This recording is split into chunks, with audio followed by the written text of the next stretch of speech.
Hello, ladies and gentlemen, and welcome back to the second weekend of Arena Cup Series Season 5. My name is Cracked Wisdom, joined here with Hot Sauce in the booth on the Hunt Premier channel live on Twitch, as well as the Battle State Games channel live on Twitch, for you guys in the audience to sit and feast your eyes over the 8 best teams we've got from the EU and CIS region, all competing for that all-important title, Arena Cup Series 5 Champions. Hot, how are you doing? How are we feeling? I'm interested to see the slight tweak in the mustache flare today, folks. We've not quite got the full twirl. Hawks stood up on end for attention. He's locked in, ready to look at these next matches because we've got some amazing games in store today. 3 best of 3s, kicking it off with a Jumbo Team 404 CIS showdown that is going to be amazing.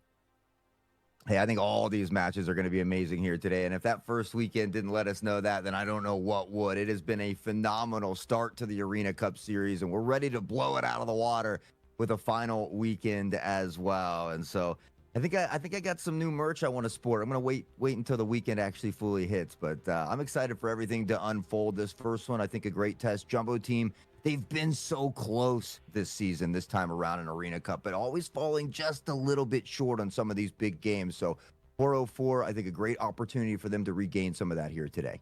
Yeah, absolutely. It's out to the right effect. The first weekend's worth of cinema is simply setting us up for even more coming on this weekend. We've got 3 days worth of action instead of 2 for you guys at home that joined us for the first weekend. We get 3 full days worth of entertainment. And starting off, like I said, Jumbo Team 404. Jumbo Team, a team that has made themselves their own cinema in taking us into overtime in every single one of the matches they have played so far. Going down 9-11, 13-10 and 13-10. Jumbo Team have played the most matches out of any other team in Arena Cup Series so far this time over.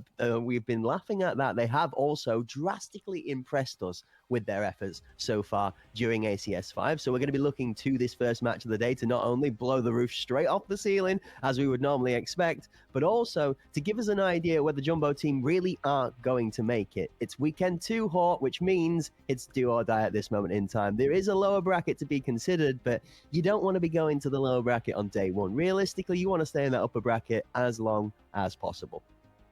Yeah, I'll certainly have my eye on a couple of those teams that have those buys early. OKAK, Virtus Pro, some of the big ones. But for our first one that you talked about, 404 Jumbo Team here in this one, again, we talked about Jumbo Team often taking it to overtime, but not quite able to get over that edge. Dashjet, Sherbach, a new shining star, Mazzy, Gummy, Warman, all going to have to be playing at the top of their game today if they want to topple this 404 squad.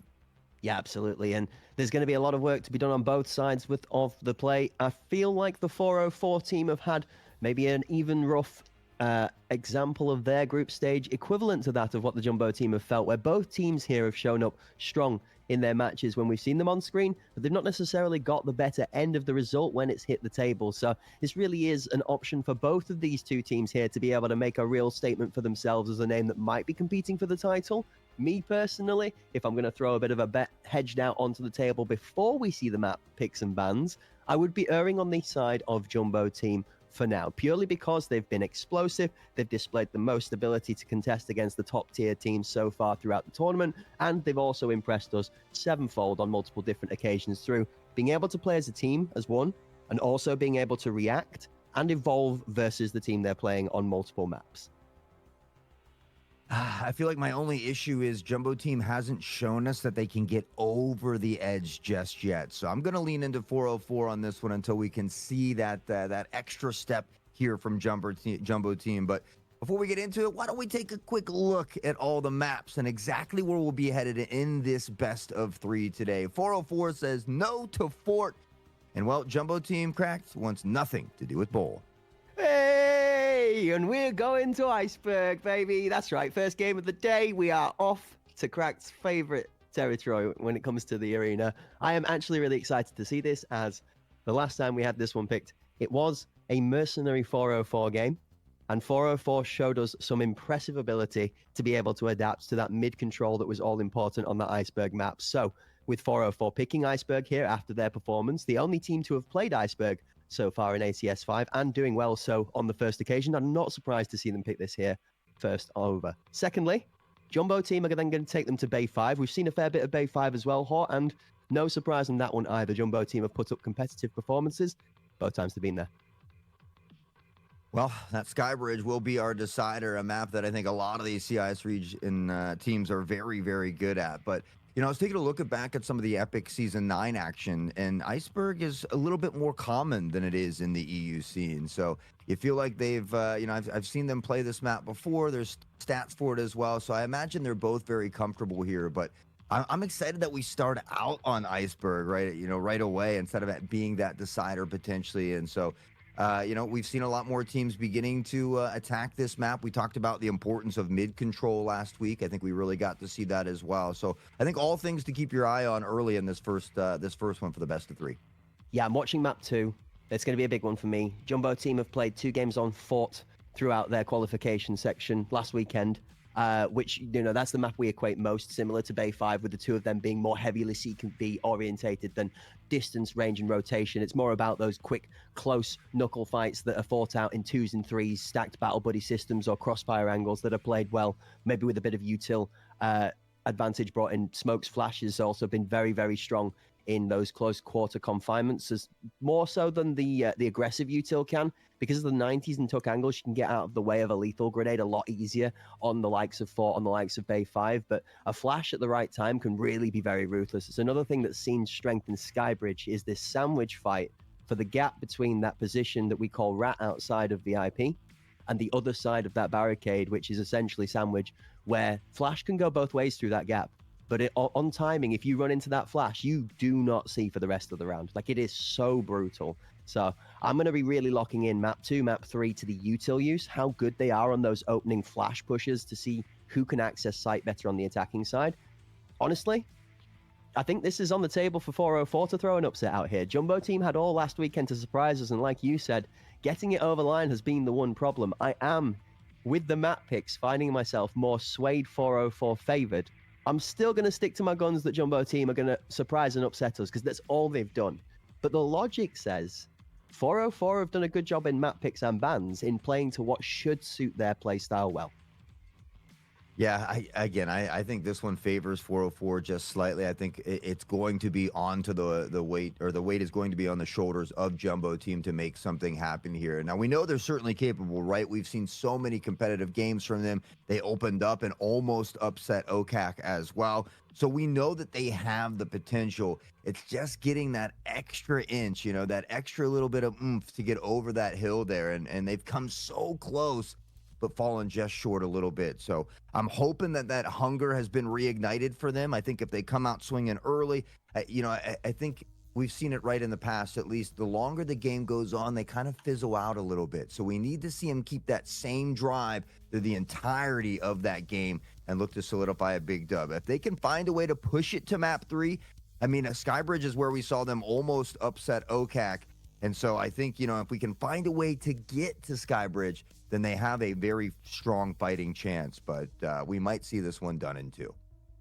I don't know about done in 2. The one thing Jumbo team has been consistent with is making sure that we play as many rounds of arena as is physically possible, regardless of the result. So I'm a hedge my bets that we're going to 3 games regardless. I'm sure this first head-to-head for the best of 3 is going to be cinema. Iceberg as the first map is going to set the tone. This one for me is really where you're catching the team that's surprising everybody with a surprise of their own. Like 404 is throwing Iceberg at the Surprise Kings and saying, right, okay, here's our weird curveball. How do you handle playing something that's a bit out of the meta, a bit off the key and off the tempo?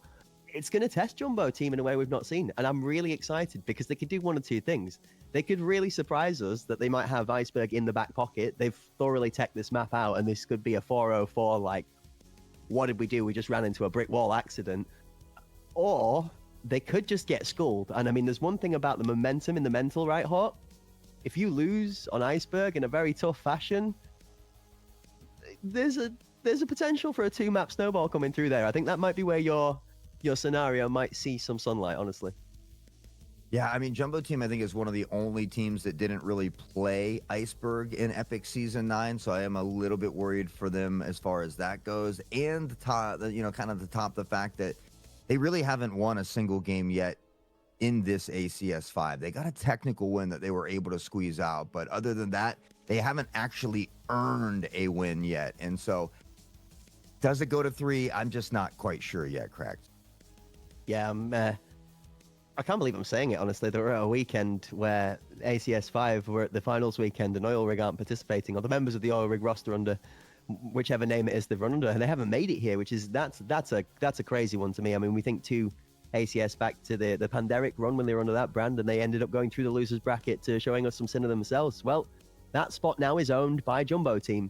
So Jumbo Team have essentially got some Oil Rig sized shoes to fill if they're going to provide us with an equal amount of entertainment in their first delivery into the elimination stages and the finals. But this is what ACS is all about. This is where teams that are maybe seen as a dark horse and maybe not considered seeded first and second in their region might get a chance. You get out of that group stage. If you manage to pull out those wins in the best of ones, you qualify for a best of 3.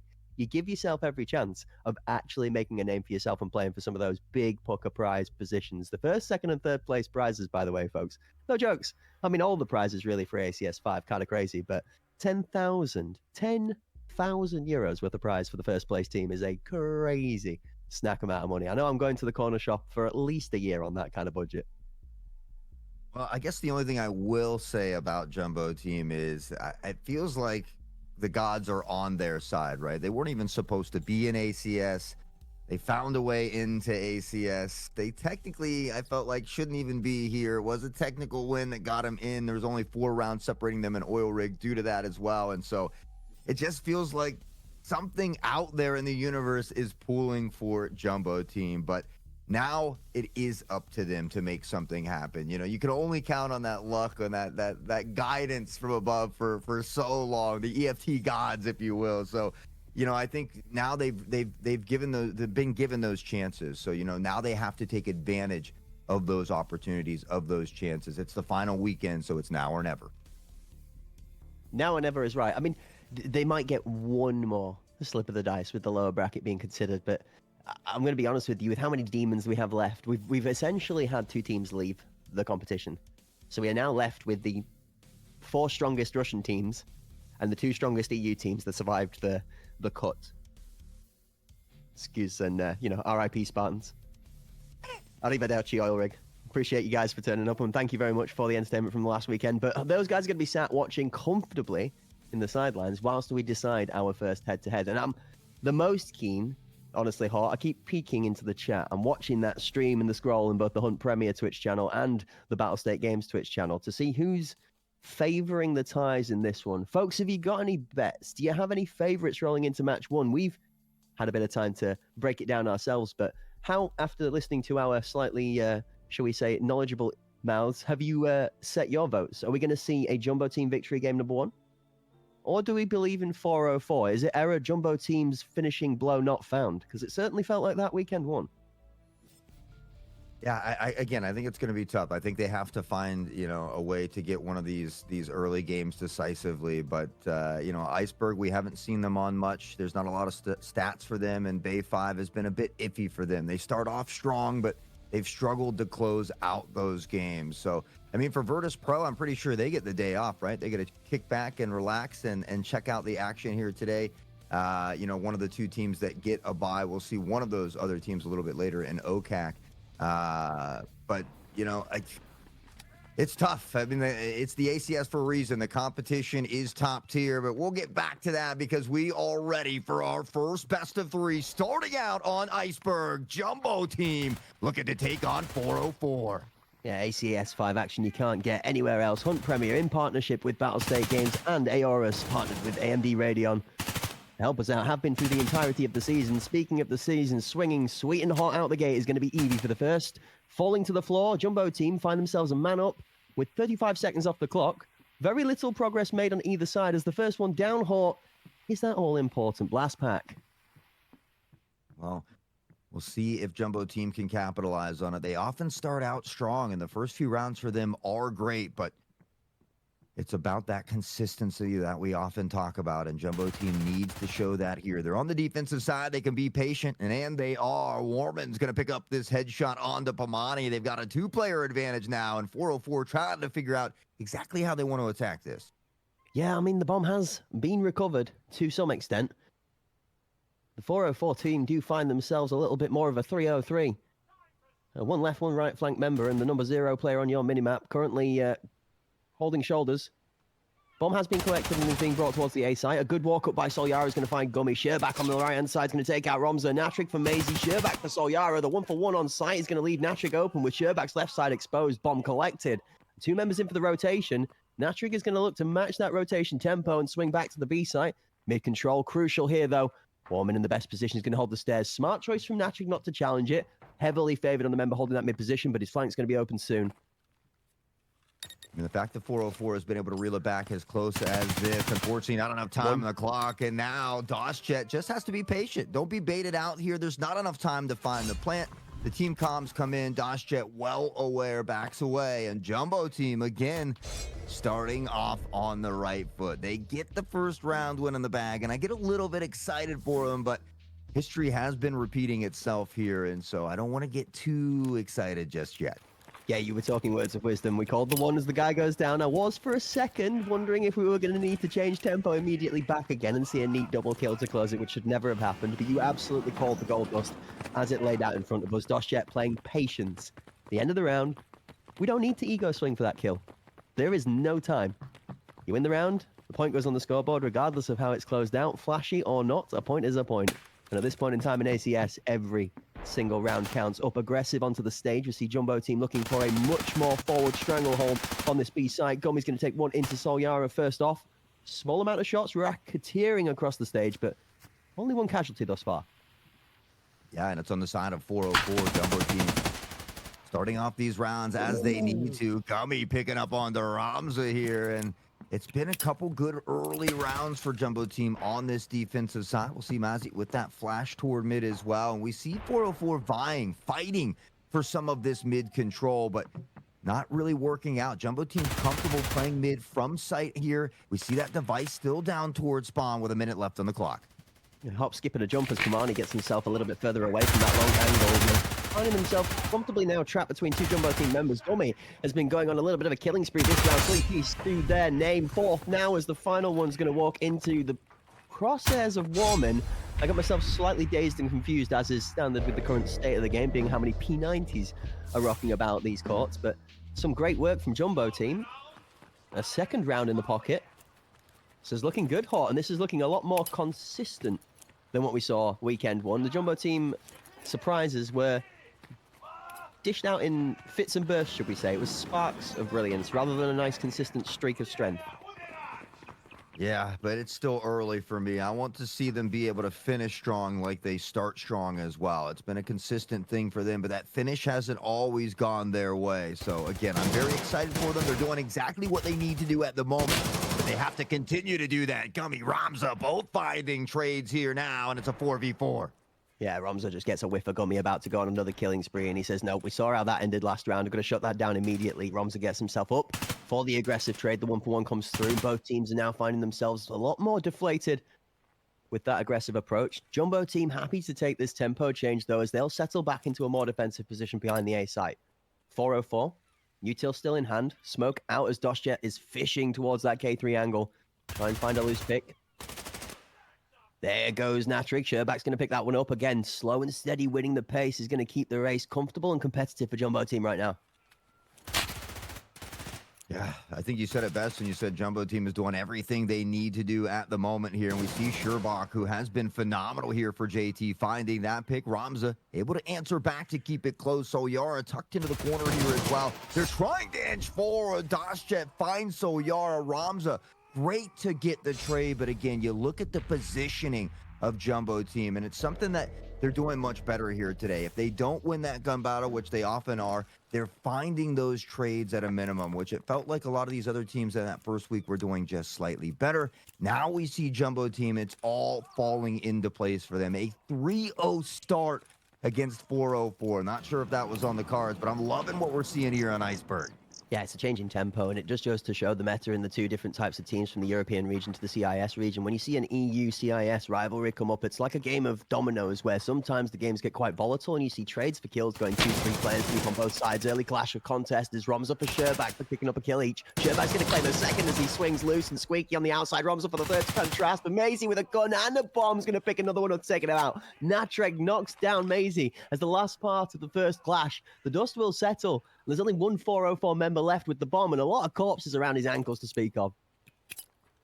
Now Natreg needing something big here, but everybody being patient, playing back off the site. Dashjet, the P90, and Dashjet is on fire. The whole crew popping off. Sherbak, the new shining star that we talked about. 7-2.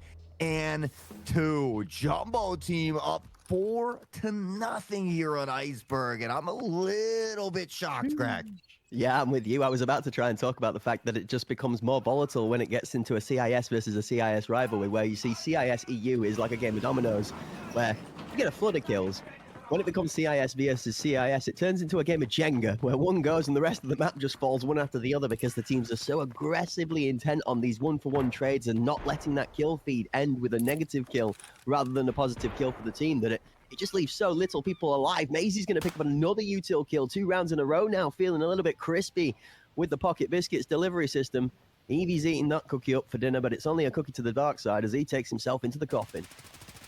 Jumbo team's been doing their work. We talked about it. They didn't really touch this map in Epic Season 9, but maybe it's just because it was something they were keeping on the back burner, not allowing people to know how good they were at this map. So Yara finding Sherbak. It's plaid stripes in the kill feed.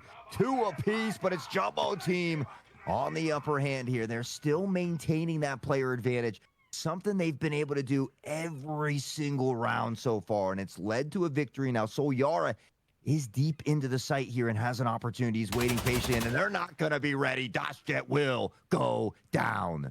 It does just level the numbers, though. A 2v2.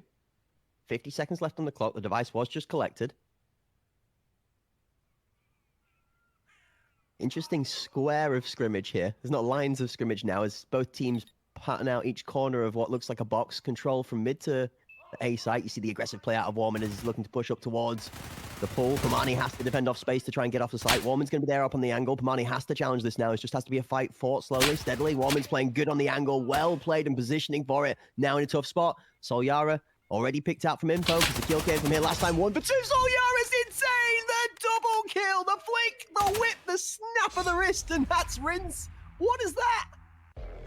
That is something that 404 desperately needed, and it's a quadra kill here from Soul Yara to hopefully be that single spark to reignite the spectral fire here for 404. They've been down by 4 rounds, but they find their footing. They get a little bit of traction off the back of Soul Yara, who's got 5 on the board now, but can they put multiple rounds on the board in a row? It's a question that we ask time and time again of every single one of these teams. It's something that can separate you from the pack or allow you to gain some of that big ground when you find yourselves down by quite a bit.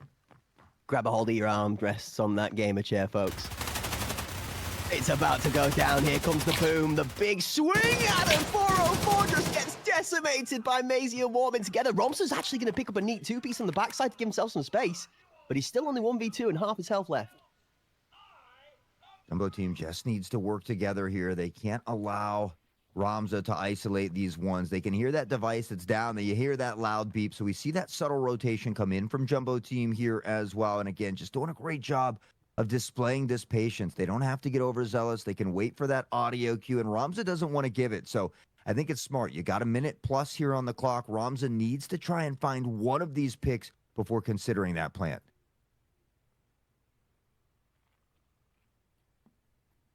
Tons of time. The one thing that's on Ramza's side is he has 45 seconds to play with. The patience being played here has just got Gummy questioning a little bit. Am I sure that he's coming from Beacon? Now he's going to be caught off guard. That space that Ramza creates for himself gives him a gap with the bomb to be able to full rotate now with mid control. The one pick that's crucial, it gives him access to the A site. Tempo on the rotation, though. That cheese timing is very tough.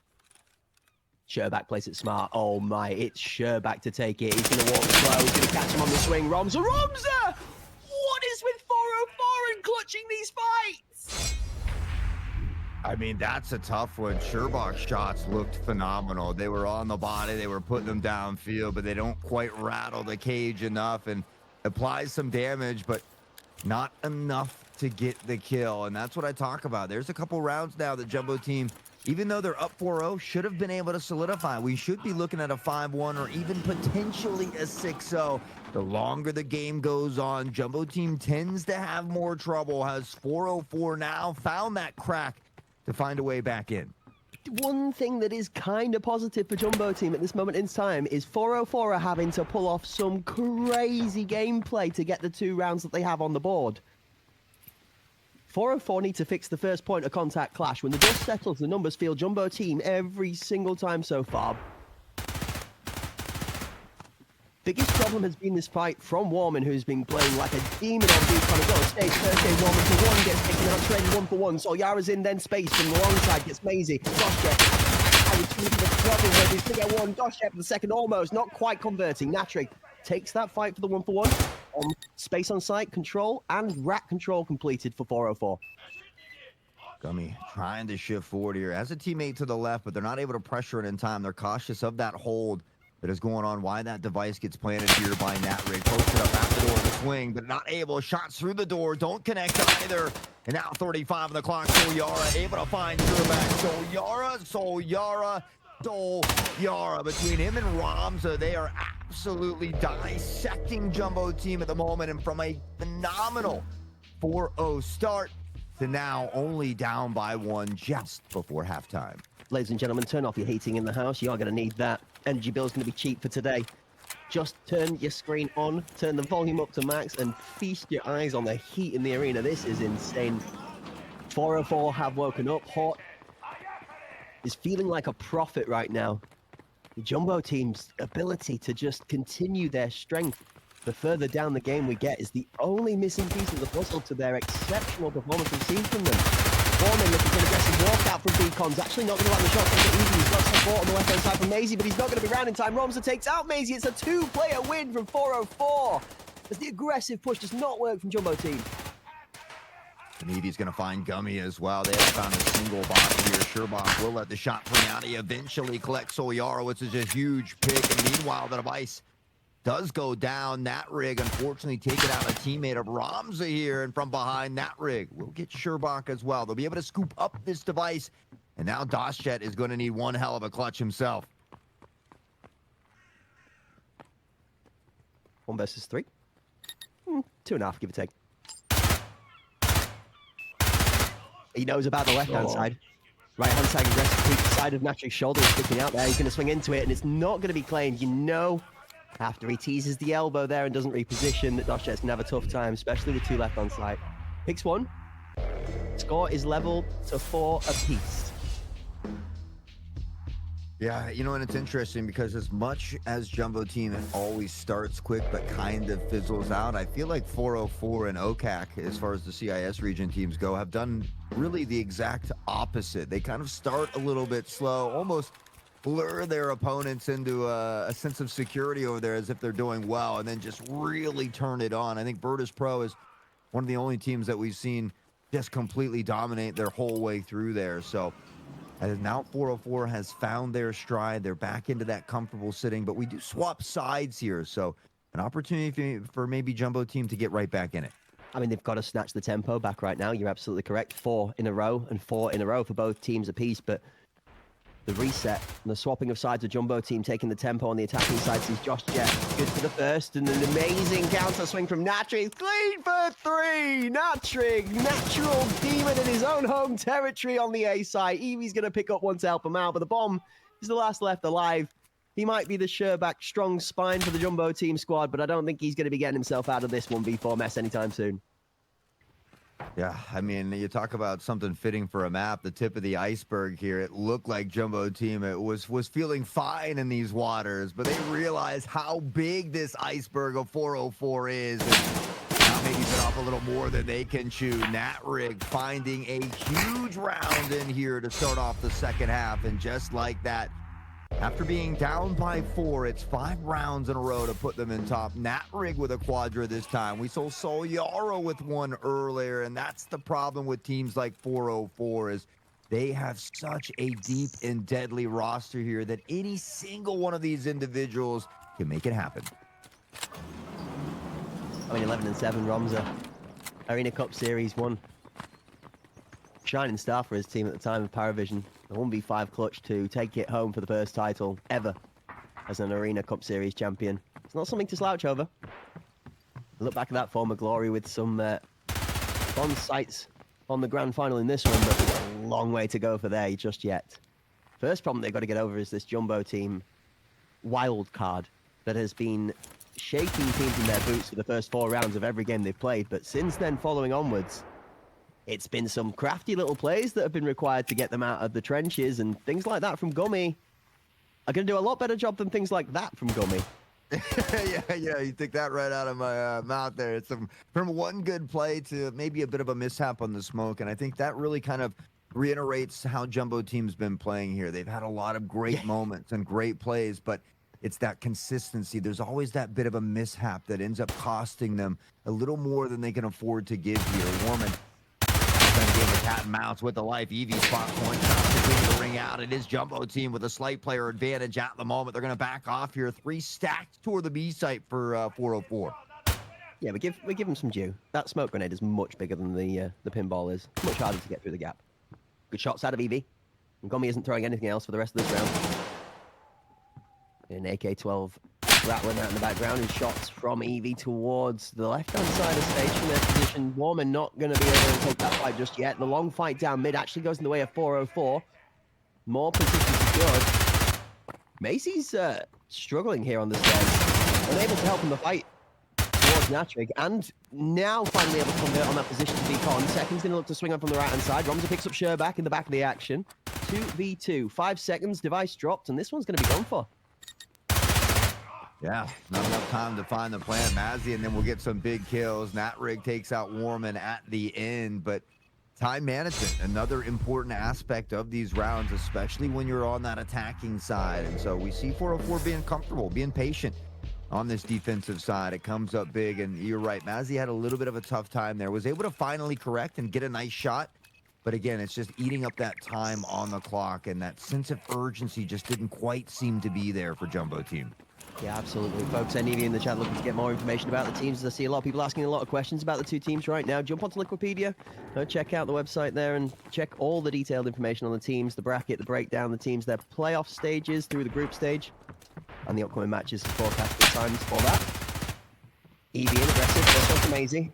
Stage challenge through the smoke as Warman.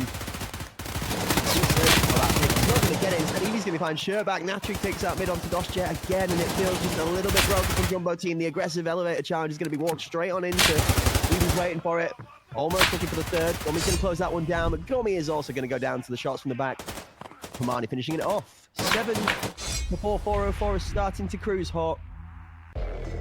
Yeah, not 2, not 5, but 7 rounds in a row. Not just 7 rounds, but 7 in a row. And that's what I was worried about for Jumbo team. That's kind of what I alluded to before we got going here. Is it's a team that comes out swinging. They start strong, but it's just one little mishap, and it seems like it kind of sets them on a downward spiral that they're not able to kind of get control of. And so we see something similar here on Iceberg, from 4-0 to 7-4, 404 beginning to run away with it. Jumbo team, they have to put their foot down. Even if they don't win this one, they need to keep it competitive because it's a best of 3. There's more maps to be played here. I mean, you got to think about a momentum spur. You got to think back to those 2 rounds where separate players made outstanding individual clutches 2 rounds in a row to pull it from a 4-0 start to 4-2. That's good work out of Maisie in mid. Natrig's going to be real disappointed about the color of the kill and the kill feed from the grenade throw. Is this a breakthrough Jumbo team need? Yeah, I mean, they haven't gotten a round win in so long, Cracked. You feel like they desperately need one, and if it doesn't come before 404 gets to match point, you feel like you can all but kiss Iceberg goodbye. Evie spots a barrel here, but it is Mazzy that wins it. Doing much better here at mid-control, and now a good opportunity for JT to take a much-needed round. This is why it's so hard to play up mid from the defending side. You have to be disciplined about playing defensive, because that aggressive push from the attacking side towards those middle stairs, if you try and counter push around those stairs there, you're just bound to have a tough fight. There's so many places someone can be sitting to support. that player playing on the stairs spot. It just makes it near impossible to win from a defending side on the aggressive play. Romza is looking for the long angle to sight. That one's going to be denied. The Jumbo team feeling a lot more crispy and textbook than what we'd seen previously. Natrig is having his way with Tosh on sight, but not for the cover of his teammates. The Jumbo team will get their first round in 8 rounds, which is absolutely insane to say out loud, despite the fact that they started off 4-0. So it's nice to see them get around here, but it's hard to get excited just yet, especially with how well 404 is playing on both sides of the battlefield here. They're 1 away from match point and 1 away from closing out the first map. Jumbo team, do they have what it takes to fight back this time?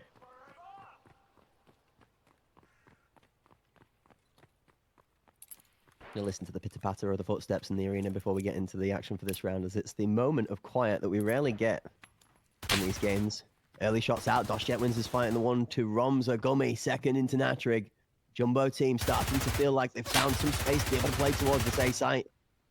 Mid-control completely and utterly disregarded. The flank maybe coming on in soon. You look at that number 9 player in Pomani, might be about to spoil the fun in the day of Jumbo team. Devices planted, the timer has been put down, but a team kill is going to make things a little bit more difficult. Gummy takes out Maisie on his own squad. Doshjet into Solyara. Gummy finding another quick pick here as well, and it's a decisive round win for Jumbo team. Have they rekindled that flame when they need it most? 1 away from tying it up, and now things getting a little bit more interesting here on our opening map. We never forget the backbone of Jumbo team. In the background, I was worried about that flank, and Sherbak's been worried about it too since the beginning of them executing that A attack. I had not kept too keen an eye on which way he was facing, but Sherbak was in the position to hold this off. We fly, thanks to the great work from the spectators, into his POV as he does claim that final kill, as the flank was about to cause some terror. A good awareness from Jumbo team. Now they have to see what they can do to match or play off of that tempo. They hard shoved A. The 3-stack has gone towards A site from 404. Jumbo team respecting that, trying to play on that aggressive tempo, move more towards B.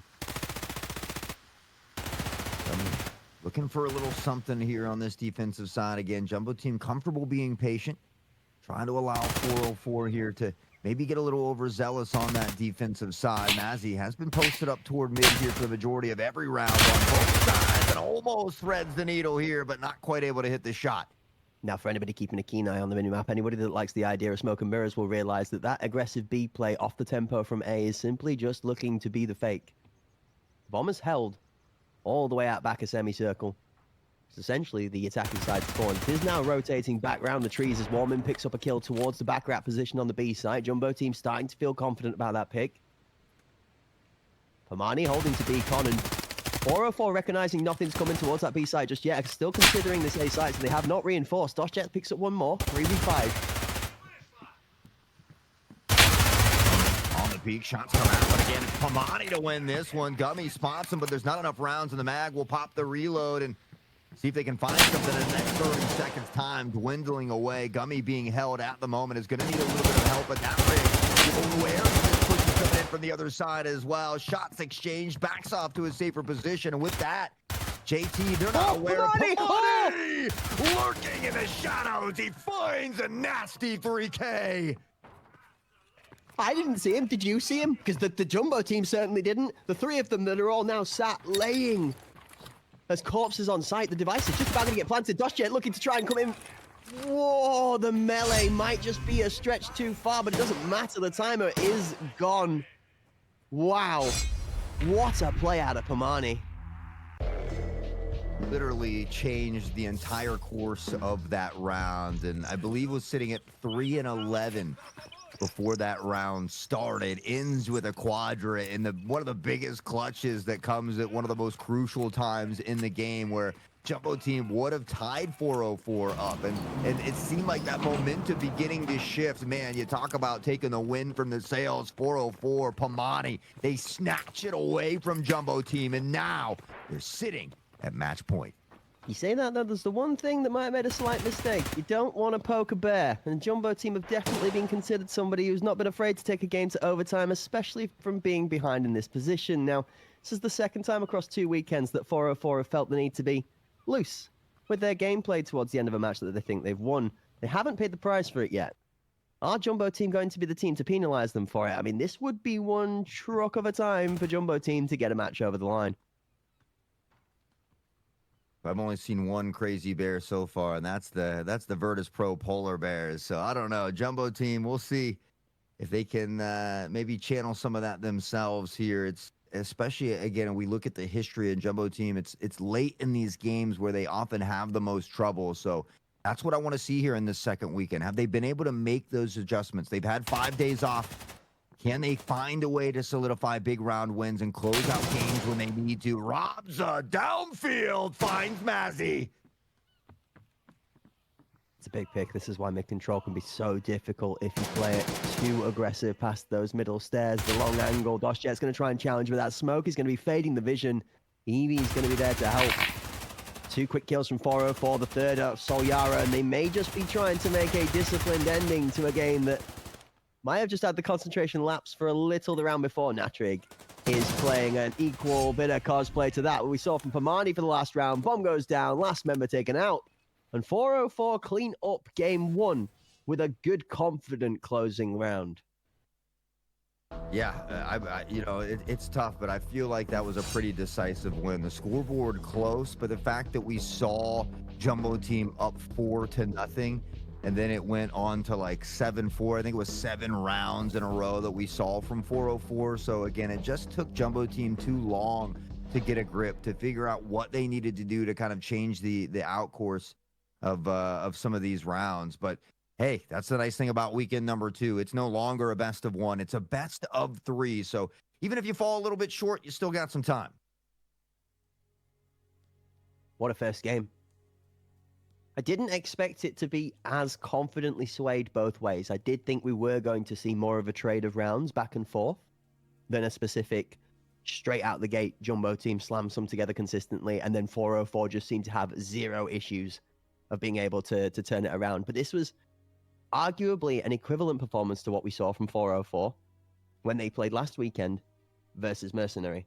That match ended up going 7-9 on Iceberg, but again, it was a case where Mercenary had got themselves some good control over that midsection of Iceberg, which is very crucial, and 404 were being forced round after round to find further adaptations and ways to deal with it, and they did so. We noticed that Jumbo Team, through the aggressive A hit, they got themselves onto site, they got a good plant down, that brought them a bit of momentum back. They tried to play off of that momentum the round afterwards, including a bit of smoke and mirrors, sneaking that bomb behind the A site. But 404 refused to play into their tempo. They didn't let themselves get pulled by that, like, oh, they should just bow and arrow. Okay, we hit that site. Okay, we hit that site. Boom. Jumbo Team almost tried to outplay themselves by forcing that tempo, and 404 just refused to play their game.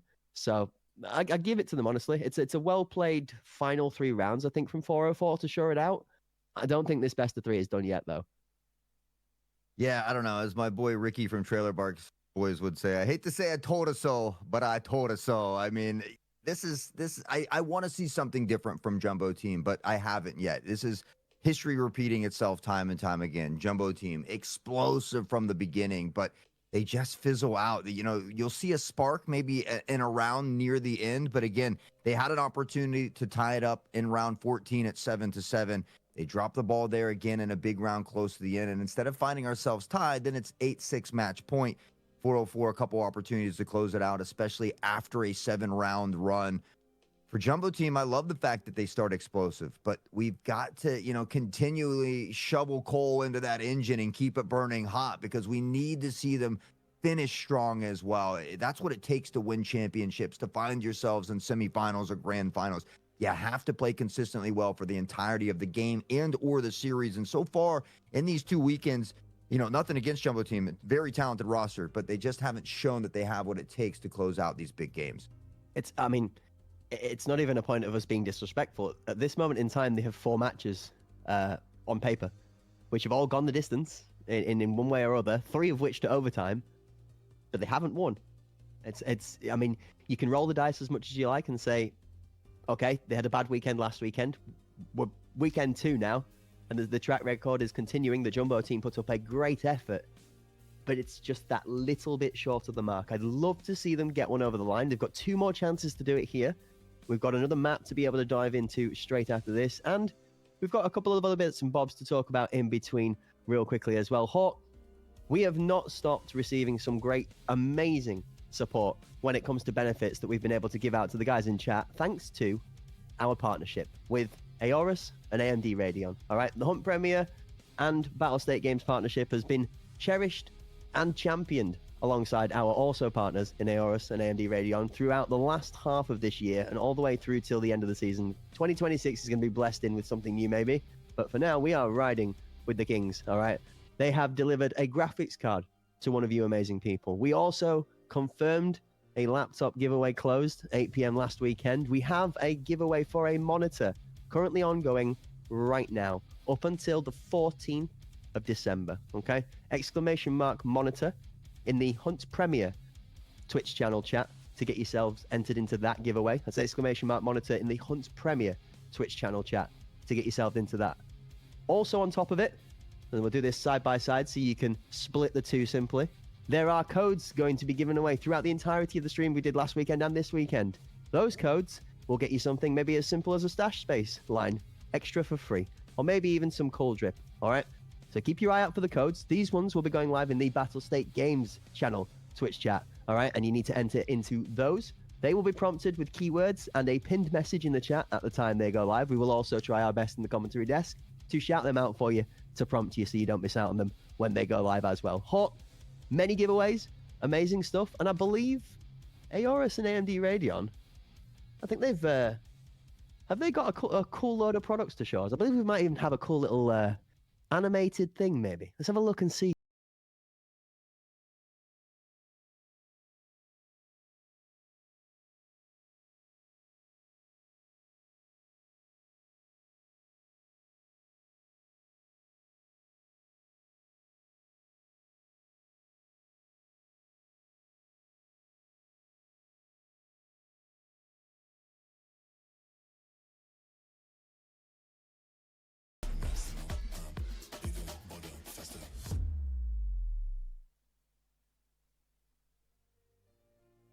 Big fish, little fish cardboard box. If you know, you know. No, if you're old like me, you'll know. Amazing, honestly. Unbelievable performance. Currently grateful owner of one of these amazing monitors, not specifically that particular monitor being shown to you there, but one of the amazing monitors across their range, the one that you guys sit on gloriously with your chat in all of its 4K high definition. But folks, you want to talk about high definition? You want to see some highlights? Let's have a look at the glorious scenes from our first match in this best of 3 for the first head-to-head. Hawk, talk us through the dance on Iceberg.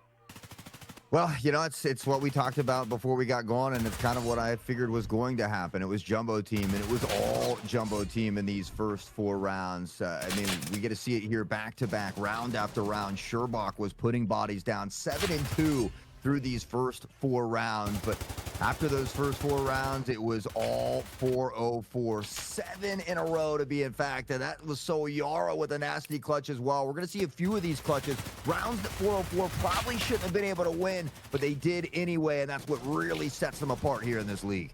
Yeah, the 2 for 2 there with Maisie and Warman just holding a site down like it's the last alive. Some great pieces of clutch work from 404 to pull those 2 rounds back early on in the game, and then once those 2 rounds were unlocked, it was like that was the secret hidden lock switch on the 404 explosion, because from then onwards they did not stop bringing the force, bringing the boom, bringing the exceptional gameplay time and time again. You get Natrick here for a nasty 3-piece. I mean, he's just knocking on Evan's door when he stood in front of K2. He gets himself one on the right, one on the left, one in the middle. You've got cute little plays picking up the bomb at the end of the round here, and we're going to see some sneak work done from Smoke and Mirrors later on as well. As I mean, I still don't understand how Pamani got himself in this position we're about to jump into very shortly. It's 404, man. They just have what it takes to close it out, and Pamani lurking just as that smoke dissipates at the perfect time. Easy one tap, finds 3, and was even maybe considering that knife toward the end, but, you know, did enough to delay. The plant doesn't go down, and well, we see 404 closing it out here on Iceberg. It's a best of 3, so still a chance for Jumbo Team, but we're heading now toward Bay 5, which will be our second map. And I don't know if we're going to make it to the third unless Jumbo Team really puts their foot down and finds a way to finish some of these games. I do see a little bit of something that favors Jumbo Team from the fact of CQB, especially from highlights from Iceberg. Some of the parts where Jumbo Team have looked exceptionally well is when 404 has gone for this very burst style-like gameplay when they have been very aggressive, and the combination of Warman and Maisie or different angles and some util have caught 2, 3, 4 players very quickly on contact. What it's really struggled to see the success from a Jumbo Team's mindset is once they've picked up these kills, it's like the I have to keep my life part after that is just not there. Whether it's a case of they're not playing as alert enough as they need to be, like they need more urgency to get behind a piece of cover or find a rotation, or whether it's just that the team they're playing against is so darn quick to follow up for that trade that they're not being given a chance to. That's where it's falling apart. We saw even in the round there where they got the 2 pieces, 4 members dead, and it still takes 3 more kills of Jumbo Team members to go down for the round to convert. Where you look at 404 on the other side of things, the majority of the rounds they've taken home, barring the 2 big clutches early on, there's 3 players alive, there's 4 players alive. All right, yeah, Pamani gets himself in a 2v4 with a situation where he's just in god tier positioning, but it's those situations where it's a one-off. It's not every round is requiring this low percentage miracle play for success, and it's off of 404's just ability to, okay, we lost a fight here, we're having that trade. We lost a fight here, but it's okay because we're taking space towards the A site, for example. You saw that push off stage, that the here comes the boom that was very aggressive, that went both ways the time it happened. When they pushed off the stage the first time, Jumbo Team got a good 4-piece. When they pushed off the stage the second time, a piece of util was thrown early, one of the angles was taken out, and it was an absolute walkover.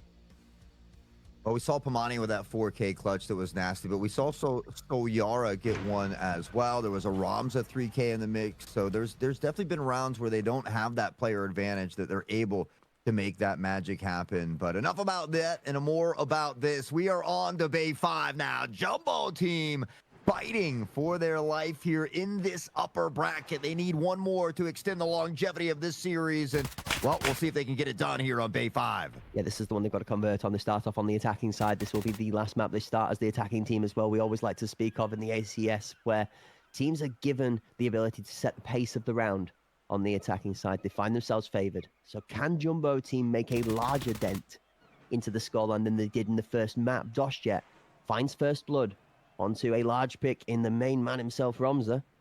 Evie playing the off angle on the right-hand side. Maisie's not going to be ready for this one. Evie steps. Maisie goes down. Quick 1-for-1 as Doshjet is a little bit shook as the spacing. He doesn't quite find that final trade for Evie. Instead, Evie picks off the lone rotation in Gummy. Doshjet does find that pickup, but only after the bomb and teammate has gone down. See how they opt to navigate through here. So far, it's been good starts for them, and I feel like they need one here as well. But Pamani has been that wrecking force and will be continue to do so. Already 2 on the board here in this round. And Sherbach, can he find the huge clutch? Nope. Nat Rig was waiting patiently here at mid. And 404 picking up where they left off from Iceberg. I don't think I've seen the Jumbo Team look a little bit nervous until just now. A second Doshjet there, just either really struggling with gathering any audio for his adversary's footsteps, or just feeling a little bit nervous maybe. But Evie, absolutely stone cold on comm boxes. They're finding themselves absolutely unmoved in comparison. Nate to spawn is insane from Sherbach. That is a great lineup. It's a 2-piece back of red. That B site is going to be fully open. Now you see Jumbo Team switch towards that. There is one player there, but oh my word. Evie is so confident right now in the middle of the net of 5-1. We see Warman. Now Evie good for 2. And again, it's 404 that climbs back into these rounds. Jumbo Team, the 2-player advantage slowly dwindling away. From behind, Sherbach able to eliminate Evie here. They've got one problem, but they still got one problem to get through, and that's Nat Rig on the battle out. No, Massey goes down. It looks like they're trying to rotate with a device. They do catch one slipping here, but Nat Rig says, I don't need to take this engagement. I know the device has shifted away, and so he's going to try and mirror that, but has to be careful of this mid-action. We're going to talk about it at the end of the round because we're not going to have time to whilst the battle's still going off. Natrik and Sherbach are looking to try and match that rotation. There's going to be 2-3 different duels here before Natrik's even going to be allowed site access at all. Doesn't need the low left angle. He gets down. The shot is not quite on target. Sherbach locks him out. Oh, We've got to talk about Evie. The confidence to run back into B-site knowing you're going to get hit with 5 people. Like, he has to get 2 there minimum. You like, standing in that position, that is the commitment. Is rather than retaking his 3, he has to get value more than his single player. That's so crazy. And he still just lets the net come in. Unbelievable. It doesn't even pay off. That's how crazy it is. I mean, how could you not have confidence after that Iceberg showing 7 rounds in a row before you close it out? And so I think 404 is feeling confident. It's up to Jumbo Team to prove us wrong here at this point. So they find themselves down by 1 in the series with a chance to battle back. They're playing very default at the moment, though, spread across the map here, looking for an early pick to give them an advantage. And 404's got 2 tucked in toward that back alley. Yeah, really interesting. We see actually a little bit of coincidence. That's a great nade that comes in up and over the top of the bus. I was going to say we have a 2v2 on the A site where Jumbo Team have lodged themselves a 2-man defense in back alley that is rather something that would catch you off guard. You wouldn't expect that as the first point of exposure versus A. Flip side, nade comes in up and over the top, and I mean, it doesn't even matter because that's diffused straight away. Warman's getting his back shot out from Evie across the gap in mid. In fact, Warman is about as good as dead as you can be. That's both the head and the thorax blacked out. He's literally wings and legs. Oh, and now Warman's going to be in some more trouble as he finds himself 6 feet under. Gummy able to answer back onto Evie. DasJet trying to shift in through connector here as well. And see Maisie and crew at mid with that device, figuring out where they want to go. But 404, they're comfortable. They've got 2 in the B, 1 toward mid, and so Yara already picking up on the DasJet. Here comes an aid to follow, and, well, down, the smoke plume down, and with that, things get increasingly tougher. 404, drop a single member, and right back to where they were. Back and forth. This is the kind of game I expected from map 1, so doesn't surprise me to see us here in map 2. I'm gonna keep my my thoughts to myself for the time being when it comes to any predictions or the way I think this one's going. I don't think any decision's been made just yet. I don't think we see any real sway until we get about 6 or 7 rounds deep here. 404 feeling confident when they have themselves good numbers, but all it's taking is Jumbo Team to find 1 or 2 early picks. Look at the play, Evie all the way down mid. You want about talk about confidence. I mean, that is balls deep to a T. That nade's going to turn Romsey away. He gets 1 as Metric is supporting. Sherback takes him out of the trade. Sets him to Romsey. Sherback versus Romsey. Romsey's going to tuck away. Warman and DasJet are both down. I mean, the shots, the situational awareness, everything from 404 looking near flawless at the moment. And it's another big round win, and this time decisively. Evie 9-3 with 3 additional assists on the board as well. Natrig sitting at 4, but for Jumbo Team, they have got to find a way to slow down Evie on this P90. He is hunting heads at the moment.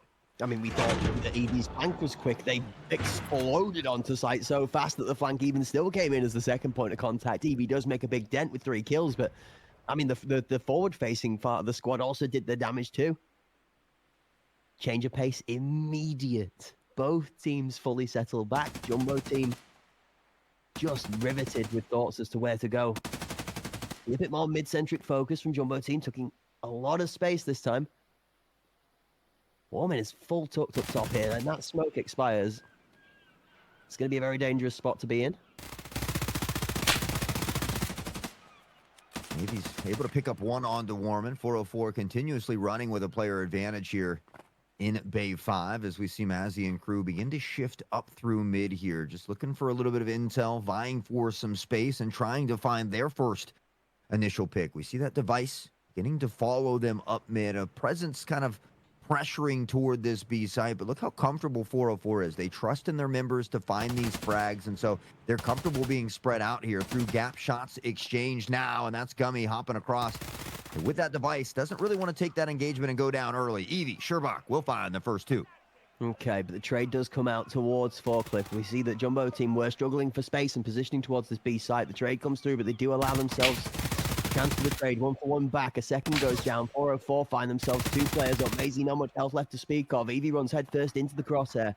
28 left on the clock. The bomb down, though. 404 still in a pretty good spot with a number advantage.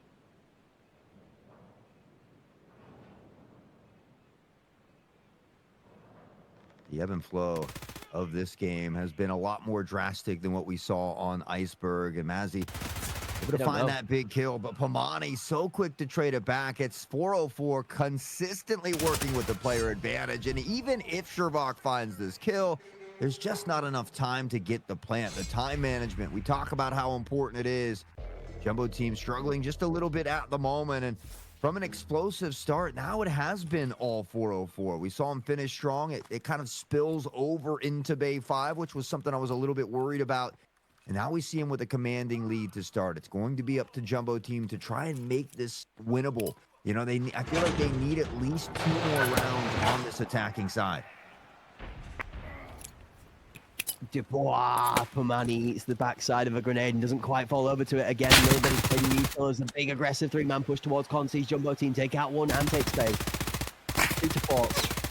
3 to Con towards big actual red push. 2 numbers on side from 404 going to get pinned quickly. 1-for-1 trade from CT as the A-site rotation comes from 404. Second from Natri because he's actually going to make a great fight as the A-site defenders respond in time. Oh, the peak here, but Scherbach was ready. Able to find the headshot and give themselves that player advantage. Jumbo team, they need a lot of rounds to stay in this one. And if they can't find a way to win Bay 5, we would be saying goodbye to Jumbo team. Couple of defending side favored map IMOs in the chat are seen as an interesting one for Bay 5. I can agree to some extent. You watch how 404's been playing it, you would not be slighted for assuming. They've played a great defending side so far. Well, we've seen in map 2 of this first best of 3. Remember, 404 have that golden ticket next to the name on the top of your screen, the heads-up display, folks, because they already have 1 map in the bag thanks to their victory on Iceberg in this best of 3. So a victory here on Bay 5 will see 404 soundly home 2-0 into their next matchup, whereas Jumbo team are fighting to keep themselves in this one and potentially take us to a third deciding map. 25 left on the clock, Hort. 3v2. This one has turned out to be a bit of a tortoise race. Oh, Natrig's about to be in problems. Magic Natrig play. Dancing, not today. Maisie's got him before he gets a chance to respond. They will get that plant down, but again, you know, it's Jumbo team that had the numbers. I think it goes to show how much they respect 404 because it took them a long time to pressure into the A site. They get that plant. Mazzy will get the final kill, and Jumbo team will finally put their foot down as they try to fight back in this one. They cut that lead in half. They get a little bit closer here, but there's still 2 rounds to go to finish out this first half. I feel 5-3. I'm not going to say 4-4. It's not as good as it was on Iceberg. I don't think Jumbo team made it competitive enough for a guaranteed 4-4 first half. I'm not sure they're going to be happy with the consistency of where I paused for a second. Both grenades went off. I'm not sure they're going to be happy with where they are scoreline halfway, but given how strong 404 showed they were on Jumbo team's attacking half in Iceberg, I think they'll take rounds regardless. Okay, this one's set to be very interesting. Keep an eye on the bomb, folks. Bottom left on your minimap. With its battle buddy and Scherbach, creeping towards B. Evie down onto Maisie. Ali push out from 2. Strong from 404 is going to start reading real intel into this round. Why is there no extra push? Where's the bomb? You can see the number 9 player in Solyara already looking to try and rotate to react. They smell something hot. Yeah, Jumbo team patient. They're really trying to force 404 forward. Now, Doschet finding this pick toward gap's going to be huge, though, as Natrig does go down. It's a little bit of an equalizer for them, but they've got control of this A site here from back alley. They've got presence toward B from Harbor side should they need it. That device has not really moved a single inch. It's tough as well because that forward alley push from 404 really undoes the work that's just been done gap. Doschet might have pulled attention if it wasn't for the fact that Ali sees nothing. There's no threat of that bomb going there, so Pamani gets space to push out and pick up 1. 3 versus 3 now. You've got lone shots from Evie into Solyara as the round's got a bit weird. It's ended up in a team kill because nobody knows where each other is at this moment in time. Again, the bomb has floated all the way across mid somehow. With all that lurking that it's done now suddenly come alive. 2 members towards the A site, but that player in Romza is still lying in wait. The the bomb goes down. He does pick up 1 on site, but he leaves himself with a 1v1 until contact. 404 beginning to rotate that direction here as shots will be exchanged. Ramza still fighting for his life. Evie shifted on the site, and they've got no idea. Evie going for the defusal. Trust in Ramza, who finds the pick. And 404 will get 5. That was my stipulation for JT, though. I felt like they need at least 3 on the attacking side. So it comes down to the final round of the first half, and one that Jumbo Team desperately needs to try and steal away here. Couldn't agree with you more. This one is going to be crucial for Jumbo Team if we are going to find themselves motivated, feeling like they have a chance in the second half. It's not going to be over regardless, even if we do go in 6-2. But for those of you that may have joined to watch the Arena Cup series for the first time, and even if you're just here for the drops, a little bit of info for you. Each half with 8 rounds per attacking side or defending side, a 6-2 scoreline. You've considered to have done your job well. First opening grenade out of spawn from Natrig is going to take out Dosjet. He's not going to get a say inside of round number 8. He's just going to have to watch from the sidelines. Smoke top mid. Smoke top beacon boxes as well. Jumbo Team looking to completely cut off that red rotation. Jumping from Maisie off of Toxic into the con boxes. Does not see anything helpful for now. Trying to fight for some intel. Trying to fight for a pick here as well. And we see Mozzie exchanging some shots toward connector. But with Dosjet out early, and he was such a fighting force in that previous one, has been a little bit silent along with Gummy here. And so we see Gummy trying to pressure in toward connector. A rotation away now from 404, but they have a second body there as well. Pamani does go down. Really good discipline from Gummy. You can see Jumbo Team do not want to give any more of their model visibility as necessary than it has to be for the peak to work through. They're also just taking time to pre-fire repeat timings. That one there's a little bit lacking in discipline, not checking the 90 angle towards Harbor inside of the plant before going down. See Solyara steal a 2-piece. Warman has bomb on site, but Ramza and Evie are slowly closing in. Is Warman going to get around the corner of the container in time? No, he's not.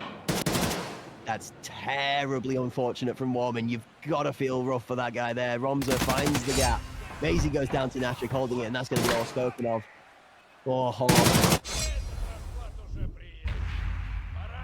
It's tough, man, you know, but I would be lying if I said I was a bit surprised, especially with the way we saw 404 turn it around in Iceberg. It seems like that confidence, that momentum is now spilled over into Bay 5. And, you know, I felt like if Jumbo Team could have found a way to get to Skybridge, then they would have a fighting chance, but it doesn't feel very good for them at the moment. We see a lot of break aparts here in the action at hand. They're losing early members to utility, and 404 does a great job of collapsing around Jumbo Team and, you know, again, always often winning the gun battles, finding the trades at a bare minimum, and just really sticking true to the core fundamentals of Tarkov Arena. So they find themselves with a luxurious lead. We'll see if they can hold on to it and solidify a second dub and advance into the upper bracket run.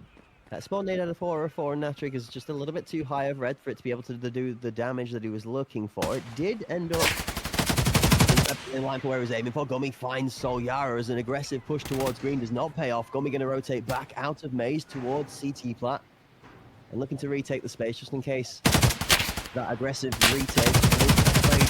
IS teams are known so commonly for. Shots out of Warman, find Pamani. This is looking better for Jumbo Team. On peak is nasty. He goes down though in the trade. Maisie finds the shot to trade out as Ramza nails the one tap to the head for the jump shot. Jumbo Team, they need a strong opening round here in the second half. And again, they're in a 4v2 situation. They give themselves the best odds to do so. But we've seen 404 find a way to bring these rounds back. Floating with disaster, baits out the pre-fire, but not able to hit the shot. Natrig, in the meantime, picks up 1 kill on the Sherbach, and now we'll be fighting all alone in a 1v3. You look at where the device is down, and that's going to get just a little bit tougher here for Natrig. This is the numbers advantages that Jumbo Team need to find themselves in to be able to convert these rounds back to back in a row that they need to get back into the game. First one in the bag, 3-6, a 3-piece from Maisie. Good start. But it is only just a good start. This is something we've spoken about for Jumbo Team for the entirety of the Arena Cup series so far. We need to see consistency so that they can get it over the line. If anything right now, 5 in a row, something crazy like that, that is the turnaround we've got to see from Jumbo Team. Because I think if you let 404 get to 7 rounds with a success, one short of that match point position, it's going to be done for. Yeah, we need Jumbo Team to do what 404 did in Iceberg and get those 6-7 rounds in a row. So we'll see if they can muster it up here. Evie on that lineup here, taking wind into accountability maybe as Pamani will shift around here as well. Again, 404 just looking for this first pick. We see a ton of shots being exchanged here around mid, but nobody finding a single drop of damage at the moment. Yeah, maybe giving the adversary time to make peace with that, which we're going to before sending the artillery strike inbound. 4 members of 404's attacking force are hovering between those recon boxes in that mid position that covers off the rotation to A. We've got a slant plus Tetris push towards the A site as there is one lone lurking Sherback. I sense a spot and a Walker of old that made this absolute menace of a move. Timing is everything, but Romza's not going to fall prey to that spot. He's seen this before. Macy's good for one bomb down. Ducks and tucks on site, but the one behind is going to hopefully cover him off. If he does do his job, teammate protected. 404 get the device down.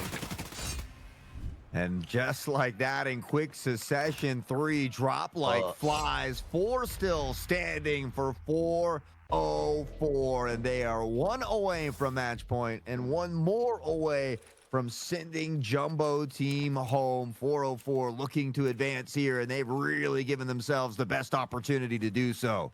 I thought I'd just thrown to you for some post-plant gameplay. My bad, brother. Apparently that one was over in an instant. I stopped. I looked at my second monitor to check the chat. I looked back, and there was kills in the kill feed, and the round was over. Huh? Hey, we're all for the explosive action, living life in the fast lane. It'll surely make you lose your mind. DashJet and Jumbo Team trying to collect their thoughts, though, and the skill here because they've only got another round or 2 to give, and realistically, they can't give it this early. Warman will fight back with a nice pick onto Soliara. Evie's taking a moment to just have a breather. Natrig now fighting over contention for that bomb, as it is sitting down on the ground in slant. DashJet taking a bit of damage. Gummy also under the abuse. Brunt of that aggression being thrown. The majority of the Jumbo Team forces way that's almost trying to create a stranglehold towards this bomb. Notice on the defending side, Jumbo Team have taken all the map space. They have a 75-25 split right now of control, but that's not going to last long if they're not able to hold those kills down. 2 quick ones coming through. Pamani and Natrig, 1 apiece as Warman is the second to fall prey. Bomb now towards the site. DashJet into cover, but with only half his health left and no arms. This is going to be tough. Got me for 1 on the backside. Got to keep an eye on that flank. And Pamani's ability to find these kills on the lurk has been phenomenal. Ramza will step in. Mazzy right there to get the trade back, though. And now it is all down to Ramza. The device scooped up. Mazzy giving him some space, waiting for that audio cue. But Ramza knows he needs a pick here. And with time dwindling away, he is going to slowly inch forward. Timing is going to be huge here for both of these individuals. Yeah, and I think you might have been onto a mindset there. Around and around we go as we're hunting rabbits here in the season. You can see Ramza's looking to rotate his way off the plat. Maisie tucked his model away, so he's completely out of line of sight, but does not give away the info. Ramza now here's the pivot, but with 6 seconds left on the clock, he's going to commit to the plant, and that's going to be death. Tommy's in. Bomb down doesn't matter, because he's no time to get off that animation. Jumbo Team do convert another one, and Hort, it's a numbers advantage again that gets the round. Yeah, when they can solidify those important rounds, it works great for them. So as long as they can consistently do that, but we've seen a couple of these 4v2s where they are favored go the other way. So it's about being able to lock it down. And the fact that they don't have much room for error, the fact that 404 is only 1 away from match point does worry me a little bit, but we're seeing that light here from Jumbo Team. They're not ready to go silently into the night. So we love the fact that they are fighting tooth and nail to the very end, but they still have a tall, tough task in front of them.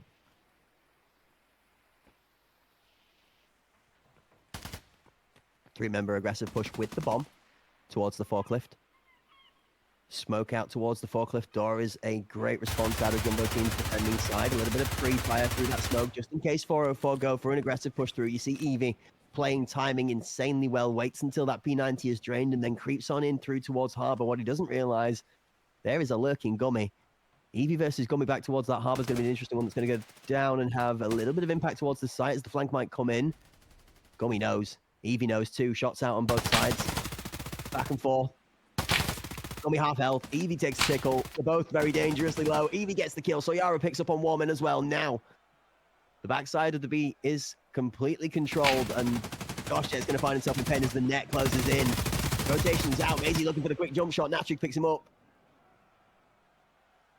All 5 still standing here for 404, and Sherbach has been a shining star here for Jumbo Team, but how do you get through 5 members? 1 prone at mid is all it takes. Natrig, 404 up to match in series point. They just need 1 more of the next 4 rounds, and for Jumbo Team, man, do they have an uphill battle. It looked like it was set to succeed for Jumbo Team there, actually. The lurk to Harbor looked like it was just reaching a bit too far without any beat control. The member on site was set to be able to foil a ruse like they weren't there. The lone lurking push towards A gap to throw a bit of confusion in had itself set up for a fight, but then things just got a little bit weird and everything didn't really go the way that Jumbo Team had planned out. And I mean, the gods that may have been on their side the first weekend, but it does feel like a bit of that luck has left them. Pamani's going to pick up an early one into Doshjet. She hears some tap fire both ways as trades and never too far from each other inside of a CIS versus CIS matchup. 1 back, 4 apiece. Luck will only get you so far. At some point, it's got to run out, and, you know, you got to rely on those thrills just a little bit. 404. They've shown that they have what it takes. Pamani shifts through Harbor, but Warman was tucked in that smoke. He's going to know that Pamani has rotated this way as well. So the intel is there, but they are at risk of getting pinched between these 2 players, including Ramza here at mid. Yeah, you can see Ramza's playing in a position for info just for that maze rotation, and Reddy will be able to gather all that audio from both players and call them out. So we see 1 trade of the kill going down as it is Pamani taken out of the left-hand side of the screen. Bomb is starting to make its way onto site. Maisie finds Eevee. Natrik tucked into the office now all alone. Bomb on the back. Member tucked on site for Jumbo Team in the best place to play. Spoiler, we've seen Natrik check this before. The problem is there's 2 angles to check, the door and site. Natrik just trying to catch the shoulder of the member on site. He knows that there's somebody holding them off. 3 Jumbo Team players here to defend this. Now, 4 hands to win. Ramza's made it here, but the timing is poor. Maisie swings out the same as Natrik, and it works in the favor of the Jumbo Team. Ramza, the last standing member, will be chopped down, and Jumbo Team hanging on by a thread, but still hanging on, and they are inching their way closer to a potential overtime, something that they've are no stranger to. You know, they've been here quite a few times. It's usually on the other way around, though, where they, you know, they are kind of controlling that lead. So if they can find some late game momentum and try to run with it, just maybe they can find themselves in this one. But they got to take it 1 kill at a time, 1 round at a time, as we love to say. Yeah, I'm going to say 1 grenade at a time is also a consideration, as this utility out of the opening gate has been very lethal from 404. This time it doesn't pick anything up. Big aggressive push out of 404 towards the A site. You see Jumbo Team don't really have a great position to hold this off from an aggressive standpoint, so they take defensive rotations. 3rd into support, 4th coming in towards the plat now. Jumbo Team are here and ready for this. Eyes on. Big focus on the gunfights. This is going to come down to pure skill battle now here. Who's able to trade better out as a team? Who can keep their heads under the chaos? It's closer high as everything. Gonna be prone to the wrong time. The audio cue is going to give him away. Ramza picks up 1. 404 might just be in for free. Bomb is down. Eevee finds 1 in the smoke. It's huge. Mazzy's trying to answer back, but Ramza has found him as well. It's a 5v2, and the domino effect in full effect. They are dropping by the dozen. Warman, the last standing soldier. Can you do it, Marine? You've got to get through 3 with 30 seconds on the clock. Time stacked against him. Natrig, 404 will solidify the dub. They take it in sweeping fashion as they close it out in 2, and they advance forward in that upper bracket. We're going to have to say goodbye to Jumbo Team, but we wish them well because, man, did they put on a cinema through these first 2 weekends. 18 kills, 16 headshots, and an astronomical 5 most valuable player rounds for Eevee. It's a dominant performance. The mobility that 404 showed on Bay 5 was just something that Jumbo Team weren't quite able to keep pace with. And that takes them home with a 9-5 victory in the first head-to-head. It is a 2-0 success from 404. An unbelievable performance out of the Jumbo Team to push them as far as they did, but just not quite enough to get it there. Great play from both of the teams. A GG from me in the casting booth. I thoroughly enjoyed that one as our first head-to-head of the day. But Hort, we have so much more to come. So many more wonderful games in front of us. And for Jumbo Team, I think, back to the drawing board for them. They've got to figure out a way to close out those important games when they get those 4-0 leads. You can't take 4 and then lose 7. So it's a very talented team that will hit back to the drawing board. No doubt we'll see more from them in the future. A big GG's, as you said, to 404 as they had advanced a little bit further in that upper bracket. They're going to have to go take on OKAK, who has given them a lot of trouble in recent times, including Epic Season 9. So maybe a chance for them to get a little revenge of their own. But we've got one more goodbye game, if you will, before you get into that lower bracket. So I know EPA Mercenary coming up here in a few moments, and well, one of these EU teams is going to have to, rip the dreams from the grasp of the fingers of the other EU squad.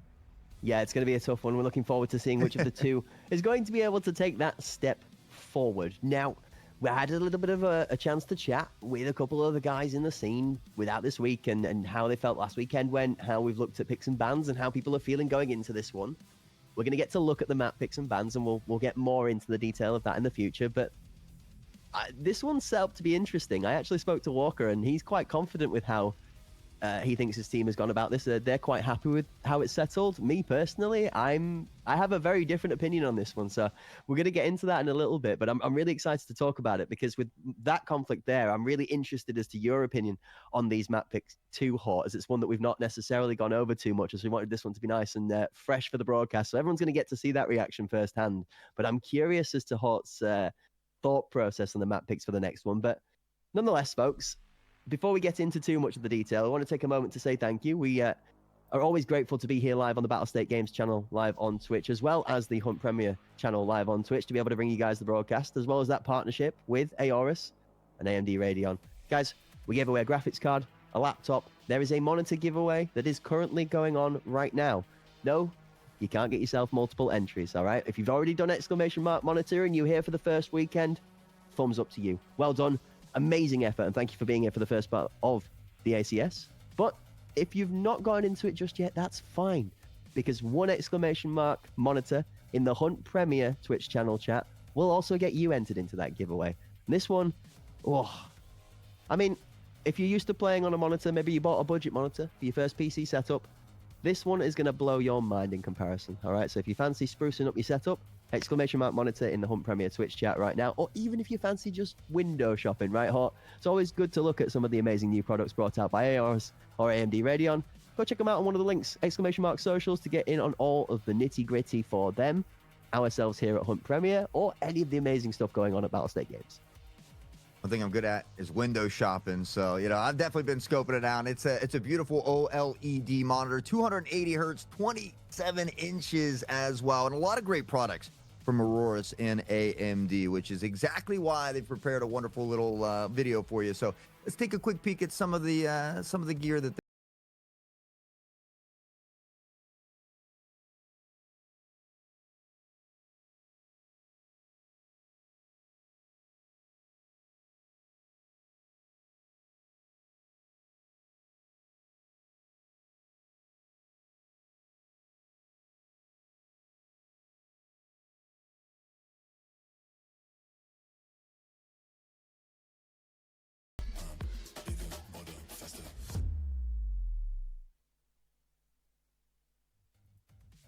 Amazing. Every time, honestly, I can't stop. We always kind of a little bit delayed to come back in out of that little bop, because that tune is something that's almost become, I don't know, it's just such a little groove, man. Bigger, bolder, faster, boom. Me and Hart always caught napping and tapping away to that one, honestly. But no, folks, it's been an amazing set of games so far. We've only featured 2 maps worth of entertainment and 1 head-to-head worth of our amazing action that we're going to get to feature for you today. But before we roll on to the next 2 head-to-heads, let's have a look at some of those highlights from our second map in the head-to-head from Jumbo Team and 404. Well, we saw Jumbo team trying to open it up. I mean, typically they are very, very good in these first few opening rounds, but I started to get a little worried when we saw 404 opening up with a couple of these nice rounds. Natrig, Pamani, everybody just consistently playing at the top of their game here today. A lot of great decisions were being made, and again, 404, they start out on the right foot. We see Jumbo team keeping it close here at the beginning, but it was just too much. This utility from Eevee, and you're going to see one hell of a masterclass from Eevee in this one. You're not wrong. You took the words right out of my mouth. Eevee's been cooking. It wasn't just this weekend either. Last weekend again as well. Eevee kind of came awake towards the back end of the weekend. I wonder if it's maybe just, a little bit of loose nerves. We spoke about how the 1.0 impact might have had its effect upon the game, as a lot of people that have been playing and interacting with the 1.0 content, which, rightly so. The game just got released. A lot of players that have an avid amount of hours in Arena have come from maybe some base game origins. Some maybe not so much, but quite a few. There's some great use of util here. You got to speak about that from the effect of Natrig as well. That was something that might not have been the most impactful part of the team's success, but definitely a drastic part of helping them get there, was Natrig putting down grenades maybe 3 out of 5 rounds with consistency. That's a good conversion rate, honestly. And then some clutch fights on site. We spoke about protection. I mean, you want to talk about ducking and tucking whilst planting a bomb and having somebody push in from the front door. You want to be able to cover that off every time. Here we go. Ooh, look at the spectator work as well. Zoom in. Beautiful. And forth. Yeah, and we saw Jumbo team get a little bit of footing there toward the end. They got to 5, but unfortunately wouldn't get much further than that because Eevee and the rest of the crew had other plans. Ramza, I mean, you look at, they had 3-4 players in double-digit kills on the side of 404, and you felt like some of that momentum from Iceberg really did spill over. They were down 4-0 in Iceberg and then went on a 7-round run. I mean, it just, even at times when they're struggling a little bit, they find that pressure is on their side or the cards are stacked against them. They don't really let it bother them. They remain cool, calm, and collected. They focus on the objective at hand, and they make sure to get the job done. And that's what it takes to win championships. So they'll advance on into that upper bracket, but they've got a tough match ahead of them as well. Yeah, absolutely. So whilst we give you guys a moment to wind down after the first Clash of Titans, we're going to go take ourselves to a comfortable 10-minute break and a breather. That's right, folks. Me and Hort are going to be able to break out of the windows that we are everlasting from within the commentary box to be able to go and grab some drinks, some snacks, and those all-important seatbelts, because the next match up and the next head-to-head is set to be even more explosive than the first one, folks. So don't go too far away from your seats, because in about 10 minutes' time, we'll be coming back where EPA will take on Mercenary in the next best of 3.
Hello, ladies and gentlemen, and welcome back to the Arena Cup Series Season 5, Weekend 2. We're here to battle it out to decide our Arena Cup Series 5 champion. My name is Cracked Wisdom, joined in the booth by my best friend Mr. Eggman, here with his beautiful mustache now slightly more straight than it was the last time over. No need for the kills today because the action inside of the arena is going to make the hairs curl on his face instead. We've already had hot heat and some pretty hip happening inside of Iceberg, a map that has been a favorite of mine for a long time, and a secondary Clash of the Titans coming to a close on Bay 5. That sees Jumbo team a little smaller than they were when they entered into this tournament as 404 take themselves to a 2-0 comfortable victory. That there being said, Hunt Premier, Battlestate Games, and the Aorus and AMD Radeon partnership is going to be able to bring you Match 2, Map 1. This is going to take our 2 EU remaining competitors to the stage to take it to a best of 3 to see who is going to continue their journey on in the tournament. Yeah, we'll be saying goodbye to one more team. And it's funny you say that, Crack, because I do cast a lot of high school leagues, and a lot of the young kids call me that as well. But I prefer Dr. Robotnik. I'm going to get serious with it. So, you know, same guy, just a little better name than Eggman, but whatever. I'll let it slide. What I won't let slide is this next match. I'm ready to see these 2 EU teams duke it out. I mean, EPA, they've been a dominating force for a long time, as have the Mercenaries under this new name. So it's about what team shows up for me. EPA has been kind of, on the up and up in recent times with their new roster changes, Hippo Codex coming in as well. You take a look at Rapid being a staple for this squad. Walker, Blitzer Girl, or Blitzer Queen, as I love to say, have been together forever. But there is really no room for error when you're going against this Mercenary squad. And for me, the biggest thing is, what Walker will we see out on the battlefield today? Yeah, I mean, it's a similar effect to members from the other team as well, though. We saw a equally disparate performance from Neimanas in his first match last weekend as well, where almost non-existent for the first 2/3 of the game, but then coming clutch for 4 kills total by the end of the game, but 4 of the bigger kills from the Mercenary side. I'm really interested in this one because I can't seem to get out of my head which one of these 2 teams I believe is going to turn up better out of the gate. We've seen Jumbo team show us that out of the gate doesn't necessarily mean anything from their performances, but I really, really do believe that this one is just going to be one that's going to play out depending on which team turns up better on the day. I mean, you've exceptional players. You've got Rapid on one side, you've got Fox on the other, 2 young individual members of extreme talent, quick, whippy reflexes, insane ability to clutch, and a confident team behind them to back them, to allow them to be able to play that amazing play style that they can do through their playmaking ability. You want to talk about people with great gameplay and sense. Walker, Blitzer Girl, Kiyoshima, Neimanas, 2 equally comparative duos and pairings on either team that are going to look to playmate, look to outthink, out 3D chess match the other team when it comes to individual plays on the attacking side or even for setup for defense. It's also going to come down to the pitch, and that map pick and ban selection process is one that has really grabbed my eyes. Hort, we've got to talk about this. I mean, what part of this are you surprised about, honestly? I'm not surprised that we see an Iceberg ban. I think if anybody was going to pick Iceberg, it would be Mercenary. They've been comfortable. They've been playing it more than a lot of these EU teams. So this first ban from EPA makes perfectly good sense for me. Bay 5, a map that we've seen EPA really shine on here recently and look to beat some big teams. So that ban also does not surprise me. Now we're heading toward Bowl, a map that I know you and I both love, Skybridge as well, and Fort. So I'm pleasantly pleased with exactly where we're headed today. Absolutely agree with you, Hort. Sorry, interruption. Important piece of information for the folks at home. Here comes your surprise, delivered in the attacking and defending side choices for both teams. Mercenary is defending first on all 3 maps, sir. Well, I mean, that doesn't surprise me because they get that option to do so, on the EPA's map pick. They get to choose the side, so they start out on defense. I think that's good for Bowl. Bowl often can be an attacking favored map with utility. So if you have a good start on defense, then it makes that second half a little bit easier for you. Attacking on Skybridge, well, that again doesn't surprise me because it's EPA's map pick here. And so I think they're kind of trying to do the same thing that Mercenaries is opting to go for, on Bowl. But Fort, that toss-up, yeah, I think Mercenary is excited. They want to show that they've come to play, so they are going to want to attack and really try to stick it to EPA. But EPA plays very well on Fort consistently, I think, and so as do both of these teams. Like you said, honestly, this is a game, a matchup where both of these teams are capable of winning, of deserving of winning. It's just about what team is going to show up in full force. And I remember last weekend, at least one of the series, I think Mercenary played without Kiyoshima. So is he back in the lineup today? That's going to be a big factor for me as well. I personally have a very drastically different opinion to this one, and this is where we have different opinions for great reasons, all right? We're not all the same person, otherwise we'd all be real boring. So here's the pitch. Ball and Skybridge are probably two of the more defending favored orientated maps in my mind when it comes to how the meta is right now. We speak about aggressive flash use, we speak about aggressive utility, and we talk about the ability for the attacking team to set the tempo on maps due to how they control how they want to push it, whether you want to throw smokes out first, whether you want to go slam effect, where you're not really looking to put any util out until the bomb is down, you're just trading for space on site. For me, a slow defensive, deep defensive setup from the Mercenary squad is something we've seen them capable and very well able to execute that will fit suited into these first two map picks for Ball and Skybridge on the defending side. I think that Mercenary, although, maybe never really going to be comfortable with any particular advantages versus EPA or teams of that caliber, I think they're going to be happy with where they're settled at from this map picks and ban phase. I think maybe if EPA are happy with the choices and the veto, they're happy, which I know Walker said he's confident that they've got attacking first on all three sides. So EPA like that mentality for it. But for me, that defending side, Ball and Skybridge, the EPA is going to have to take one of them quite confidently if we're going to see 4. I don't think this is done in 2 either. I'm actually slightly scared that Mercenary might get out of this 2-0 Ball Skybridge. My number one hater is going to kill me for just saying that out loud. Oh, no. Oh no. Well, we can flash back to the first weekend as well, and you remember I said EPA was my dark horse. They were, if there was an EU squad that I thought that could really rise above, it would be this EPA squad. But it's about whether they're all 5 showing up, and we've seen a little bit of inconsistency with Walker here. And again, I absolutely love Walker, a great individual. I've had the pleasure of hanging out with him outside of Tarkov, IRL, but I felt like we've seen a few slow games. Now, I will say, as long as you win, it doesn't matter. So if you do find a couple of those big util rounds, Walker's always finding those grenades. If you end with 4 or 5 kills as an IGL, it doesn't matter. Your job is done. You got that dub. So we don't really, fault that until we see those consistent losses. So for me, like you said, which team is going to show up today? All 10 of these players, incredibly talented. And again, is Kiyoshima here today? That's another big factor for me, because if Mercenaries do not have Kiyoshima, then I would definitely favor EPA in this one. Well, on that point, interesting note for the roster for folks at home to make sure that everybody is completely clued up. There are 2 substitutes coming in from the Mercenary squad today. So the Mercenary starting 5 will be Fox, Zaki, Lucky, Goes, and Onibai. No Kiyoshima and no Nimanas today.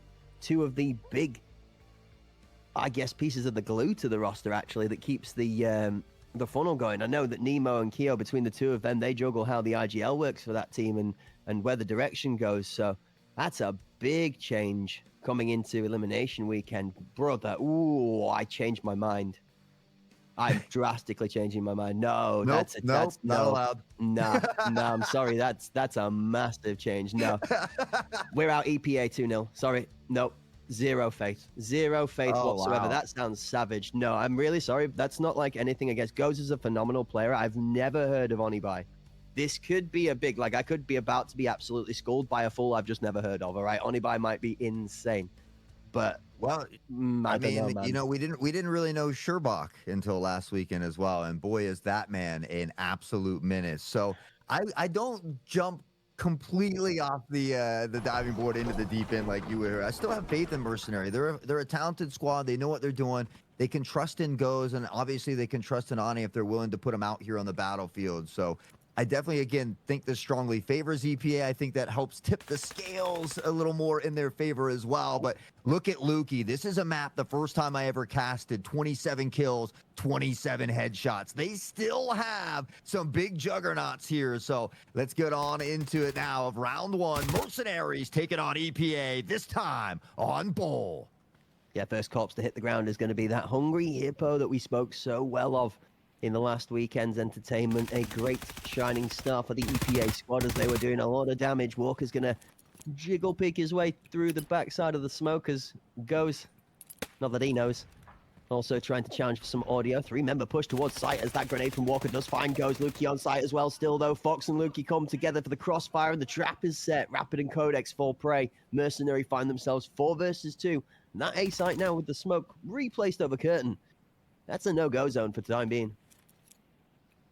Yeah, we saw that nade kill from Walker. It was a good start. Now towards site goes the flash, and with that, kind of waiting for that smoke to dissipate. Like you said, you can't really just blindly pressure through here, so we're gonna have to wait for that to disappear before Walker will inch forward. Blitzer Girl will get some spacing here toward Jim, but there was one tucked in tower lane. Zaki, the first to go down. Lukey answers back, and now Blitzer will fall as well. Lukey, 4 kills in the opening round.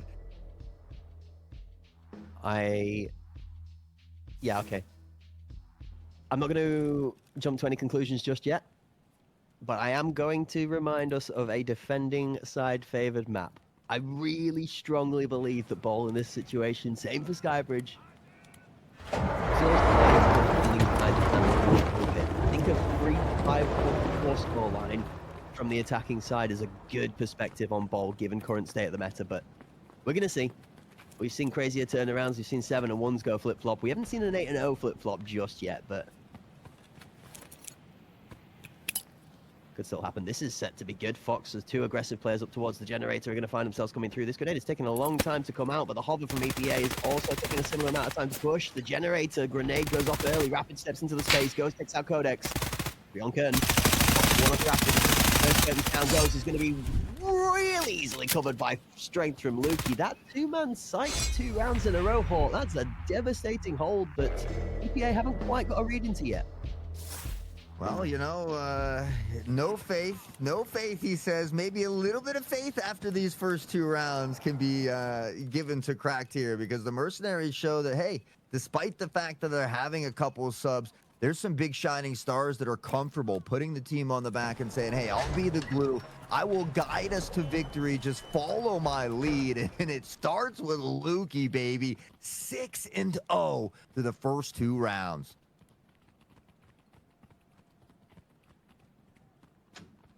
Big pivot from the attacking perspective. B site with all 5 members from the EPA going in under assault 2. The under fight from Oni doesn't bear any fruits or rewards. 1 from Zaki allows him to rotate onto the back ramp to still keep the site from being fully controlled. Apps is going to claim the bomb. Walker's first down. Zaki now having to rotate away as the T's here for support. Lukey, big man Lukey, 2 times for the 3 time for the 2 time. He's done it 3 rounds in a row. How do you stop him? How do you slow him down? The man is a monster, and now Lukey just continues the onslaught. It has been back to back to back triple kills here as he's got 9 on the board. Insane already out the gate from Lukey. EPA has to figure out a way to deal with this very quickly, or they could find themselves in trouble. Isn't Oni the name of one of the cultist bosses? Am I thinking of that right? Couldn't tell There's you, definitely pal. something in the waters for the Mercenary squad. This is a savage performance. I mean, don't get me wrong, 9 and 0 Lukey. You call that savage regardless, and we know he's been more than worth that kind of damage when he's on form. But this is what we spoke about going into this game, is which of the players from these 10 that take to the pitch are going to turn up. Each of them individually able. But if you get all 10 of these players firing on all cylinders, this is going to be a tough match. Now it just looks like a bit of a tear. Lukey gets 1, Rapid's got a second. Blitz in for 1 onto Lukey. The big pickup as EPA do shut down the big man mythical killer on that Mercenary lineup. Zaki steps out. Rapid and Zaki, a heated battle towards the backside of the tower lane. Zaki does find the back of Rapid as he's rotating for B-plat. Bomb planted. 40 on the clock with Blitz picking up Oni. versus 2. Fox over the top, finding that pick on the Codex. Does make it that 2v2 you talked about, but Fox isn't done. Gun go burr, Walker go down, and Blitzer Girl. In Blitzer Girl we trust. It has been a statement I've said before. She is a big clutch factor, and in a 2v1, she finds Fox. Time now on their side as well. Zaki trying to rotate around, has that P90. The jump shot from behind, it connects for some damage, but it doesn't force Blitzer off. She tries to get away, and just in the nick of time, I think he's gonna get it with a second left. 2, 1. It's just underneath the timer, literal milliseconds. Zaki makes it work. I thought she'd done enough. Yeah, I mean, the kill comes in with just about 8 seconds left. He gets there. I always say you need about 6 or 7 for that defusal, which is why I was confident he had an extra second to spare. And it's tough. I think if we, you know, Blitzer Girl was trying to run away. She got into an awkward position there, and maybe it would have been better to try and take that engagement to buy some more time. But, you know, as we say, it's always easier said than the booth. They're playing with that information they have. They're doing the best of their ability, and it was a phenomenal attempt from EPA. They really needed to get that first round on the board, and they just come milliseconds away from finding it. Smoke towards tower lane. Fox now going to be resorting to util as his vision is heavily obscured for the time being. Up and over. Grenade towards Jen again early. No push from EPA into Luki. Over from the backside, gets taken out by Zaki as Rapid's looking to try and trade with that main man and Luki himself.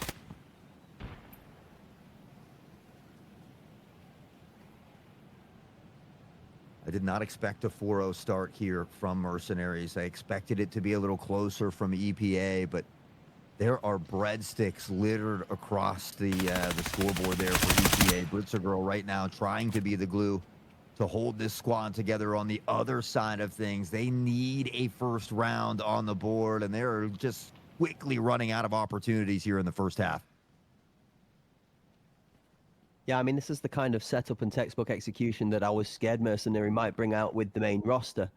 It clearly seems that despite the lack of Nemo, Nas, and Kiyoshima, that they have at least put in a similar level of dedication to preparation. As so far 4 rounds deep, Mercenary look disgustingly clean. Hippo's going to start invigorating a little bit of a catalyst into his explosion as he puts some good shots down and picks up a first kill that we've seen for him this game. Hoping to try and inspire the rest of his teammates. Util's coming out. It's going to be Oni picking up Hippo. Walker finds the trade back. Oni goes down. Codex up on top. Med is going to find nothing except from a strafing Luki. He does get the kill, but with 15 seconds left on the clock, time is ticking very, very quickly away. Device going down on site. Zaki holding off from tower lane. Inside, outside. Blitz for 1. Fox for the trade.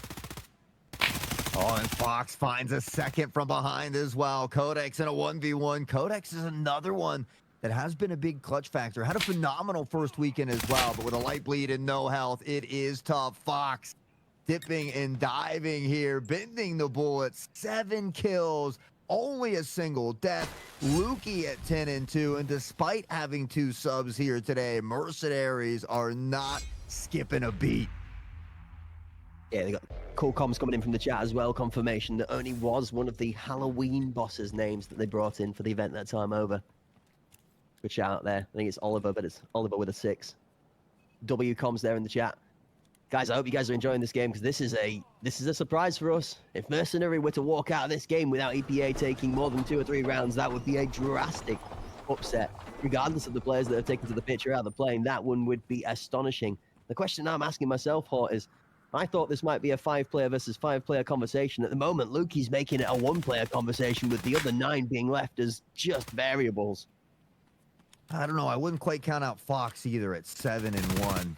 I mean, Mercenaries playing well together. Zaki 5 and 2 there as well. The 2 subs, not a ton of kills, but it doesn't matter. They're doing what they need to do to solidify these round wins. In fact, 5 of them in a row. So we talked about that scoreline, those kills. They don't really matter when your team is getting the job done and getting it done decisively. Zaki already on the flank, finds Blitzer Girl, pressing forward, looking for more. The Device a bit weary now. They know the flank is coming in from behind. Zaki, the dance of death. Codex will put him down.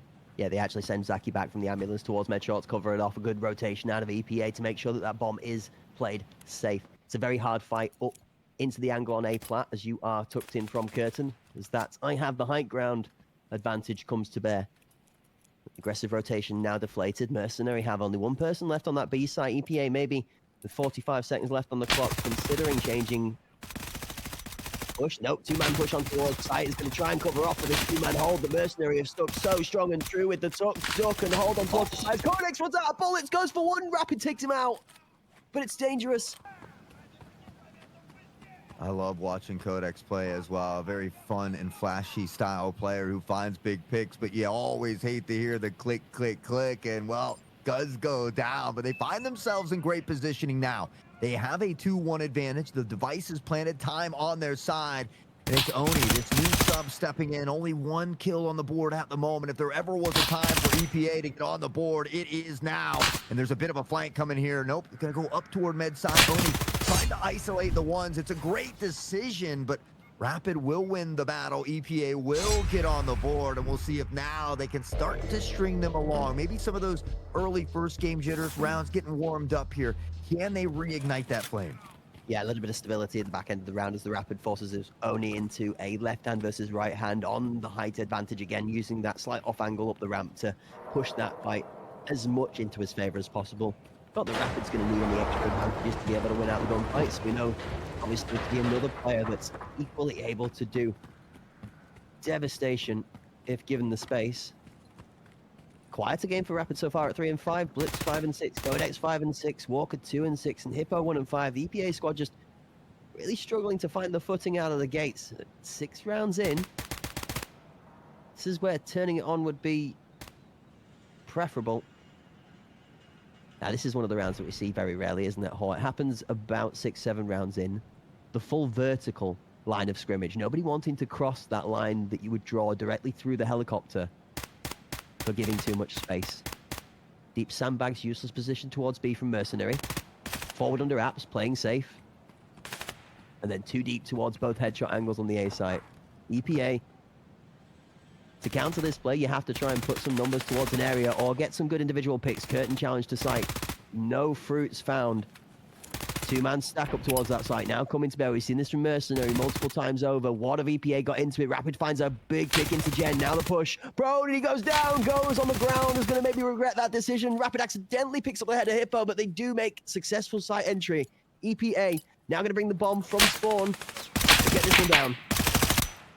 Oni from this flank position over the top tries to find one. Can't quite thread the needle. Zach will let the gun sing through the smoke, and he'll find the tune of Codex.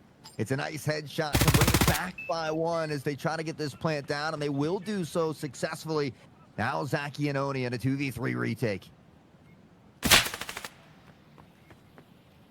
Just Zaki in a 1v3 retake as Oni gets cast off as a casual afterthought. Can Zaki pull it out of the bag? 28 on the clock. Blitz first contact on Gen. On the right hand side first as Zaki does delete the head of one. Up onto the support running. That's an interesting perspective. Zaki's going to make it onto site. He's not going to have enough bullets in the gun, so he grabs the second. On for the defuse, trying to bait out the push. Time is favorable for Rapid, and he sits just as he needs to. Discipline played perfectly. We've seen this. Under the pressure. Zaki nails him with a sick one on the way down, but it's still going to be around to EPA. Nice knife moves from Zaki, but EPA do close a second. You don't bring a knife to a gunfight, but a sword? Maybe a sword will work. Zaki slaps him into the ground and breathes a little extra excitement for us here. You know, it's moments like this we love in ACS and Tarkov Arena, but you're right. EPA did the important factor. Rapid did exactly what he needed to do to solidify that round win. So they're able to put a couple on the board in a row. We talk about those 6-2s, those 5-3s. What a difference one round can make. And you feel like if EPA can get this third and final round before the first half ends, that would be 3 in a row. That momentum, that favor beginning to shift in their corner. And maybe it's something they can start to run away with.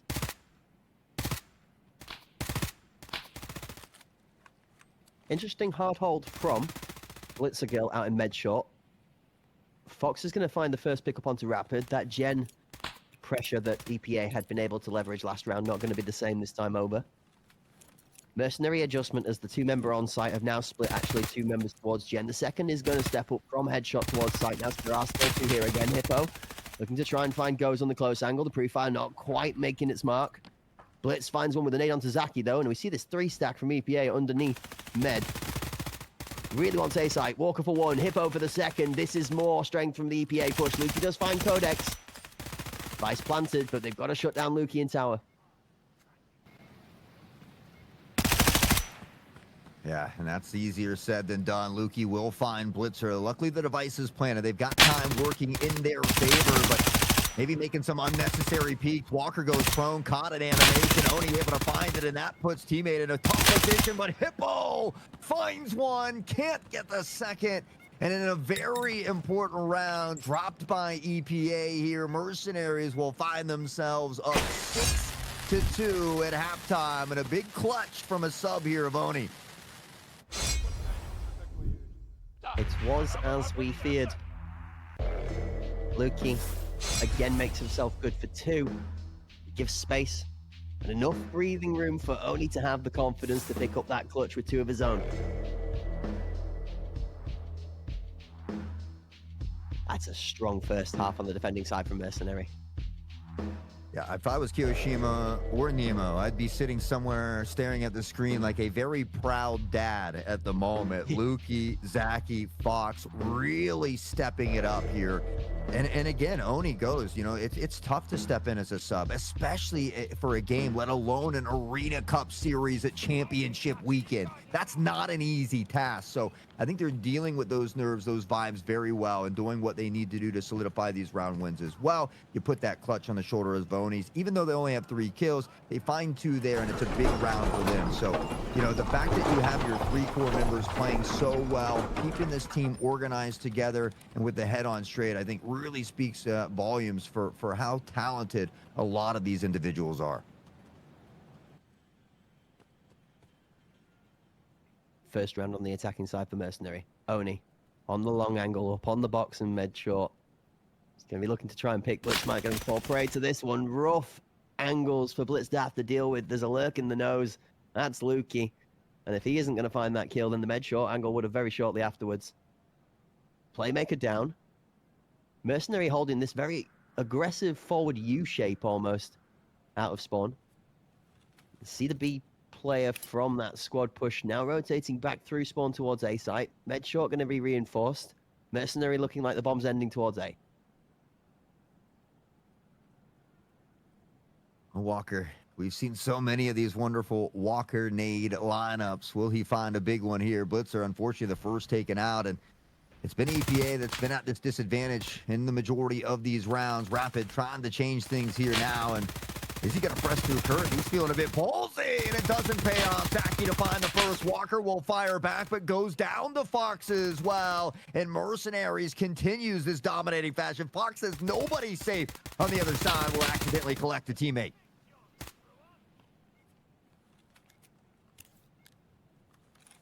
v2. Shots are good out of Lukey. Codex goes down. If last left alive, he's going to watch behind him, and Lukey's going to creep up for the last one as well. It's another 3-piece. Another 3-piece. We're not a broken record, chat. You're not hearing the stream repeating itself. It is simply happening time and time again. Lukey at 15-5, 9 rounds in. You're right, he's getting some great support from Zaki and from Fox. That is a dominating scoreline. I flash back, like I said, it was one of my first ever arena casts, and I got to see Lukey go 27 kills for 27 headshots on this map specifically. I will remember it probably for eternity. So Oni, though, opening up with the first pick here as well. Again, these subs stepping up nicely, doing exactly what they need to do, helping in these big moments. You look at an opening frag, and it's, again, plays like this that are consistently setting the Mercenaries up for round wins. They've got the player advantage again, and so now it's really up to EPA to try and fight back for some of this positioning. So as each of these players will be sitting at home, all 5 of them locked in the Discord call together, trying to just bring those comms to the next level to maybe elevate, help them create the next play to give them access towards site. You see Mercenary, although they are a player up, they're still being really cautious about how they're going to approach towards Generator. The big man Hippo. ready to defend, having to kite out. That smoke's going to push him back towards the headshot angle. Full tower space given from EPA. Hippo's going to consider going back and then think against it. Oh man, Codex is tucked on site with that smoke cutting him off. He's in a tough spot right now. And EPA, you look at the minimap too, and the majority of them shifting toward this B site where everybody from Mercenaries is looking to just kind of flood the gates of A here any moment now. We see the rotation come back from Split, but Oni will spot him on the jump over. Fox finds Codex tucked onto the site. Hippo does return fire, finds one, tries to slow down this pressure here as the device dropped toward Curtin momentarily. And now Luki's battling back, does find Hippo. How do you stop Luki at the moment? He is on fire! Yeah, 5 seconds left on the clock. The device is going to get planted just in time. Blitzigel is the last person left alive to try and defend. She's not going to be alive for long. Luki is going to take her down as well. And it is another 3-piece from Luki.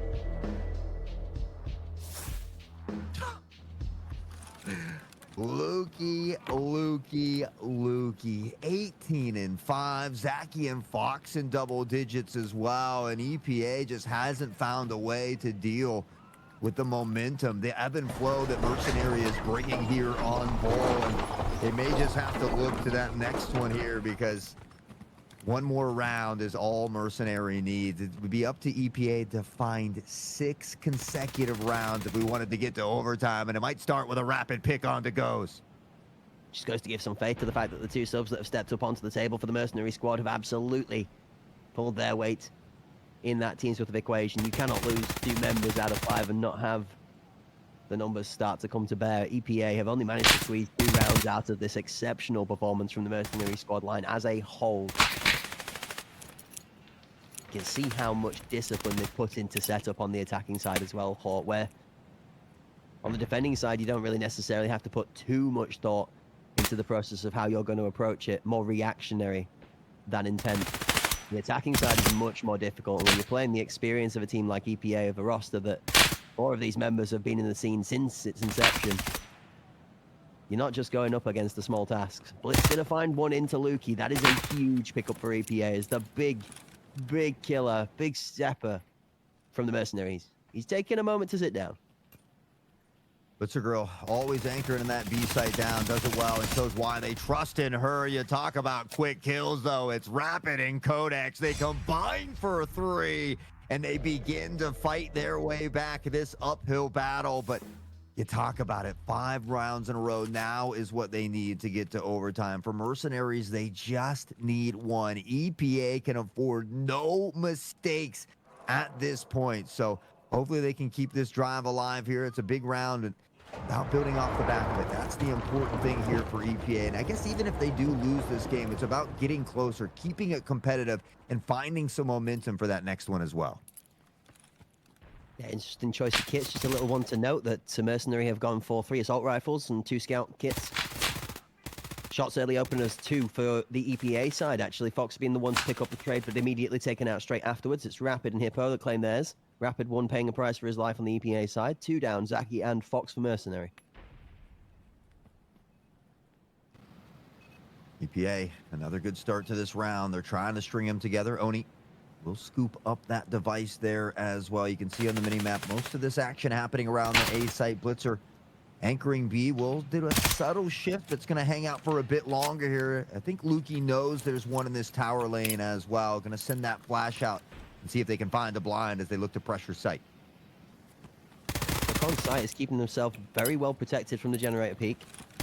2 on Curtin now, but slowly comes by Walker and Codex win their fights for 2. Luki for 1, but Codex finishes it off, and it's going to be another round to EPA. Nods from Walker. Good signs in camp, shows that the mentality from the models and the body language on screen says that EPA is still comfortable with where they're at right now. It might be match point for Mercenary, but like you said, 1 round at a time, one after the other. There is a way back into this game. Possible? Yes. Probable? Absolutely not. Likely? Keep dreaming, Sunshine, but we'll yet to see whether that one is going to come to the fore. A couple more pieces of good util out of the EPA squad, which is something they are definitely not something to be frowned upon for. Might help them on the way. Watching grenades out of the spawn, nothing off of Mercenary in the way of lethal so far, just smokes and flash. Okay, 1 go off in the background, no result. For the chip damage, Codex tanking some. Rapid finds Zaki. Fox for Codex. Lukey takes out Fox. A bit of a misplay there as Mercenary tri-site entry. Oh, Hippo's going to find Oni, and with that team kill coming in, EPA maybe looking to take advantage. They don't realize Goes is up top as the smoke begins to fall apart. Goes will find one over the top. Now on a 2v3, Lukey. Still that juggernaut standing, though. That's been the raid boss here for Mercenary, inching closer toward Walker. Walker needs to find this pick, and they are moments away from giving each other a little bit of smooch here. Spotted first. Walker does look around the corner. Gets him to chase as well. Leans in, but Lukey cannot be denied. Yeah, it's the left hand versus right hand. Walker's up against it as Luke gets a better angle. Now we need to see the main man, Lukey, pull off the 3 kills that he's been so consistently able to do to clutch the round against the wave of play. He's going to find one into Hippo. The shots onto Rapid didn't do anything other than ring one off the top. If you notice the small fraction of Rapid's health missing, he tanks one to the helmet. Lukey's able to snatch that device up.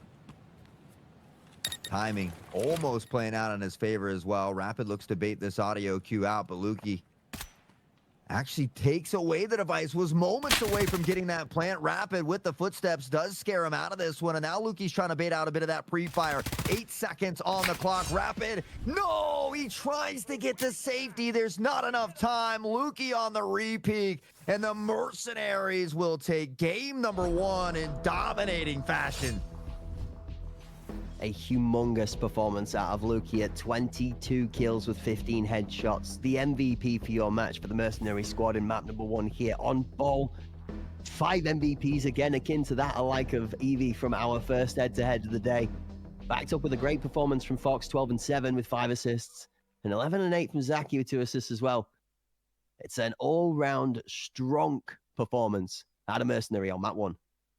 Yeah, Lukey, an absolute monster here in this one, and something that EPA is going to have to figure out maybe where they're playing on that defense and find a way to deal with it. We saw EPA find some kills late in these rounds to begin to battle back. I mean, there's 9, 9, 8, 8, a lot of them very, very close in kills, but it felt like it was one of those too little, too late. We talk about the difference of the 6-2 versus the 5-3. And it wasn't until those final 3 rounds of the first half that we saw EPA get 2 rounds on the board. So they are going to need a much better start here in this next one. But Mercenaries, they're hot and ready to roll. I mean, this is going to be a dangerous game for EPA. Yeah, this is a tough one. The first game in the bag, and it did play into the mentality that I kind of alluded to early on before we got into it. But at the same time, it did not play out the way that I had expected it to for the same result, which we spoke to. It definitely felt like a defending heavily favored map, especially even when EPA started to claw a few rounds back. It was defending sided that they were showing more strength. I'm not sure if I can attest it to a map or a man, though. A man might be a little bit of an understatement. A machine? A tank? That was not a map issue for me, for sure. I'm 100% with you on that one. And you know, and nothing to take away from the other players, because yes, Lukey was that machine, but Zaki and Fox were right there as well. I mean, this whole crew, the way they were playing together, working off of each other, finding those picks.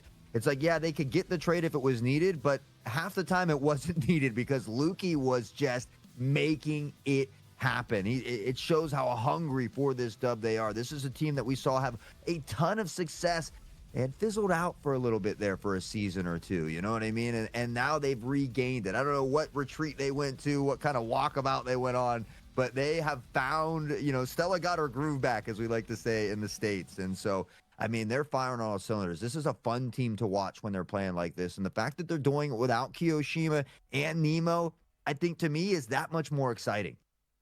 Yeah, and you've got to think this is off of the back of last week's with the performances for both teams, which A little bit back and forth. EPA end up taking a 9-6 versus Oil Rig on Bay 5, which is good. They go down 7-9 to OKAK on Bay 5 in a very close game. Again, that's good motivation for the EPA squad. They take that 13-10 versus Jumbo Team in that cinematic overtime. Again, it's a tough fought match, but it's a good motivator for the EPA squad coming into this weekend. You look on the flip side of it for Mercenary that went 1-2. They had that good victory versus the Spartans on pole, but the rest of their qualification stage was a little bit more dank, a little less to speak for. You've got the 7-9 loss versus 404 when Iceberg was picked with, both teams. That one was an extremely close match. They did only just not manage to scrape the victory there. 404 taking that one 9-7 on Iceberg. But their final match versus Virtus Pro was on Skybridge. It was a 9-4 victory for Virtus Pro. But it's probably one of the better performances that any team put into Virtus Pro all round. 404 dropped to 9-4 versus them on Bay 5. Mercenary's the only other team to take 4 rounds off of them. Was on Skybridge. We're going to Skybridge. Mercenary have arguably played one of their better games against one of the toughest opponents in the tournament. And after that first maps with the performance, the EPA squad have got a mountain to climb for me. They've not seen Skybridge yet this tournament, so they've not played that map against any other team thus far. I know Walker's techie with it when it comes to his util, but I mean, Mercenary looked more than prepared for what EPA had ready for them on ball. It didn't just feel like Luki was popping off. It also felt like they had just a bit more of a grasp of what the concept was of their gameplay was going to be. It did feel very matched. Like, they're going to set up like this, we're going to set up this way to counter it, and then execute. And it felt very, very smooth. Yeah, I mean, EPA is very good on Skybridge, so maybe it could play out in their favor that they haven't played it yet here in ACS, and the teams haven't really got a good look at how they. But this is an EU squad, so they probably know just as well. I think for me, again, a big factor is going to be Walker. A lot of times on defense, we see Walker taking a lot of space, and sometimes we see him getting a lot of value, but other times we don't. So for me, that's going to be a big factor in this one. I think Mercenaries, Kiyoshima really shines on Skybridge. This is one of his better maps as well. We see him with some big flanks, some big clutches. Not here today. That wasn't a factor in bowl, though. Normally, I'd say I'd be a little bit worried, but with the way that these 3 core members are playing, I mean, a lot of that worry has kind of drifted away. So I'm hoping my dark horse can find a way to squeeze this one out and send us into a map 3. But right now, Mercenary is looking like they want to turn them into some glue. Yeah, and if you in the chat want to maybe make your experience just that little bit better, if you want to get down with downbadchad_TV with that dapper looking stash in the chat there, and you want to see it in a slightly bit better pixel perfection, maybe you want to pick yourself up a brand new monitor to add an extra bit of performance to your PC setup, well, we're giving one away thanks to the partnership with AMD Radeon and Aorus. There is a monitor giveaway going on live right now, all the way up until the 14th of December when we will close and draw that monitor. You just need to be in the Hunt Premier Twitch chat to be able to type this one, folks. All right, Hunt Premier Twitch chat, !monitor to get yourself entered into the giveaway thanks to that amazing partnership, courtesy of Aorus and AMD Radeon. Folks, the monitor looks sick, the monitor looks sleek, but if you fancy finding out a little bit more about any of the other products that these 2 amazing companies have to offer, then don't forget to check out !socials, swing by and see if they've got something that might just please you in your next upgrade. I know I've had a few bits and bobs that have been improved recently thanks to some products from Gigabyte, Aorus, and many other great companies. All right, this time we're grateful for the support from AMD, Radeon, and Aorus. Folks, alongside that, we've got a little something to show you, because they don't just have the monitor that we're giving away on offer. They have a many wide range of monitors to look at, and here's just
actually an Escape from Tarkov shirt. It says Escape from Tarkov right on it. I love it. We've got Cracked over here with the hat.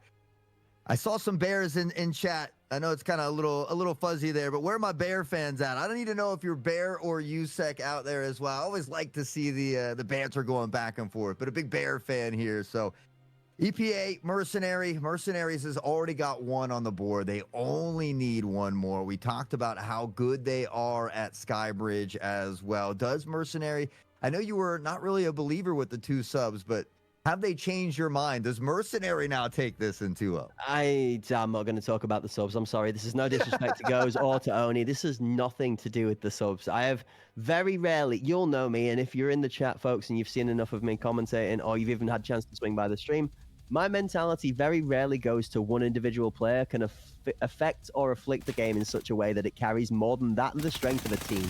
In these highlights, you are about to see how one player, alongside support from 2 of the other main roster, is going to absolutely annihilate any problem set in his way. There is no such thing as consistently good for 3 in Arena, folks, okay? If you're new here, that's not normal. That is creature demon energy in a nutshell. Yeah, and again, I mean, it's tough because Lukey did such a phenomenal job, but I don't want to take anything away from Fox or Zaki as well. You look at Fox was 7-1, 7-2 at this point through these first 5 rounds, and it was these 3 core members that were the glue to hold the squad together. We saw EPA get a couple toward the end of the half. Zaki busting out the sword here as well. It was Rapid that goes down, but this was just a really fun match to watch. So, you know, obviously it was a little bit more one favored, but there was a lot of exciting moments I felt like that popped off in this one. Yeah, a couple of tough moments of both teams had members try to take to the ground for the prone angle, the off angle to try and gain them an advantage. But at this level of the gameplay, this level of the gunplay, especially against a player like Lukey and the likes of the rest on this field, you just can't give that kind of an advantage out there. We see Codex doing some amazing work on site as the defending side of the map for me feels slightly stronger, starting to come to the fore, but it became just discipline and gunplay really throughout that was showing out. You see Lukey there, and the right hand versus the left hand angle on split just puts the pressure down, bullets after bullets, and it's only a 30 rounder, but it's making that 30 rounder work. That's the thing for Lukey in that game for me. That's just that little bit extra special. It's like we see people dominating on the P19. Yeah, it's slightly slower fire rate. It's got 50 rounds. Regardless of the difference in the fire rate, anything else you want to take into account, 50 round magazine makes life a lot easier when it comes to managing multiple targets. A 30 rounder is drastically more tense. You have to be so meticulous about how you manipulate how many bullets you are using per fight that Lukey played it to perfection. You've got to give him full credit for his individual gameplay, but we definitely can't forget about the 2 teammates that helped him along the way. Right hand and left hand men in Zaki and Fox. Absolutely a great first map. We are going to have a second one to come for you guys just now. It's going to Skybridge, the second scene set with a similar style of play, hot range, little bit of CQB and VIP, and I mean, well, we'll talk about B-site if we go to B-site. Go B-Bliat!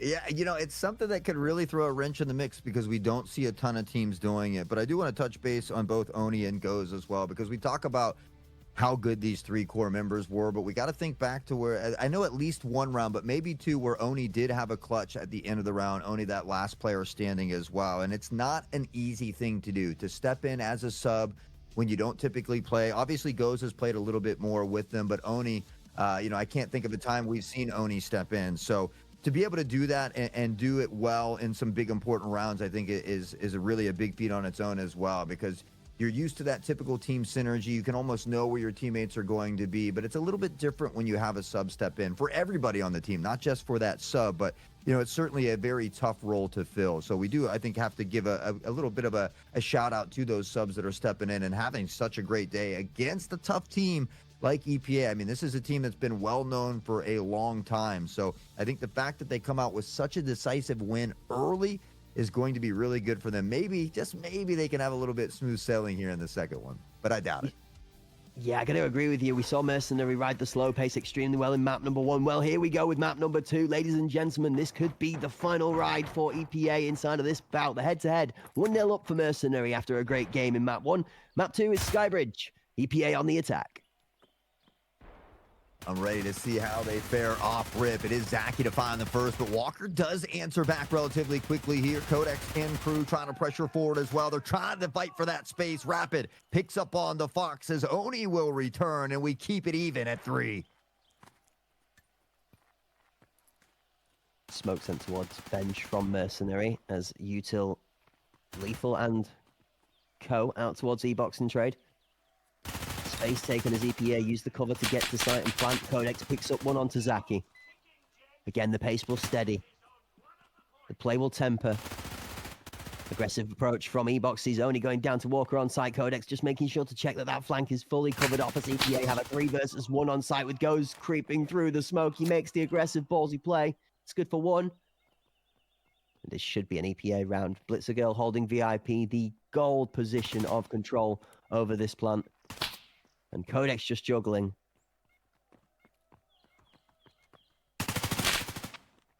Well, Goes will find to pick up on the Blitzer Girl to bring it back to a 1v1. Now Codex just has to buy some time, and on a map like Skybridge, there's plenty of spots to play Ring Around the Rosie. That's exactly what we see. Now that we're past that 7-second mark, Codex is welcome to take the fight. Doesn't win it, but it doesn't matter because they do win the round, and it's EPA to start off on the right foot this time.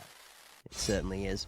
Big captain in Walker taking the big play, getting that kill onto Lukey early on. Saying that said so, swish. We forget to the sideline Lukey for a second, and it leaves space for Ghost to pick up a 3-piece, though. Round does not go on the scoreboard to Mercenary, but a similar strong performance from a different member reminds us that all of the members on that team are still fully alive and awake. It's 1 in the bag. A couple more rounds in, and we'll start to get a real feel for how this map's going to go, but thus far, EPA will be happy to be in the lead. A little bit of pressure taken off for the time being. Early pick only takes out Walker, the captain, down really quickly.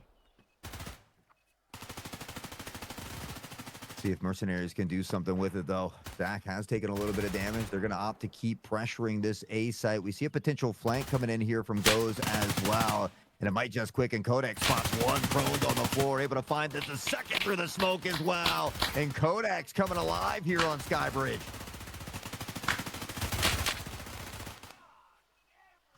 It's absolute chaos. The bullets swinging left, right, back and forth. Bomb is down. 2 of EPA members are left standing, but the bomb is left in almost a nightmarish situation as the angles to be able to cover over it fall favorably, way more so for the Mercenary defending team. 2 long angles with a pixel peak. They don't even really necessarily need to hold the bomb directly, as collecting it and planting on site should drop at least the next 20 seconds off the clock. 50 left. Only finds Hippos. 1 left alive is Codex, and with just over half of his health to play with, a couple of bleeds to deal with, he's going to have a tough task. 40 seconds. And you see what this is what I was talking about, the bomb hawk. That's a firing squad if you ever saw one. Yeah, Mercenaries able to bounce back here in round 2, so they keep it close. Nobody's running away with it here early in this one. You talked about how, you know, it always varies for me. Like, you know, you talked about how kind of Skybridge maybe a little bit more on that defensive side or defensive favored map, whereas typically in the past, due to utility and the placements, that it was a little more attacker favored. But now that the meta has shifted, we don't see a lot of these enforcers and things like that, that maybe it's a little bit easier of a time on this defensive side. Yeah, as we mentioned, we spoke about the EPA roster going through a couple of changes with how each of the members were playing their different roles. Walker now playing a more aggressive position, looking to try and gain more time with it. On the entrance of there, and she gets 1. Force out the angle. Walker for a util kill. Oni and Luke together, though, taking heads and making themselves a big bucket of bread. Zaki on the backside gets 3. Walker does close 1 out, but my word, Mercenary's cooking in the kitchen right now.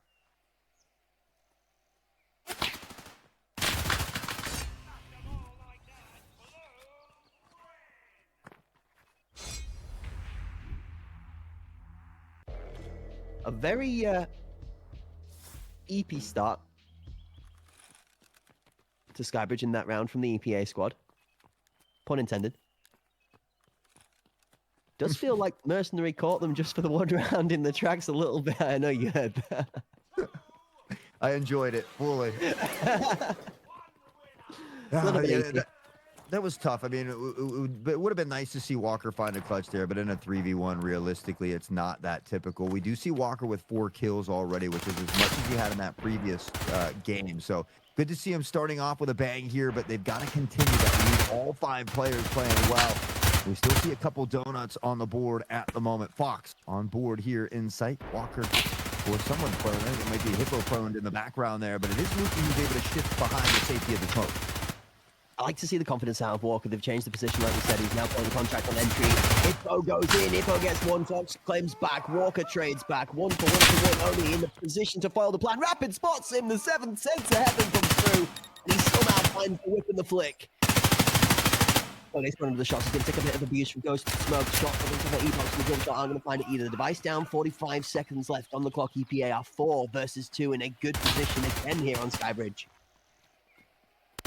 Yeah, the numbers in their favor. They just have to solidify the round. Rapid will start that there with a pick, and now it goes down to Goes, but Rapid takes out a teammate as well. And luckily for them, they still got 3 standing, so it shouldn't be something that could be too dangerous just yet. But again, 20 seconds on the clock. You need 3 picks and about 6 or 7 to find the defusal. Kodak will wrap it up side VIP. And with that, EPA will find ourselves tied up 2-2. A lot more alert to that round. That felt like the motion in the ocean that the EPA squad are going to be looking for. It's nowhere near bedtime. There's no excuses for being EP at this point in time. Jokes aside, it is definitely a much more confident forward-facing performance out of Walker. You can see Codex also enjoying himself in a 5-3 as well. Oni's had a great showing so far in this one. There's another one that's caught my eye, but also 5-1 on Goes. Don't let that one slip out the back of your mind, because I guarantee you towards the back end of this match, that one's going to become more relevant. That nade off the back of Fox is actually going to fall a little bit short there. I'm not sure Zaki was looking to tag his teammate. Dodgeball, brother. Nice shot through machine. Not a ton of damage until now. Lukey able to find the first. We'll see some of that utility rain down toward the back, but Lukey can beat up that stage. He gets in front of the smoke here as well. The pre-fire doesn't connect, and so he'll look to go help out VIP. Fox, a quick snap to the head, leaves Rapid dead, and seeing red. Hippo tries to bounce back. Fox right there to put him down, and Mercenary continue to find the trades while winning battles. Blitzer Girl will try to reel it back and even the odds a bit, but they're still down by a player. Yeah, Blitz going to shut down old teammate Fox. 2 versus 3. Oni, Lukey goes 2.5 versus 3 as Lukey's body is a little bit torn for the time being. You can see by the patched blue health on the hood that he has the meds on him to be able to fix that health back up to full, but not found the time to do so just yet. The health is fully grayed out. It means it's gone and cannot be recovered. There we go. You see Lukey's probably at some quick meds there to top that one up.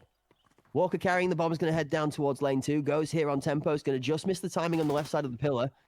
Walker's going to try and peek on the left side to him. That's a brave peek in here. Right versus left. Always want to be on the right hand. Bomb on plant. Moni's just going to come through with a clean 2-piece from the backside.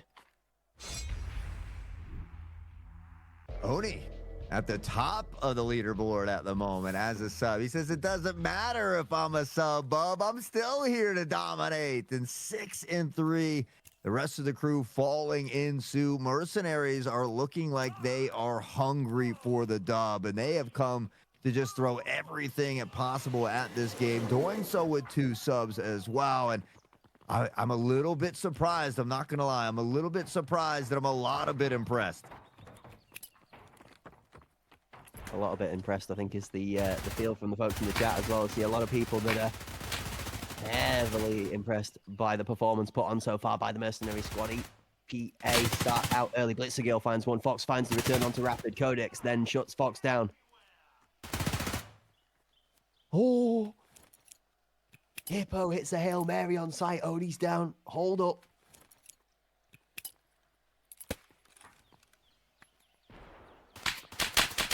What can they do with it, though? Hippo pressing forward. Lukey's going to shut down Walker here. Blitzer and crew was trying to hold the flank, but a 4v2 turns into a 2v2. They're eventually going to snuff out the flame that is Lukey. They got to get through Goes, who does get the equalizer. Shots on towards site. Blitzer trying to chase him down. Will pop the reload and scoop up the device, but Goes changing the verticality here a little bit might make this shot hard. The flick up and Blitzer almost able to nail it, but not quite. These two continue to duke it out on the site. She knows as well. Fool me once, more fool you. Fool me twice, more fool me. She's already up, checking the high angle this time around. Goes, drops off, 38 on the clock. Blitz got a fair bit of time to play with, as has Goes. Bomb is just going to be stuck planted straight off the rip.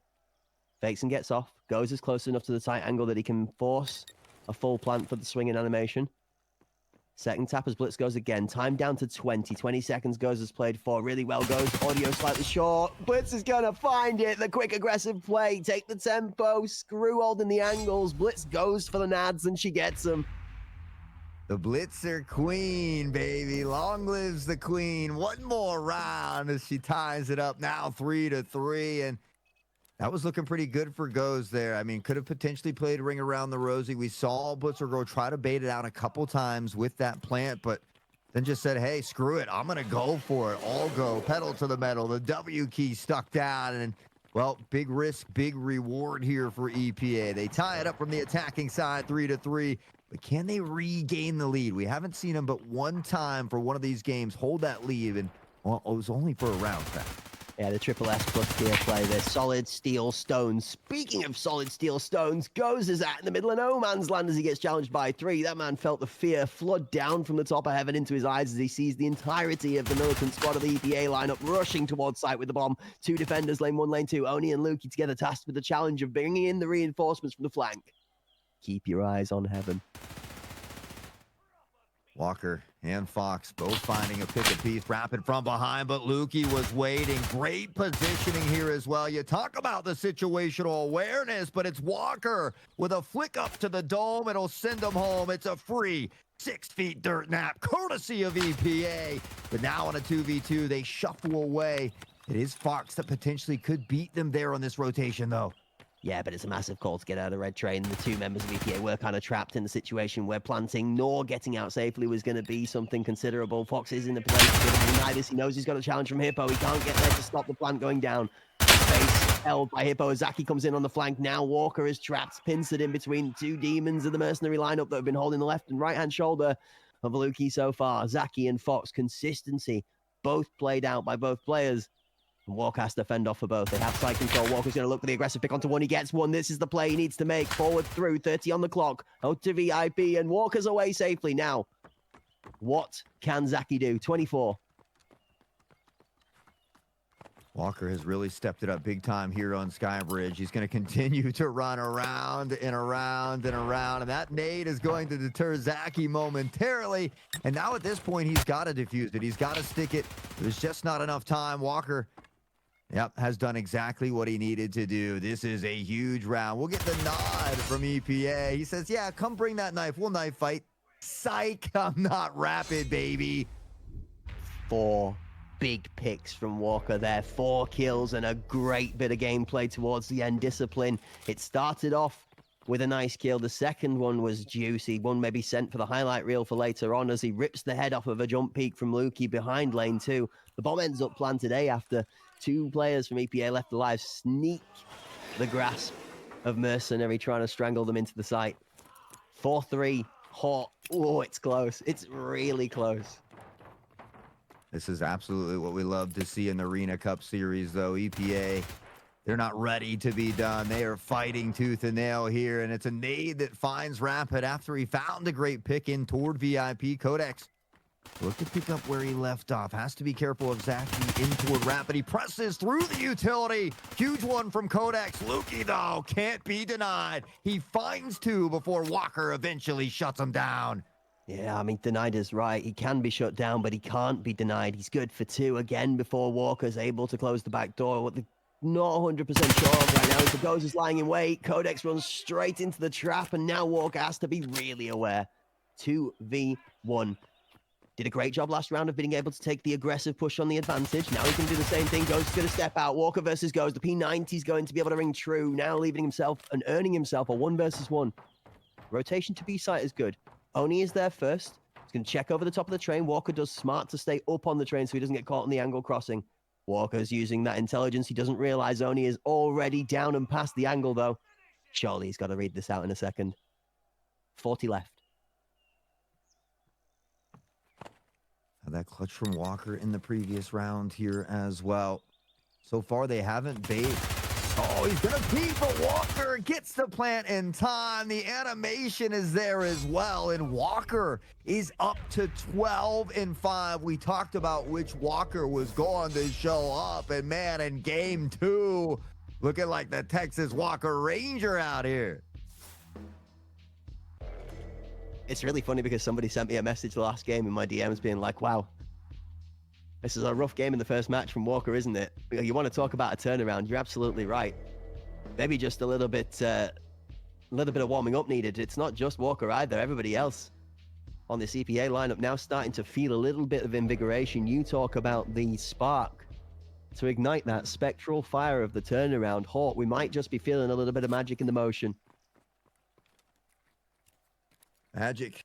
It's happening. I'm a believer, but again, it is only a best of 3, and Mercenaries have already got 1 dub there. You can see at the top of your screen that golden bar that represents that dub. So they don't have to get worried just yet. Should they fall to the wayside or happen to lose game 2, they've still got can rely on that 3rd game. But it's nice to see EPA bouncing back so strongly after such a tough time that it felt like anyway on both. Said to this as well, potentially defending sided favoured map that I'd thought, well, EPA have done themselves a great job on the attacking side of closing out a 5 and 3 half. Now Mercenary get their chance to play the tempo, to set the pace, and to pick the target. Early in, access onto site, bomb is already ready to plant. EPA playing 1 strong towards the B side, 4 towards A, and it looks like potential retake approach. Tap of the bomb is a fake plant trying to delay out some util. Zaki going for the 2nd tap attempt. This is something that's real 3D chess match based. So Walker known for a lot of util. Mercenary twice tap plant to try and bait out a grenade that would defuse or deny that plant. It doesn't come. EPA are holding still.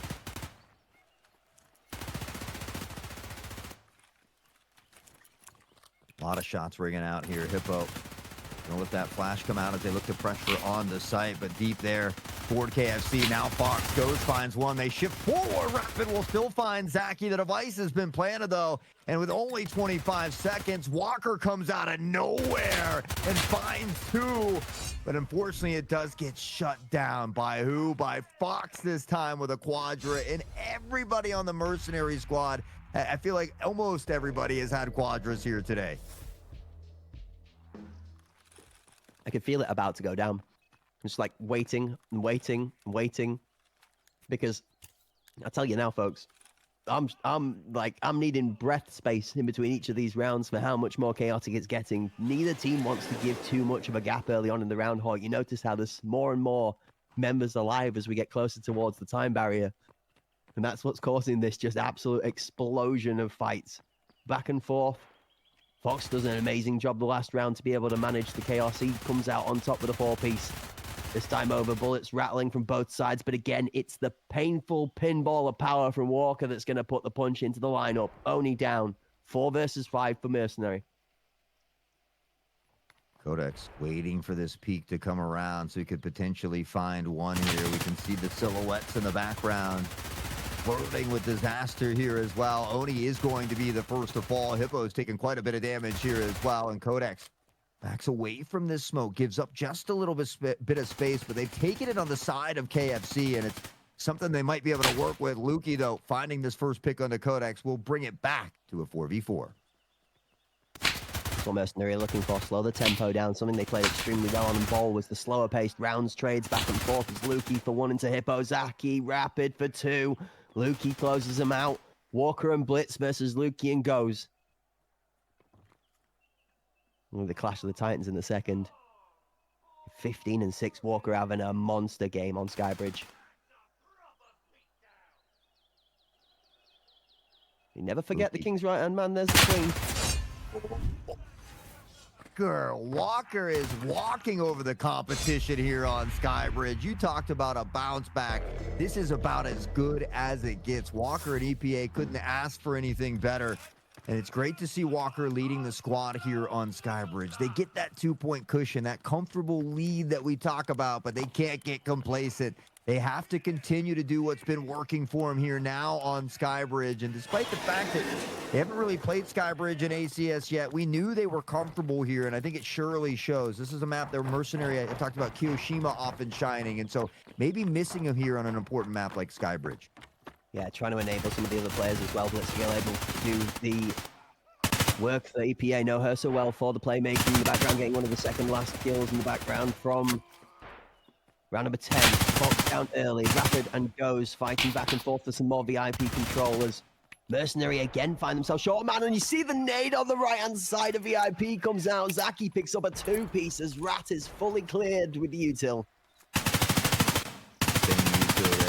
It's always nice to find a nade kill. The fact that you get 2 with 1 is always a nice little surprise, a cherry on top, and Mercenary is enjoying the player advantage momentarily. We see Blitzer beginning to shift away from that escalator and look to head toward KFC, and maybe a big flank that could work out for him, but the device has been playing at time now on the side of Mercenary. Yeah, sign those two players up for your local cricket or baseball team. It's a real good catch. In 1-for-1 trades, as Brits and Luke can pick up a kill apiece. Going down to the ground goes, actually, again, not quite able to pull off the dolphin dive. Hippo does remove his body from the equation. 2 versus 2. Hippo hurt. Zaki and VIP. The cross from Hippo gives space for the challenge from Walker. Hippo on the aggressive push. Lukey still alive. Manages to knock him down. 2v1. Can Walker find another round of success for his team? Well, the device being planted, and with only 10 seconds, you'd have to say no, but Mercenaries are hanging back. They are going to peek. Lukey just playing that time to their favor. You get down to that 7-second mark, you find that peak, and if they don't get off the bomb, they often die. If they do, then there's not enough time to find the defusal. So Mercenaries just really using that time management on their side. They reel this one back a bit closer. They get within striking distance now, and they do it before EPA gets close to that match point. So that's a really big round for Mercenary. Can they pad one on the back of it, though?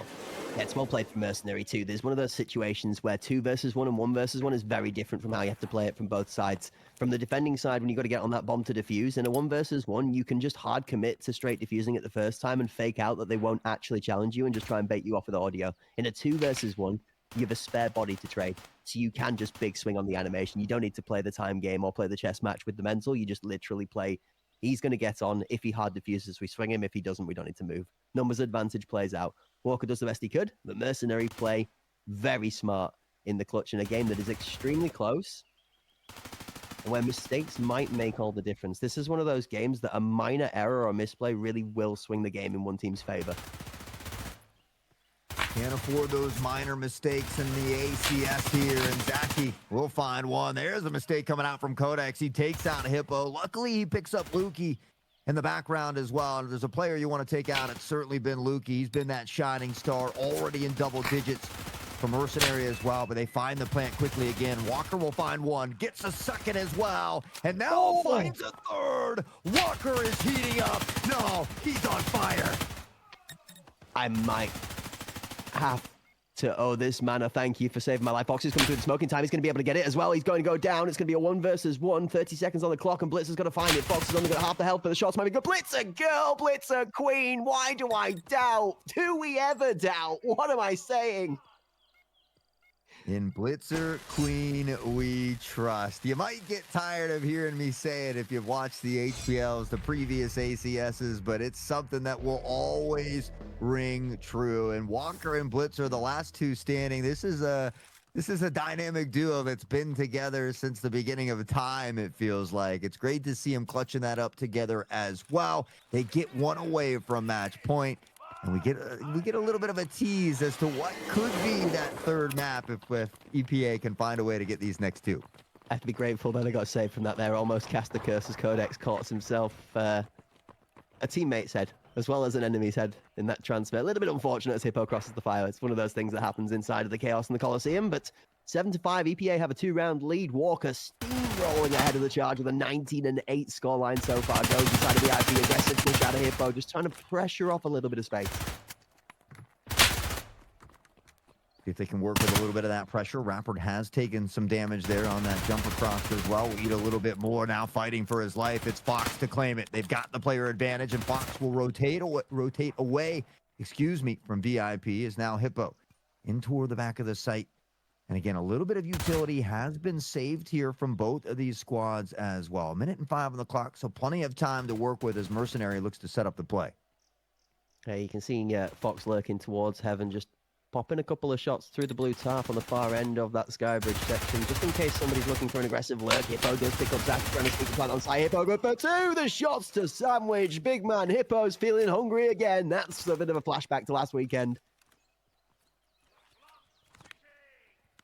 Hippo will take out some cheese as we see that device looking to be planted here on the site. Mercenary does get it down with 3 members standing, goes in this prone position, trying to use that smoke to their advantage, but there's a second one that rains down. Codex able to slide in and find Fox, and now they've got big numbers in their favor as Oni goes down, goes the last left alive. Hey, spoilers, almost in the smoke, nearly ends up being a bit of a surprise, but he only claims one, goes slightly crazy, and then goes down to the numbers. 4 versus 1, you'd have to be a demon to land 4 headshot transfers in that section of time. EPA moved to map point, which puts us in an interesting predicament, and I did say I'd be delighted to see these guys go to game 3, because I think Fort sets us up for a really interesting clash. We've seen 2 long-range maps in Bolt and Skybridge go both ways. We've seen Mercenary look very strong map 1. We've seen EPA rise back with a resuscitation. Very, very strong on map 2 here on Skybridge. They've still got one more to get it over the line, Hawk. What does round 14 have in tow? Yeah, they only need one more, and the nice thing is they give themselves 3 additional opportunities to find it. So it's nice to have that breathing room, especially after losing that first one. And Walker continues to be that utility master. It's just another kit in the tool belt as he finds this one here. Zaki has taken a bit of damage from that nade as well. We'll look to top themselves off. 2 squeeze into a VIP, and through the smoke, Fox able to find Rapid as he tries to come forward. Yeah, Walker claims his 20 bomb, literally. Fox finds a good bit of hit fire action outside of the door of VIP. One apiece now, both teams again. The pace slows, the clock burns. We're almost halfway in. 60 seconds coming up shortly as Zaki drops the last piece of util from the side of Mercenary. Goes this down low. Doesn't quite get the shot onto Hippo. Finds the bomb on side. Hippo's good for 2. It's not him that finds the killing blow onto Goes. It's actually Codex that comes through for 2. Hippo on site is now removed. Fox trying to find a way in the dark, but there is no surviving the King of the Night. Walker pops his head up and over E-Box, and EPA close it out 9-5 on Skybridge. We are tied up in the head-to-head.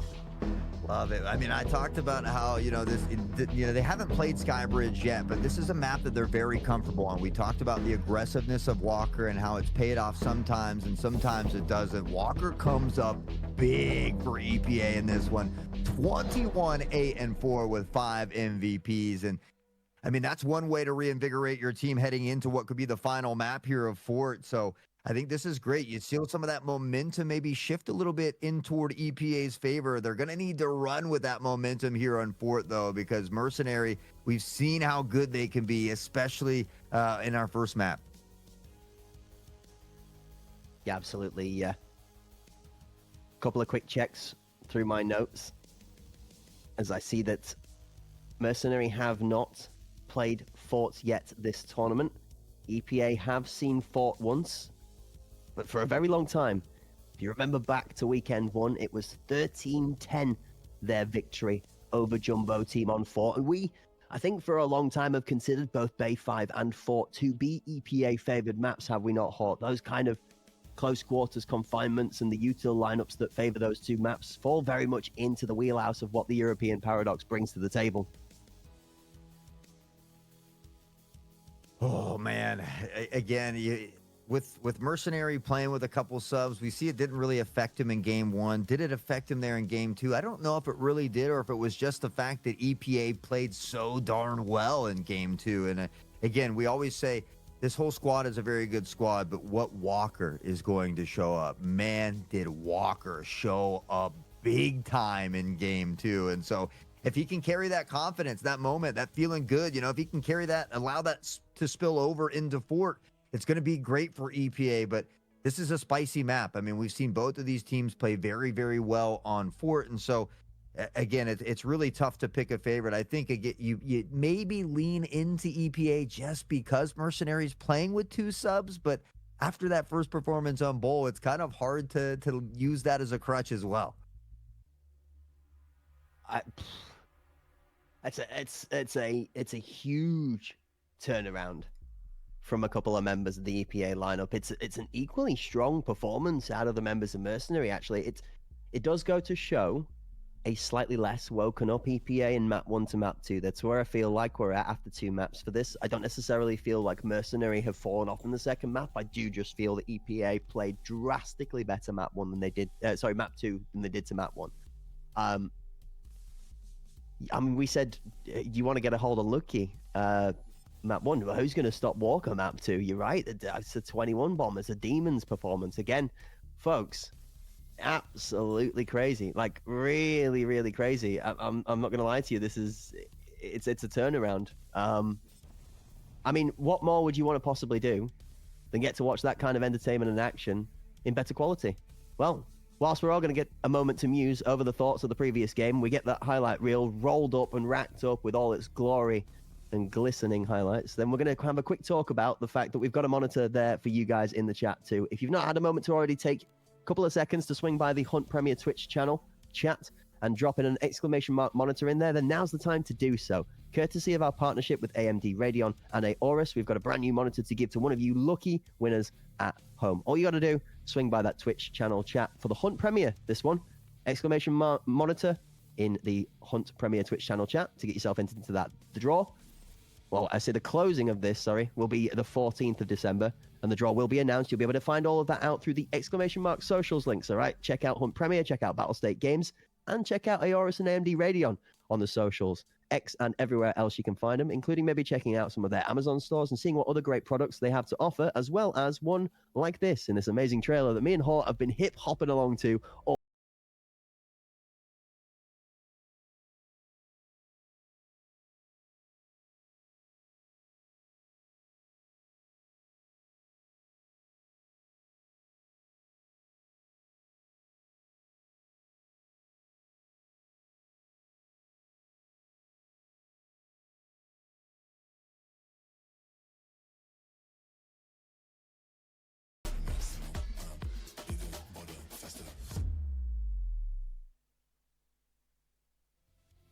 So much groove.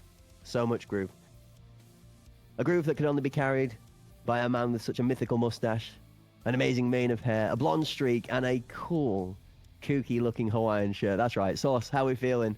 We are almost halfway there through the day's action. We have had 2 blockbuster matches so far. We did see a 2-0 victory from 404 early on. They didn't quite make it the 3 maps, but we've been blessed. We are here, second head-to-head. We get a map 3. Hey, we're always looking for those winners. And as Cracked said, you got to be in the Hunt Premier chat. Type an exclamation point monitor if you want in that giveaway for that beautiful monitor, the 27-inch, 280 hertz OLED. But the giveaways don't stop there. That'll be on Sunday, the 14th, live on stream. But as I said, the giveaways don't stop there. We need some action over in the Battle State Games page as well. So make sure in the Battle State Games chat, you type exclamation point stash. We're going to be doing 2, not 1, but 2 stash code giveaways. So exclamation point stash to get in there. We all could use a little extra space, especially with all of these amazing drops that we're getting here today and over the last couple weekends. So be sure to get involved. Make sure you put exclamation point stash in the BSG chat for your chance to win one of those 2 codes. And there you go, ladies and gentlemen. You don't need a black key card swipe to be able to get yourself all of these great goodies. Nope, the hot prize line opened up nice and greased for anybody to get their hands on. All you got to do, like we said, swing by the relevant chats as we get to glaze over the highlights. It's not quite a Krispy Kreme donut, but it's just as delicious. Tuck in. Oh, goes underneath the tuck. He's going to hit shots like that. For breakfast, we saw Zaki almost pull off a nutty transfer here, but the angle just a little bit too wide. So many crazy shots in this game as a whole. We saw Lukey wrapping up that round there. Mercenary, they would regain that lead for a little bit here after losing that first round. They started to put up a good fight. Fox, that nasty shot on the Rapid there as well. But we saw EPA start to turn it on here around halftime, and it really felt good for them. You saw Walker, just a lot of great plays here. Only sitting at 5 kills, would finish with a huge game in this one on Skybridge. Yeah, it didn't necessarily look like EPA were going to be able to close this one out as convincingly as they did. The middle portion of the game saw both teams throwing rounds back and forth. It was this one here that had me impressed, that shot onto Lukey with the jump peak that closed out Walker's first 4-piece here. And then the great discipline in this one as well at 3-3. A deciding round, Hawk. A round that you make a mistake there, it's not just going down 4-2, but it's that momentum in the mental as well. You threw a round that really should be in your favor. We didn't see either team really make too many micro mistakes, and that was what made the game so closely contested. Yeah, that peak there, I mean, just before halftime, we could have been looking at a 4-4, but Walker, another big clutch in that one. We saw Mercenary trying to keep it close here, and it was certainly not for lack of trying. They were fighting tooth and nail. Some great picks coming in from Lukey, but Rapid and the rest of the crew would find a way to put these bodies down. They would go on to extend that lead, but they would slowly but surely begin to walk away with it. Yeah, we see that from the other perspective this time. We were on board with Goes as he almost pulled that dolphin dive off. Hippo nearly getting caught out by a different animal in the ocean there. Hippo been doing some great work back and forth. He falls prey to a little bit of a mishap there from Codex, but like you said at the time, Codex cleaning up after himself, gets the kill as well. The 2-player cross on site does leave one defuse. Short prayer Fox, but Blitz clutched up, Hippo clutched up, Codex clutched up. EPA had members time and time again come through when they needed to for their team on Skybridge. That's what saw them home. A nice little jump shot to finish it off, and well, it was just business, it felt like, on Skybridge, actually. Looking back through the highlights and kind of refreshing my mind again through both sides of the play, Mercenary really did come to the table with an idea in mind for Skybridge, but it didn't play out as well as it did on Ball. It felt like the EPA had kept themselves ahead of that tempo in a much better way than they did in Map 1, where Mercenary really were just tightening that stranglehold round by round by round after EPA let a few slip on Ball. So, looking to Fort, talk to me about your pros and cons for this one, map perspective wise, and then team perspective wise. Who do you think is stronger on this map, first of all? Do you think it's attacking or defending side favored, and who do you have favored?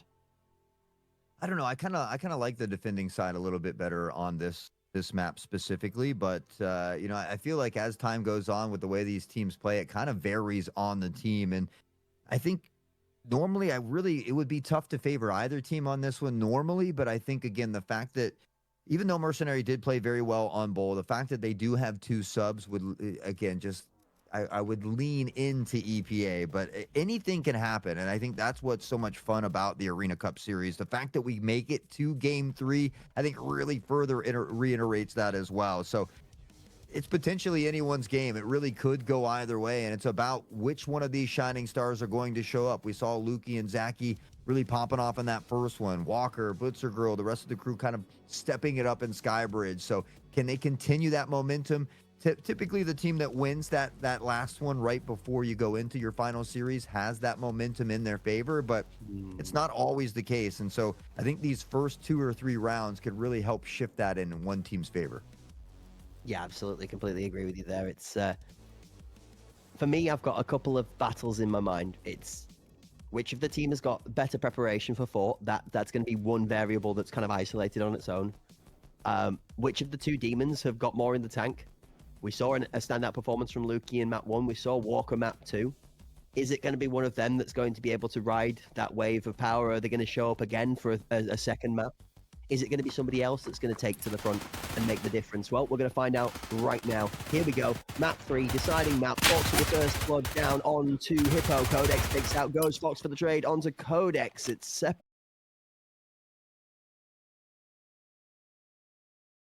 Trying to rain down. Rapid knows he's here as well. We'll see a little utility toward that mid area, and for Mercenaries, they're going to be comfortable letting Zaki anchor toward that A site here. So we'll see if a rotation is on the cards for EPA? It doesn't appear so. It looks like they are wanting to go toward this B site. Smoke off the mini, his only is just tucked in. Playing a spot that Alfred's become slightly famous for. Fox finds himself a 2-piece to top himself up to 4 for the round, and that's a big start from the Mercenary main man, Fragger. I paused as Blitz put a delicious one home onto Lukey, but it's only going to be a slight glimmer in the Dark Storm, as Mercenary do start off with a full 5-piece ace from Fox. 5, Hort. All of them. All 5. He's collecting heads. You know, I believe that's only our second ace of the ACS. It's not an easy feat. It's certainly a rare find. And, well, Fox, the diamond in the rough one more time. 5-0. We talked about which one of these star players is going to show up for their team here on Fort. Fox pleading a great case that it might just be them. We asked whether somebody else might have it in the tank to be able to go a little bit nuclear. We see second as Walker said to smoke towards the A side. Rapid fighting for space inside the kitchen is going to claim one onto Zaki. Shots ring out as Goes trying to repel. Garden not able to take space.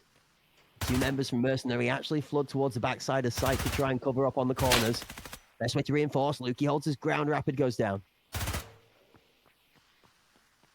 1 for 1. Picks come in. Back to a 4v4. Hippo dancing around from kitchen side. So many different angles and off angles to clear here as the shots ring out. Lukey from behind, able to find Hippo on the peak, and Lukey's not done. He gets Blitzer as well, but Blitzer able to get that nade out of the hand before they go down. We'll find a pick from the grave, but Codex, Walker's got his back. Walker takes out Oni, and, well, Codex somehow finds his life and still able to get this plant down. Somehow, some way, the Fox for 1 inside of Connie tries to go nutty for the second, but Codex is feeling himself a little bit cool. Keeps his calm and claims 2. EPA pull around back. That was a dangerous round. Once Walker went down there, Codex didn't have much health in that 2v1. I thought Mercenary was going to be able to extend that lead 2-0, but instead we see EPA reel it back and keep it close, which I think is very important from the attacking side here as well. And we do want to give a big shout out to both Sleek and Expozim in chat. Expozim there. Sleek and Expozim, you are the winners of the giveaway. Make sure you open a ticket in the Hunt Premier Discord, discord.gg/Hunt Premier to get that prize claimed. Congratulations to you guys in the chat. Looking to try and be a winner of their own. Lucky finds a kill onto Hippo with that util. Round number 3 starts off with an opener for Mercenary. 2 down as Lukey finds a kill with the gun as well. Blitz and Rapid take kills back of their own. Lukey and Zaki now also sitting back and watching from the sidelines. 3 versus 3. Device down on site. Fox chooses not to push through the smoke this time over as Mercenary happy to just maybe wait the time out a little bit and look for a better angle on the retake when visibility is clearer. Oni moving in. Fade towards headshot is late. Oni's going to step up. Rapid takes the kill. Cover out for Blitzer kill as she holds Rapid's extraction, and that's going to be a comfortable sight hold from EPA. 3 versus 1 goes in a tough spot. In a tough spot, but does find Blitzer first. Knows there's probably one close to jump over in the spray. Goals is found too, but Rapid does exactly what they need to do. They remain patient until the opportunity arises, and now EPA will find themselves in the lead here on Fort.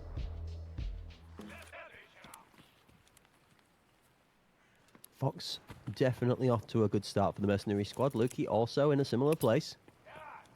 You look towards EPA's side and it's a much more even spread across the board. This is one of the things we didn't allude to too much actually in between the maps, as we've seen good strong individual performances from members in both teams, Hort, but this final head-to-head match, the deciding map could be which of the 5 turns up the most, and together it looks like EPA are trying to ride the rhythm of the same wavelength mentality. Shots inside a kitchen as Rapid takes space. The challenge in the duel doesn't result in any deaths. Ifo loses a bit of health. Codex holds a tip. Rapid claims 1. Zaki for Rapid. And Zaki get one more? No, it's Blitzer Girl to shut him down. They've got the advantage once more. Goes, shifts through the smoke into an advantageous position. Find Blitzer! 180 gets Codex as well, and Walker eventually shuts him down, but the damage has been done, and it's that big play that brings in that equalizer. It brings it back to a 2v2. The device not down just yet, but A minute and 5 on the clock, plenty of time. They've got to be cautious of this flank coming in from Fox. Keen eye on the minimap there from Hort. It's a good spot as Fox is trying to creep and cause disruption.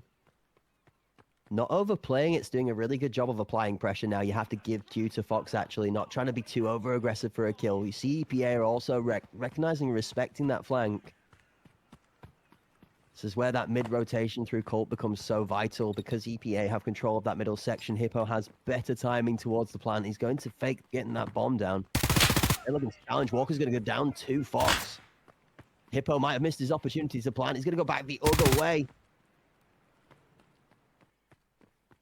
I mean, this is crazy. Hey, a little shake and bake. Yeah, I mean, he's able to bamboozle him a bit here. We'll get that plant down with just enough time to spare here as well. And so it's a big rotation that's going to eat up a good 7 to 10 seconds off the clock as well. For Hippo, they've got to find this first pick and then look to play time. For Mercenaries, they've got to kind of use that buddy system, but you take a look on the mini map, and it's taken them a long time to get together and to get down toward this site. What's for dinner? Hungry Hippo says, I'm having a snack out of an Oni. 1 versus 2, he needs to take himself to a big fight. He's going to claim it home. He does. The second goes down. Device planted. Pressure on the defending team. EPA again able to convert. The round lead extends to 2, scoreline 3-1. EPA looking strong on Fort. Hort, we did talk about this. If we get to a map on Fort, EPA find themselves in a good spot. You two attested to this being potentially a match of 3 maps. We're here. EPA are delivering so far the attacking side play. We're going to attack on all 3 maps. Halfway there, I guess. I felt like if EPA could get one of those first 2, then they could win this third one. It was that Mercenary start that made me worry. If Mercenary could find that 2-0, then it would have been done and dusted. But the fact that the EPA gets in and does it so well in that previous one, now spilling over into Fort, that's what we were looking for. But a big 2K as Lukey will rain down the nade. Rapid will try to bounce one back, stuck through smoke, gets to safety as Fox will try to take this one left-handed peek, but still wins it against Rapid. Yeah, angles not necessarily playing to the advantage. Fox with the slightly better shots on the hip fire finds the head of Rapid first. Blitz left in a 1v3. Mercenary looking to try and close that gap to 1. I thought for a second Lukey was actually on the close corner of that and the off angle, but he's not. He's slowly working, creeping. Fox, the known enemy Blitz, not too sure about the one below on the right-hand side. Fox challenges Blitz. He's now going to run into a big trap as she's pinned her from both sides. Mercenary take the scoreline back to 2 and 3. Keeping it close. That's what's very important. You can't allow either team to really run away with it. We see that's where they, they tend to shut those games down. For the game 1, it was Mercenary. For game 2, it was EPA. And so now here in game 3, it seems like so far we're keeping it close. That game of tug of war that we often talk about, the back and forth here between the 2 teams. Mercenary finding themselves down by 1 still here. Lukey nade in hand and ready to make the magic happen one more time. Yeah, the closer it is, the higher the pressure becomes on both sides to be able to execute. And when you're on the attacking side, that pressure just seems to build that little bit more. Especially if you go down a couple of times to the same angle, you're struggling to really find that access to sight or the crucial pick just to give you the space to execute. Now, Mercenary trying to do a really good job of not giving too much of the model whilst they fight. Ghost trades for 1. Rapid takes him out. Lukey, Zaki together. Mercenary feeling strong. You shall not pass through that kitchen door. Codex and Walker. Zaki, not a ton of health here, though. And we see that rotation eventually coming in. EPA had a slight player advantage in a 2v1 on the A site, but now with that rotation getting into position, we see Codex cautious of any presence through mid here, but it's not coming. Everybody's down here toward this A site. Walker and crew, still a minute on the clock, though. They've got a little time to work with, but you got to be careful because it does happen fast. Yeah, about maybe 15 seconds left on trying to play for somebody looking for an over-aggressive peak on the Mercenary side. If EPA can maybe find just one of these picks to help level a 2v2. When you get to the 40-second marker, you're going to see them starting to sort of work towards which play they're going to commit to. Nobody showing on the A side, the smart play. As we see here, instead of playing into the unknown, rotate, try and gather just the smallest bit of information from audio. We pause as two members you can see lurking in the shadows thanks to our spectator position is Oni. He's not only good for one, he's only there to play spoilers. Claims a two-piece. Mercenary tie the scoreline. This is huge for Mercenaries. You know, you want your subs to be able to step up, and doing so in big rounds, I think, really kind of ignites that spark for the rest of the squad. You tend to be high-fiving and all hype and yelling after big rounds like that. So we see Mercenary getting a big one here. They tie it up 3-3, and now they give themselves the opportunity to regain the lead. They haven't seen since the first round of Fort here, so only some early util, and they're going to be vying for some position toward mid here as EPA looks to go up top. Yeah, and don't sleep on Fox or Lukey lurking in the darkness, 8-3, 8-5. Both of these members that were a main part in the success in their map 1 victory. Firing on all cylinders. Hippo up top, the legs and the kneecaps spotted by Fox. He's going to see him pop into Palace. Info called out. Hippo's going to be aware there's somebody lurking near us. The shot out of Fox will have foretold his existence. Hippo down, flashing to Con. Big three-man swing coming in. There's 2 on site. Shots out of Fox and not great to begin with. Hippo does claim the kill. The back side goes up 1-2. Oni and Lukey together find 3. I mean, talk about a ton of kills coming out in a mere matter of moments, but now Rapid finds himself in 1v3 situation and is going to need a ton of kills here to shut this round down. Mercenary looking to take the lead here, potentially just before halftime. Rapid, can he dance around here? He's trying to isolate some of these ones. Unfortunately, Lukey has been just a brick wall here for Mercenary. Someone you can truly count on time and time again. And this time, it's a 3K to put him up to 11. Mercenary regain the lead. Huge round coming up here from EPA and Mercenary. The last round of the first half. 5-3 was the scoreline. EPA took it over the line with last map. Are we going to see a mirror?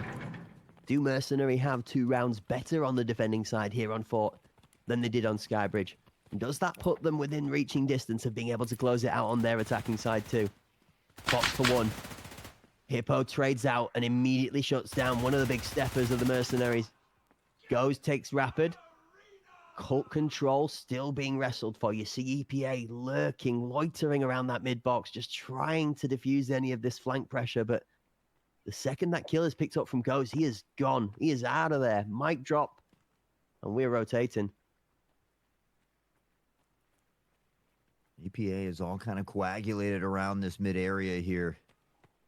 And they're kind of slowing the pace down a little bit. They're hoping to find a pick at a minimum to try and bring it back. But because of the positioning of Zaki here, they can really stack toward the B site. They know the rotation hasn't come in from EPA yet, and so it really allows them to kind of get set up for this play from EPA. The jumper cross, though, Blitzer almost caught with utility swap there as Goes, finds Hippo. Walker able to trade it back, though. Still 2 versus 3. Mercenary with the man advantage. Down goes Walker. Zaki's in the right place, pre-fire, just in case the second follows up. Blitzer's timing is ever so slightly displaced from where he would have expected it to be. Bomb collected. Back the other way, you would think with the action going that way that most of the rotations would have come in by now, but what Blitzer does not realize is that Oni, he's still lurking in the shadows. He's still cosplaying that Halloween cultist boss. He's just waiting in the dark for her to peek. Down she goes. 5-3, they do close out the first half. 2 rounds to their favor, rather than a deficit from the previous map. Yeah, but again, you know, I feel like this is a little bit more of a defensive favored map. So I think, you know, the fact that we see EPA get at least 3 on the attacking side is great for them. Now, what can they do with these next couple rounds is going to be the important question. And so they've got to find a way to, at a minimum, get at least one of the next 2 rounds to come up first. But ideally, you'd like to see them get both and tie it up here. So EPA, it's a tough one, but they've set themselves up for success. They've gotten enough rounds on the attacking side to make this win feasible.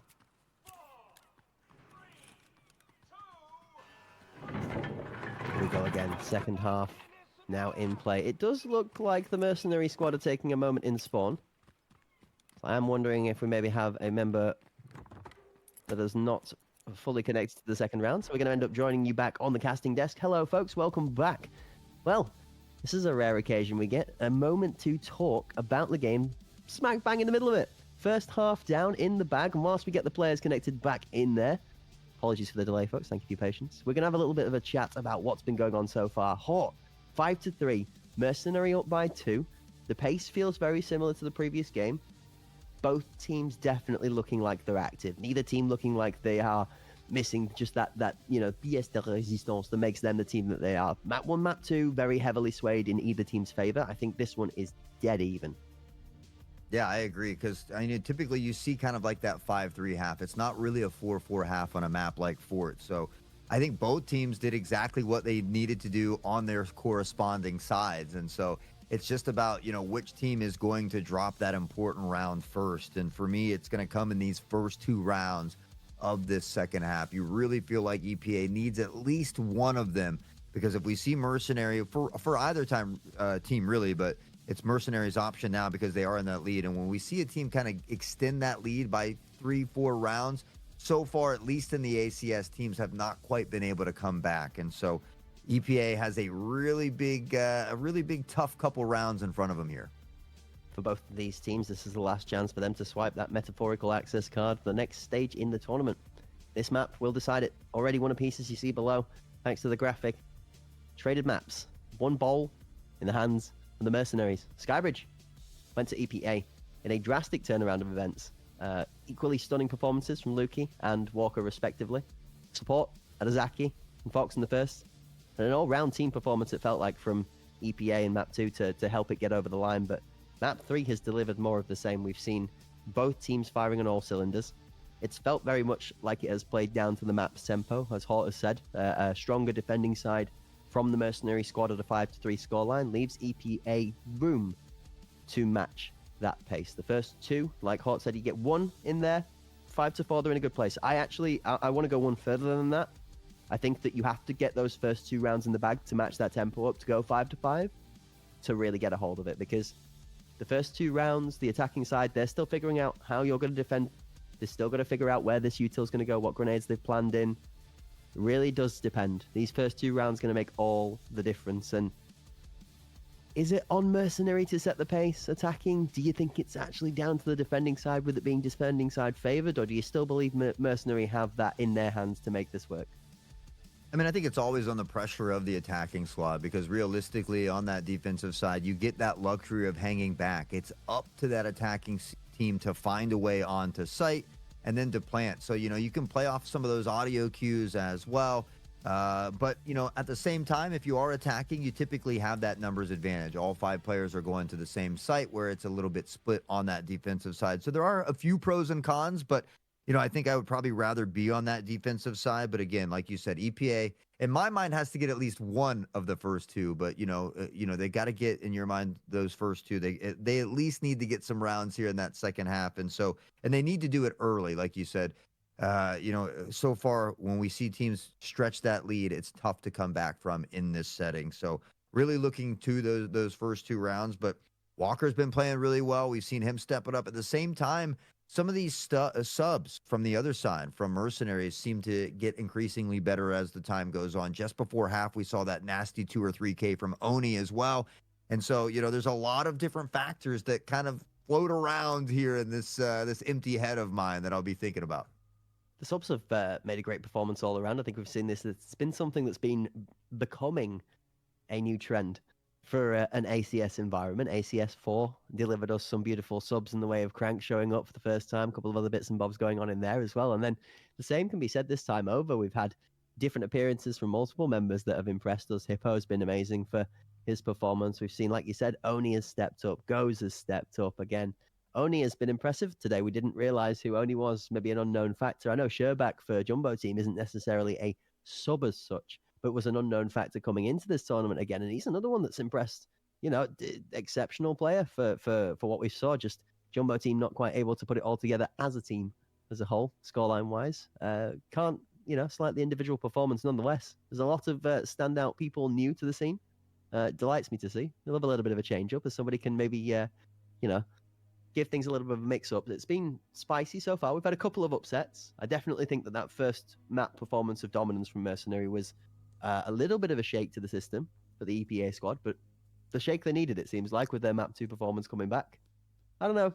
4-4, 5-3, even 6-2, I could see this one still being playable going into the half. So everything to play for.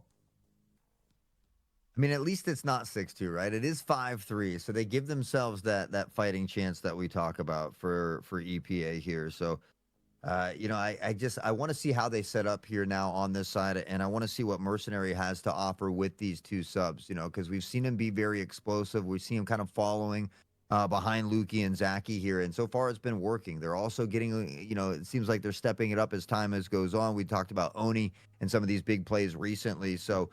I think Mercenary, I think both of these teams feel good at this position, right? I think both teams feel like they've done their job on their corresponding half. And so it's really about, who's going to make that first mistake and which team is going to be that first team to capitalize on those mistakes. At this point, it literally is anybody's game. And honestly, I'm just excited to be in the booth yelling at all the action here with OKAK. We get a final one after this as well. We've got another best of 3 to follow this with. Somebody who's going to be facing off against OKAK in the very near future, which I'm excited to see too. But we're going to get that one, like we said, in the future. For now, we've got a gift of the present. Ladies and gentlemen, let's welcome you back to our final map of the series. Mercenary and EPA find themselves tied up one apiece in the best of 3, with the scoreline at 5-3 for Mercenary. And then on the attacking side, they are just starting the second half. We are back in the casting booth. I believe we are going to be restarting the game up again. So bear with us, folks. We will be with you in-game very shortly. Apologies for the delays. Which gives you a couple of extra minutes or so to grab those all-important drops that I know everybody's been raving about last weekend and this weekend. Hot, anything spicy from your cases? I'm going to be honest with you. I opened one of mine, one of the boxes yesterday, and I got 2 Found in Raid Vertex from... No complaints from me at all. We'd love to see it. Okay, yep. Sir brags a lot. Jesus, bro. Okay, you know what? I don't even care about my drops anymore. I'm just depressed. Vertexes, I've needed so many for so long. Slide some my way. But no, I've gotten, honestly, the drops all the way around since 1.0 release all the way through the Arena Cup series here.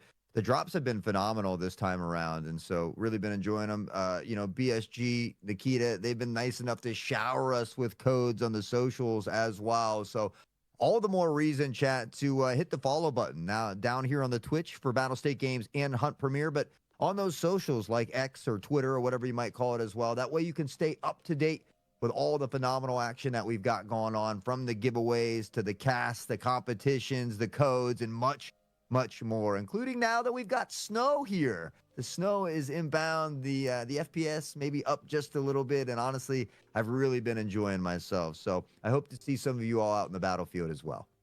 Yeah, and I know we've joked about it, saying that the black key card now, of course, gained a lot of popularity because it gets you into that all cool new safe inside of labs with all the cool loot. And I've seen a couple of exclamation mark black key cards in the chat. I know you're hype about it, folks, but no, we're not just giving one straight away for free. You never know, you might open one of your cases, though.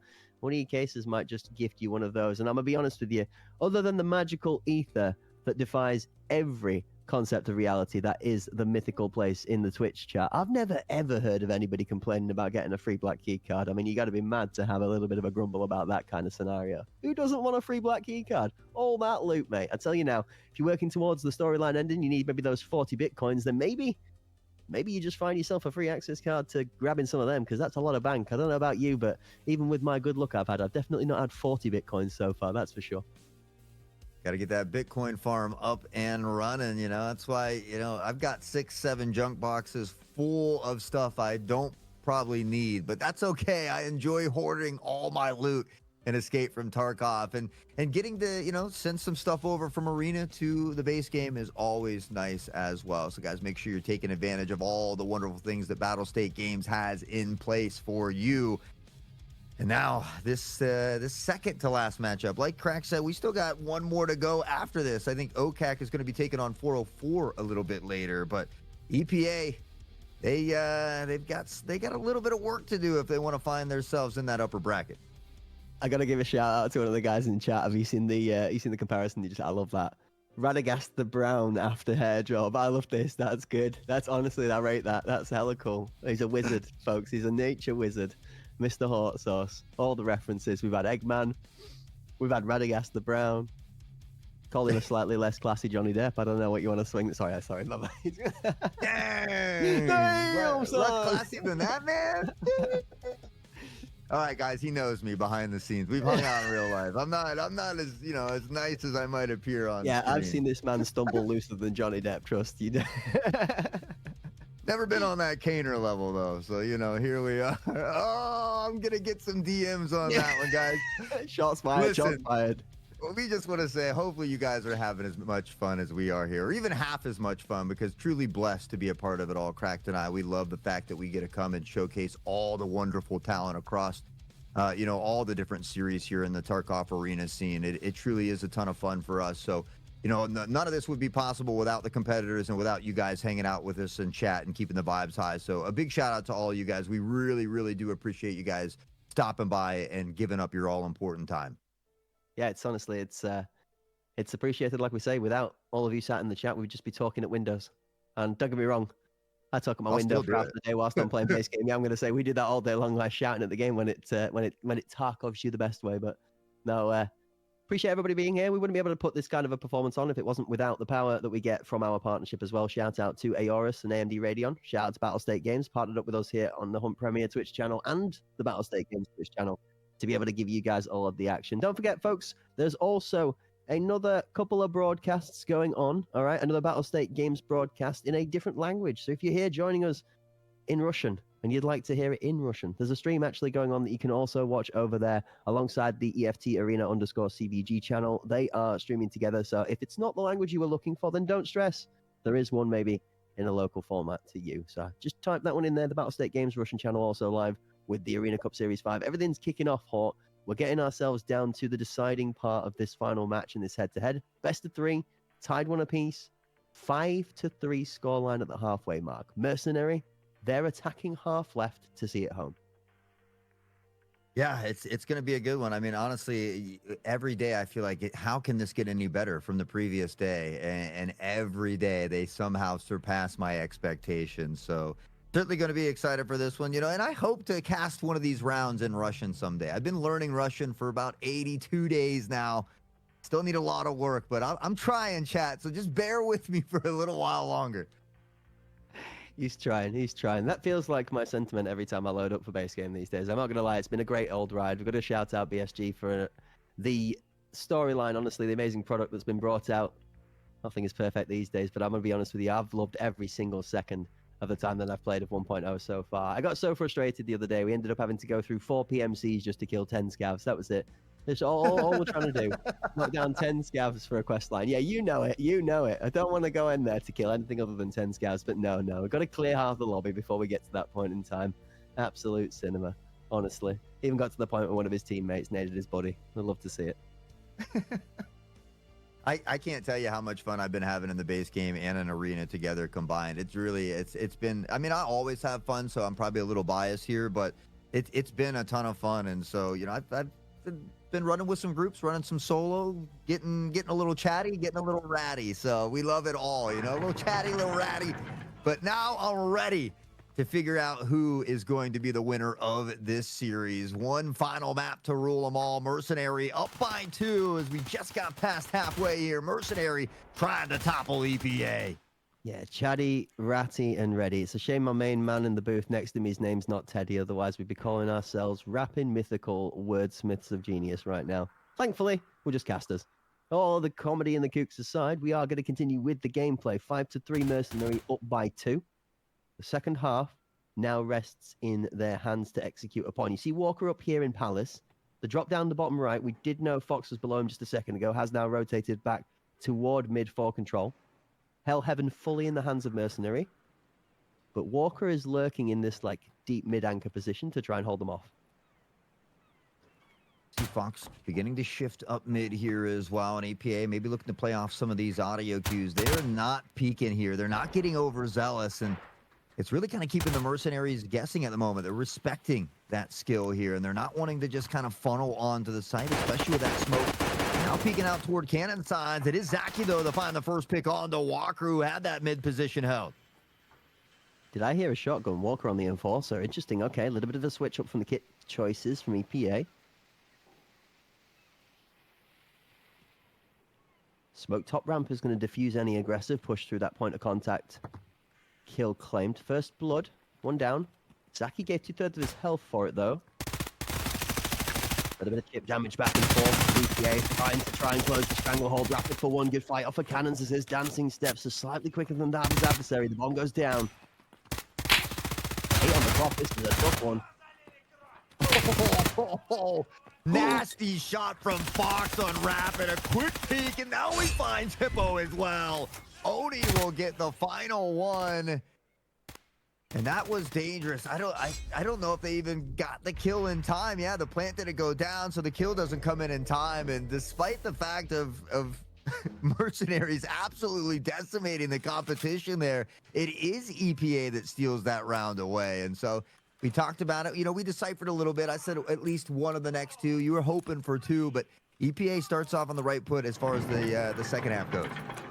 I have sent way too many requests for plane tickets, for return journeys, for my jaw from the floor. This is getting to the point of it turns to absolute ridiculousness. Fox hits a nutty 2-piece. The second kill is disgusting, but it's just irrelevant to the round. Like you said, the time bleeds away. And one side of the line is great, the other side of the line is danger. Speaking of danger, Fox slams his old captain into the ground.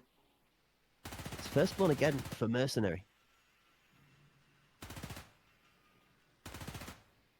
Well, we hear the shots being exchanged. Walker, unfortunately, has an early exit here in round number 10. Hippo posted up in that smoke here as well. We see goes toward that mid side, looking for a bit of intel, and now we'll shift toward the site here as well. The roll of the dice is how long do you play your patience for to see how many you get. Goes actually just straight up wins out on the first point of contact fight into Hippo as the access for B goes through clean and smooth so far. Mercenary find an isolated pick, then they slam in for entry. Anchor removed. Codex on the alert. Only goes down. Information gathered though. Immediately expects someone from Mercenary to cover off. There's Lukey.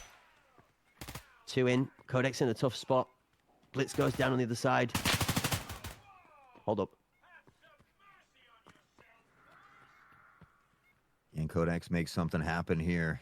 Has to create a lot of audio cues. Time ticking away. 30 seconds on the clock. Codex and Rapid needing to make something happen. Mercenary knows they have the numbers. They have the luxury of playing at a distance, and Zaki finding Codex makes it tougher for Rapid, who has to do a double take there. And now with 15 seconds left, I don't know how you find 3 and a defusal. Let's claim as many kills as you can for a bit of confidence at that point in time. Mercenary take another round for their favor and extend the gap back to 2, 6-4. You said you wanted EPA to take one of the first 2 rounds. They managed that. But from my perspective, they need to do that continuously from now onwards until they can find that mythical 2 in a row to close the score to even. Have to pull out all the stops here now. EPA down by 2. Mercenaries getting closer and closer to being able to punch that ticket into the upper bracket here. Of course, one of these 2 teams will be going home after this game. Shots here, but nobody's home. Around mid, Walker will find some success with the express rounds here. Certainly not really surprised to see the name of the kill feed as you hear the sound of that shotgun just rat-a-tat-taring in the background. Zaki's going to pick up an aggressive push-up from Rapid as the trade of players on the scoreboard leads to a 1-for-1 overall. Different fights falling in different favor, though, as the map split. Still sees Mercenary looking towards the B site. They've not seen the bomb yet, Horn. That is the crucial point here for Mercenary. They're still able to play a little bit of where are we actually going with this, as nobody has locked eyes on that blast pack. Looks like Lukey's going to try to smoke off here.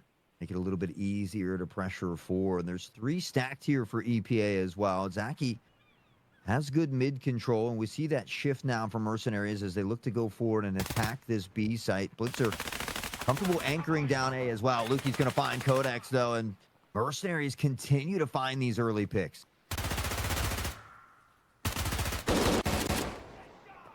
Whoa.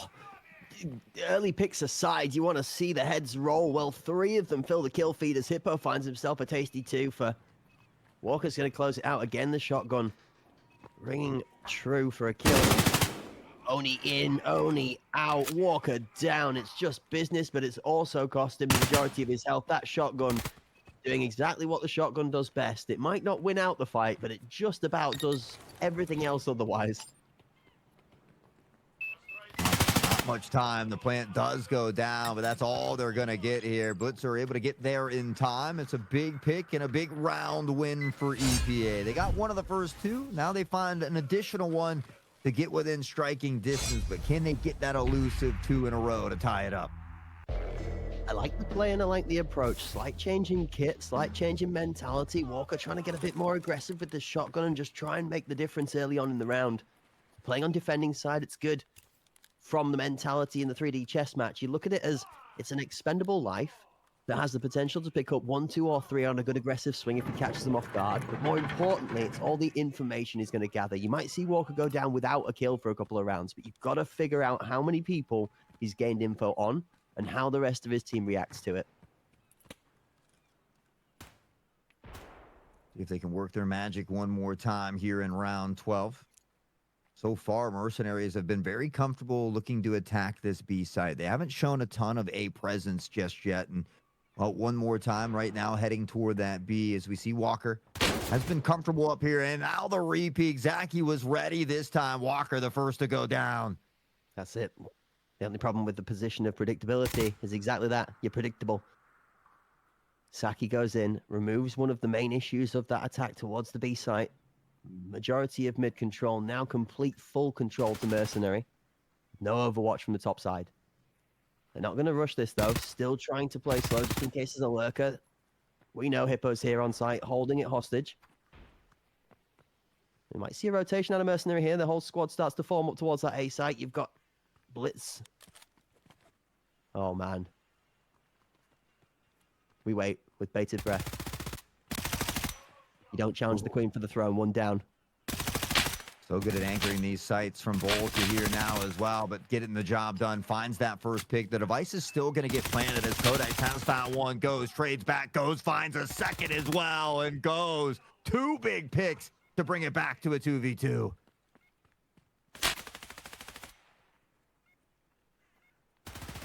Remaining members of EPA have done enough to create the gap to give time for teammates to turn up, and you want to talk about turning up. Turn up for what? It's Rapid here with a 2-piece to be able to nail them out.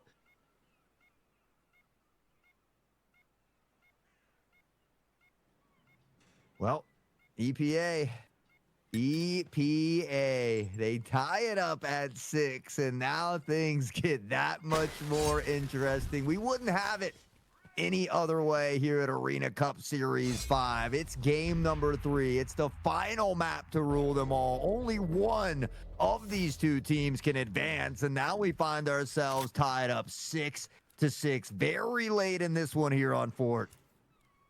What a game. 6-6 is the time as well, Hawk. This is like one of those last-ditch moments where if you go 7-5 instead, you got to feel that it's just slightly slipping out of reach. EPA keep it within contention. If there was ever a time for them to step up and really start to take a hold of the advantage of this game, taking a round in the lead at this moment in time is the one you're looking for. Same said for Mercenary, though. This one sits on the edge of a knife. A big play out of Hippo might just be the maker of him. 2 pieces good, and he's out for safety. Why these P90s have been so good. So many rounds in the mag to find bodies in the bag, and Kodak's jumping around here. It is Mercenaries that find that device plant. Even though they're down by 2 members here, Kodak's at mid. Zaki knows right where he is as well, and he's posted up top trying to rain these shots down here at mid. That's a big play, actually. 1 minute 20 goes to 45 very quickly, and suddenly Rapid and Blitz pick up 2 kills on the back end of it, and it does end up being a killing blow from Codex, as I thought Calamity might have just been hiding on the edge of the shadows, but no. EPA, 4 members left. They closed that one out really well. It looked strong from Mercenary. They lost 2 on contact, but the bomb went down defiant. The clock immediately got flipped on EPA and the pressure on, but they did not falter one bit. Just retake as a squad. 4 members put individual kills onto the board, and, well, it's just business. 7-6, EPA take the lead. We look to the next crucial round. Could this decide the game? EPA go to 2 in the lead, or Mercenary ties back up to 77?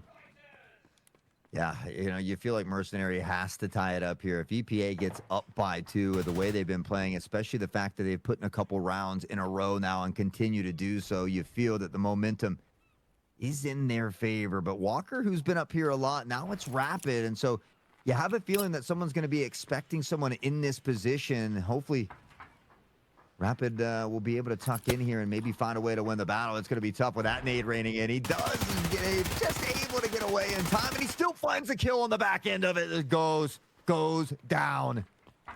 Zaki's going to be up there holding him. Rapid's fully gone. The rotation comes in both ways. So Mercenary actually end up securing a man in top mid in between the ranks of EPA. Keep an eye on that number 4 member in Zaki. He might be able to cause a little bit of distraction in the backside. Fox holding hot here. Bedroom through to top mid. Smoke's going to go out for cover. Bomb looking to make its way towards B site. 2 versus 1 on the backside. Zaki picks up Kodak. Or even gets to the supply there. To second no. Zaki's got moves like Jagger, but not quite the bullets to match it. Blitz takes him out. Lukey picks up Hippo. Bomb on site. Device going down, and it's a 3 versus 3. Yeah, Fox was in a great position to catch Rapid off guard here as well. And now on the repeat will be spotted. Blitzer and Walker, the dynamic duo yet again. Card stacked against him here in round 14. And now Blitzer shifting out Lukey. Great positioning here to find that one. Walker on this flank, but they are ready. They can smell this one coming in. And Oni in waiting arms finds Walker. Mercenaries will tie it up here in round 14. 2 more rounds to go. This round now even more important than the last, as the teams are tied.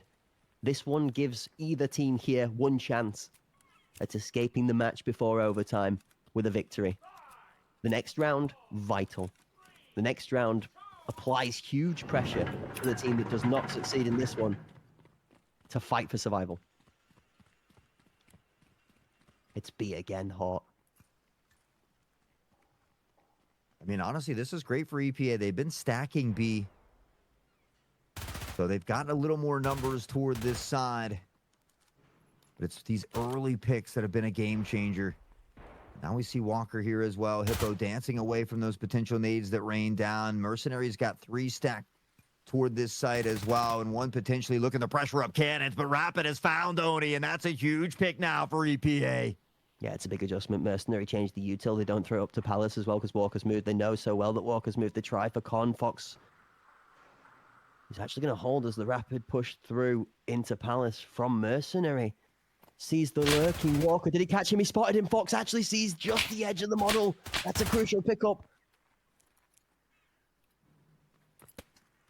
I feel like Walker thought that maybe Fox didn't see him there and was taking a little time, but Fox able to catch him on the periffs. We'll catch Kodak's dome here as well. Rapid dancing on site. Shots ring out. Spots the barrel, but doesn't swing quite far enough on the reload. Here comes the peek, and Rapid on the swing. Dices the head. Hippo finds goals. And now Zaki left alone in a 1v3. Crab walking forward here. He needs a huge round if he wants to deny EPA of match point.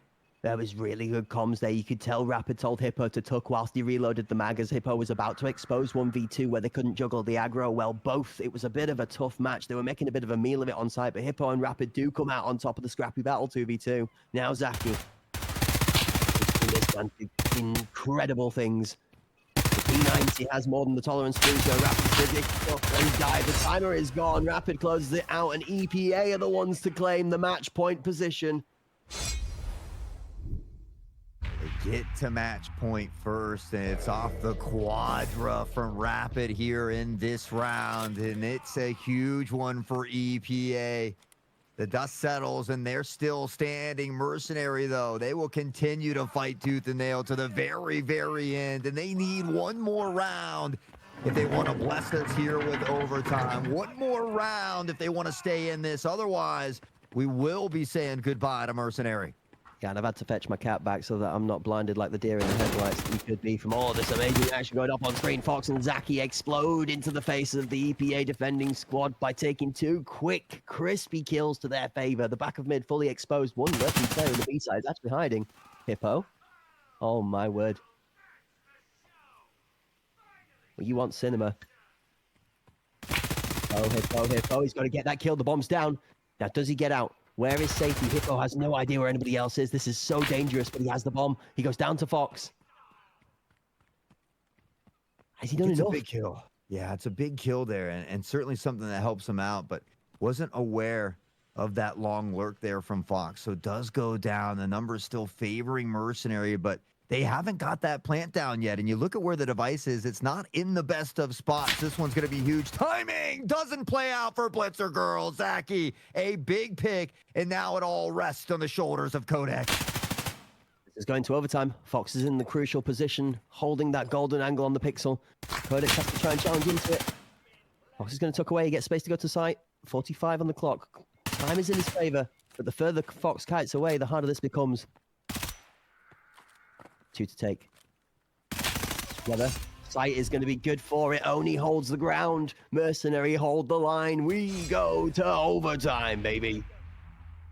OT, we wouldn't have it any other way. It just goes to show how close this competition is here.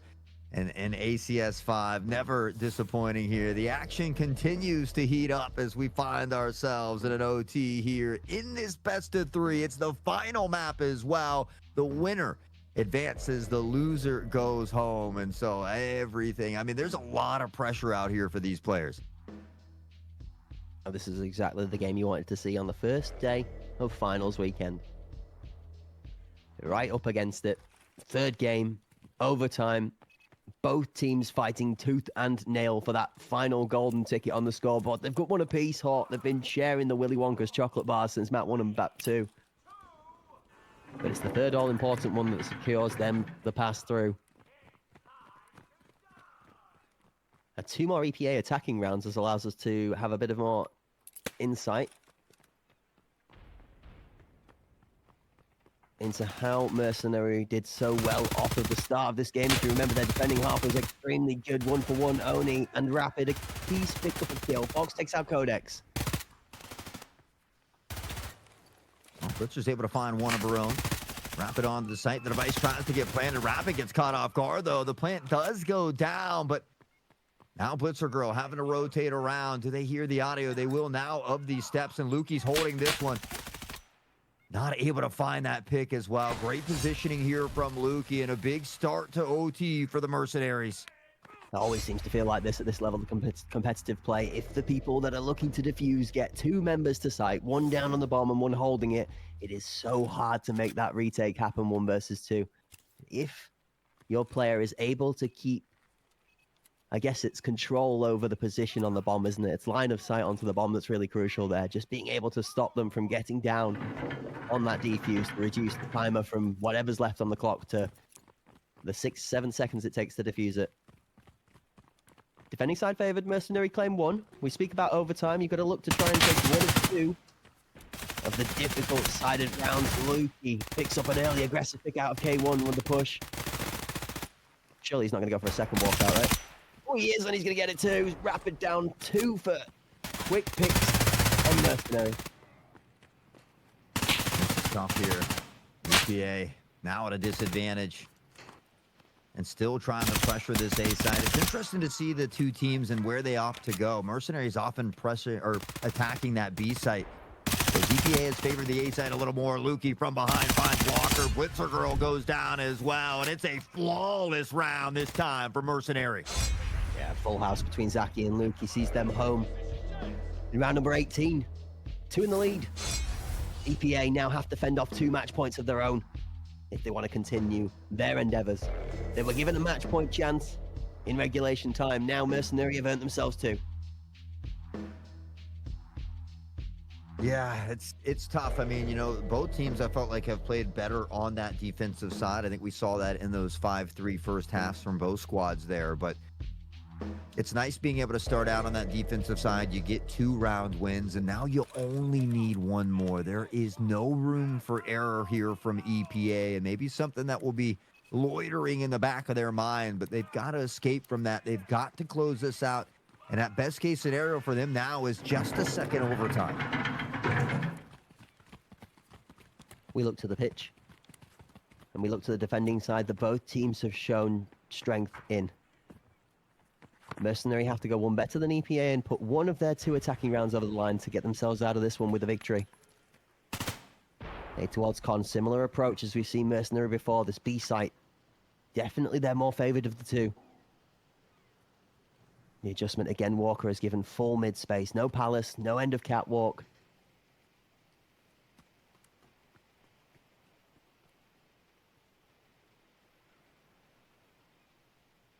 Mercenaries right back to the B site here. They keep goes over there to anchor down to make sure no flank could potentially come into play. Blitzer Girl, they're just continuously anchoring down that site as well. Rapid shifting up from this cannon side, and we see Lukey with flash in hand. There's still a minute on the clock, but usually they try to make some pressure once we see this utility begin to rain down. Flash up towards Mini. Lethal up towards Mini. Second flash out towards cannons. It's going to be bounced off of the wall into the top. Swing into Arch as Hippo moves out of the way. Lukey just probing and poking. Gains information of one defending player. The really reserved defending hold from EPA just shows that they're not wanting to give away too much information. Oh, here we go again. Blitzer Girl challenged. She was good for the hold, for the early point of contact the first time around. Did enough for her teammates to turn up. This time, everybody's here a lot quicker. 22 seconds left on the clock. It's about to explode. Bullets ring out across the courtyard, but nobody's down yet. Slowly this time it ticks away. Walker for one. Zaki for another. They're going to try to get this plant down through cover of smoke. They haven't gone toward the A site much, but they finally do here. Rapido finds a 2K. Oni eventually shut him down. Fox will pick up on the Codex as well, and that player advantage quickly taken away. Oni will spot one on the jump over here. But again, that device planted just 30 seconds on the clock. EPA needs to find 2 kills and give themselves 6 or 7 to get the defusal as well. It starts with a Hippo pick. It's Fox versus 2 to win the game for his team, to take it home. Hippo on the right side. Fox goes out on the right as well. Left to the right swing, takes a headshot. He's a little bit concussed, and he's going to be able to try it out. Fox for the fat 2-piece to win it out. Fox clutches up when he needs to the most. The Mercenary win 11-9 in overtime. So close for EPA, but no cigar. It's been a constant theme for them, and they're maybe haunted this time for a bit longer. The Mercenaries, despite having 2 subs here today, do not let it affect the mentality. They go on to have a couple dominating games. Fox, Zaki, Lukey, those core 3 members with a big showing here in this one, and it was a nail biter. They came all the way down to the very end, but Mercenary able to close it out with 3 quick rounds in OT. They would advance in that upper bracket, but again, Cracked, I don't envy them. They have to go against Virtus Pro, I believe, tomorrow, and that is, well, something that not too many teams want to or have been able to handle, really. Oh, yes, you're absolutely right there, sir. It is going to be a blockbuster match to tune into, and if anybody is going to be able to make a dent in the Virtus Pro approach to trying to crown themselves champion for the 3rd time over, and it could be Mercenary after that performance. They take home a 2-1 victory in the best of 3 head-to-head versus EPA after an extremely close 3rd map on Fort. Commiserations to the EPA lineup. They fought valiantly, but today was not their day. It was Fox that claimed the final 2 kills under the pressure of the clutch with the bomb planted. They did what they needed to. Yeah, and working back to the A site after they haven't gone there for the majority of the game, I think was phenomenal, phenomenal awareness and great decision making from Mercenary. So they close it out with a big dub. They'll go on to play Virtus Pro tomorrow, as we had mentioned. But we got one more exciting matchup on the day, and these 2 teams certainly are no stranger to each other. You talk about OKAK here in 404, Cracked. Oh, yes, 404 get themselves another step out into the arena to be able to take off against OKAK, who haven't played yet today. And we're going to talk a little bit about that one before the build-up, but I'm still, you don't envy the team going to play Virtus Pro tomorrow. That's going to be another match we're going to look forward to. I'm really interested for this next one. We've got map picks and bans starting to flood in now. You have OKAK versus 404 taking off for the final best of 3 for the day. It's going to be a chance for OKAK to try and solidify some more confidence in themselves, I think, after they had a rusty week 1 ACS. So I think it's a chance for 404 to try and ride off of some of the momentum and their victory earlier today to maybe cause an upset. If 404 were to take a victory in this one, honestly, I would be surprised. I think OKAK seem to set themselves as the stronger team by a fair margin. But, I mean, ACS is the FA Cup of upsets, baby. That's where we're getting. You're not wrong. I look back to some of the history between these 2 teams, though, and 404 has really struggled to beat OKAK. And You know, back in, I think, season Epic 9 there, they 2-0'd 404. Didn't really have many issues with them. Fort, Iceberg, two very good maps for OKAK. So 404, I think, would be the slight underdog here, but you talked about it. It's been the time of upsets, and certainly had a great game earlier today. You talked about OKAK not playing yet today, as well as, are these factors that are going to affect either of these two teams? You talk about, Moyanri, Zerald, Sabiri, Corza, Sabler, Matter, a lot of these talented individuals that were able to steal that dub away from Virtus Pro in that previous season. So they're looking for back-to-back champions in their own right. And, I think if you're going to go on to get into those grand finals or potentially play Virtus Pro, I think 404 is probably the best stepping stone, as we love to say, to get there. Yeah, absolutely correct. 100% hit the nail on the head. Got to look forward to being able to spruce up a part of your new PC setup. Fancy maybe enlightening yourself with a new monitor? Well, thanks to the partnership with ourselves here and Aorus and AMD Radeon, we've got one of those amazing monitors to be able to give to one of you lucky folks in the chat. It's been going on live since last weekend, and it will be going on until the 14th of December. Simply join the Hunt's Premier Twitch channel chat, type !monitor to enter yourself into that giveaway. And if you fancy having a look at the other range of products that these guys have to offer, then look no further.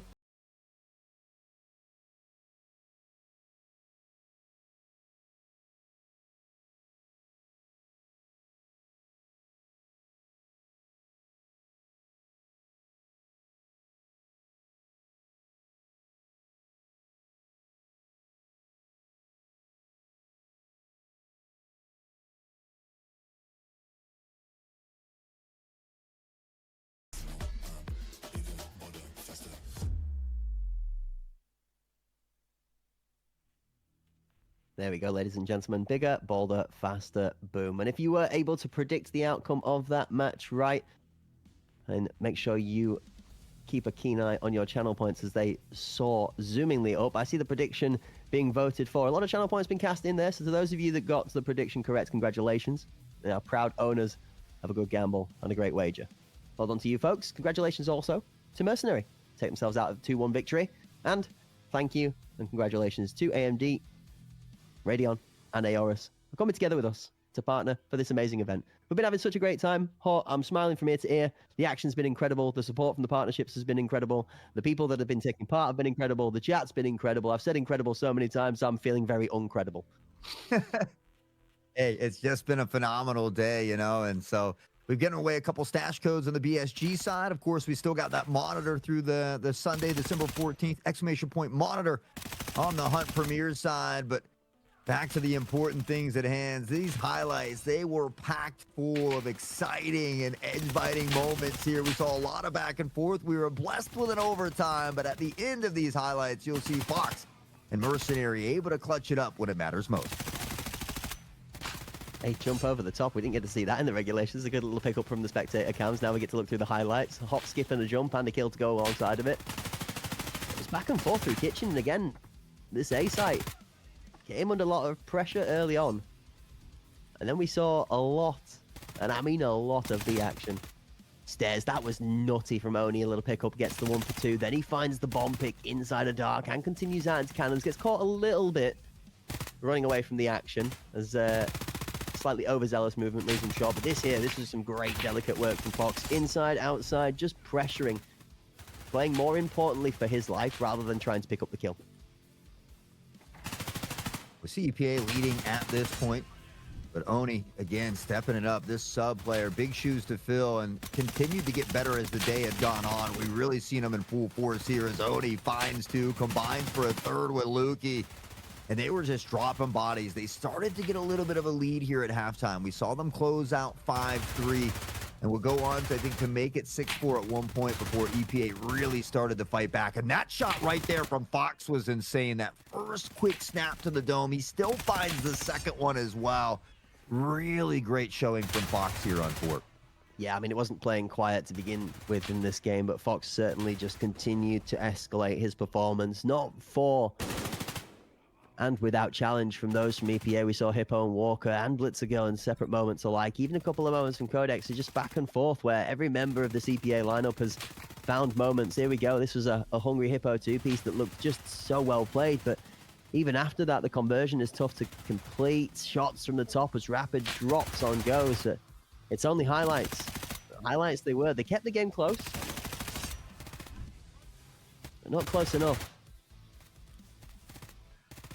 Yeah, I mean, it was close enough to get to OT, which was great to see from these two teams, and not wanting to give up a single inch here. But it seems like once we got to that overtime situation, Mercenary starting out on the defensive side, they were able to take those first couple rounds, which means they only need one on the attacking side. And well, it just kind of fell apart a bit for EPA, and we get to take another look at it here. Oni again, this sub coming up with some big plays late in the game. Yeah, this is overtime, and this is where it mattered the most, the composure from both teams at this point in time, but it's just the aggression out of Mercenary from the second and the third round of their overtime push that really does get it home. Split rounds in the first, 10-8.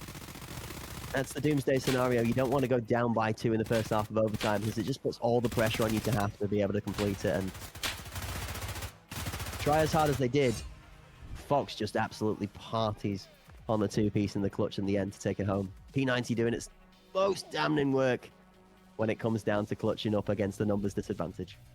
I mean, that was a 4v2 at the end. It favored EPA. They should have been able to close out that round. Fox and Oni took things into their own hand and said, hey, we are going to earn this win. We want the fans, we want chat to know that we earned this win in OT, and they certainly did earn it. Again, we give a big shout out to EPA as we say goodbye to them, but what a phenomenal team. This is one of the it's just a really fun team to watch, and seeing their growth, the roster changes. I think that we're going to see a lot more from them in the future. I hope this Core 5 squad can stick around. They're a very fun and exciting team to watch. So we wish them the best on their endeavors going forward, but we give a big fat GGs to Mercenary as they advance in the bracket that we play in Virtus Pro tomorrow. So at least they get a little time to relax and figure out what they want to do against the Polar Bears, who just haven't seemed to be tamed in any way, shape, or form yet here in ACS. Just a little bit. Just a little bit. But we'll get to see that tomorrow. Like we said, before we dive into that ferocity, we're going to get to feast our eyes over one more best of 3. This one, another deciding factor. Somebody gets to continue on. Somebody gets to see the sadness. And unfortunately, the single tier of despair only takes you to a fast track back home. Although we might be playing remotely, I'm sure none of these players would like to be exiting the tournament right now.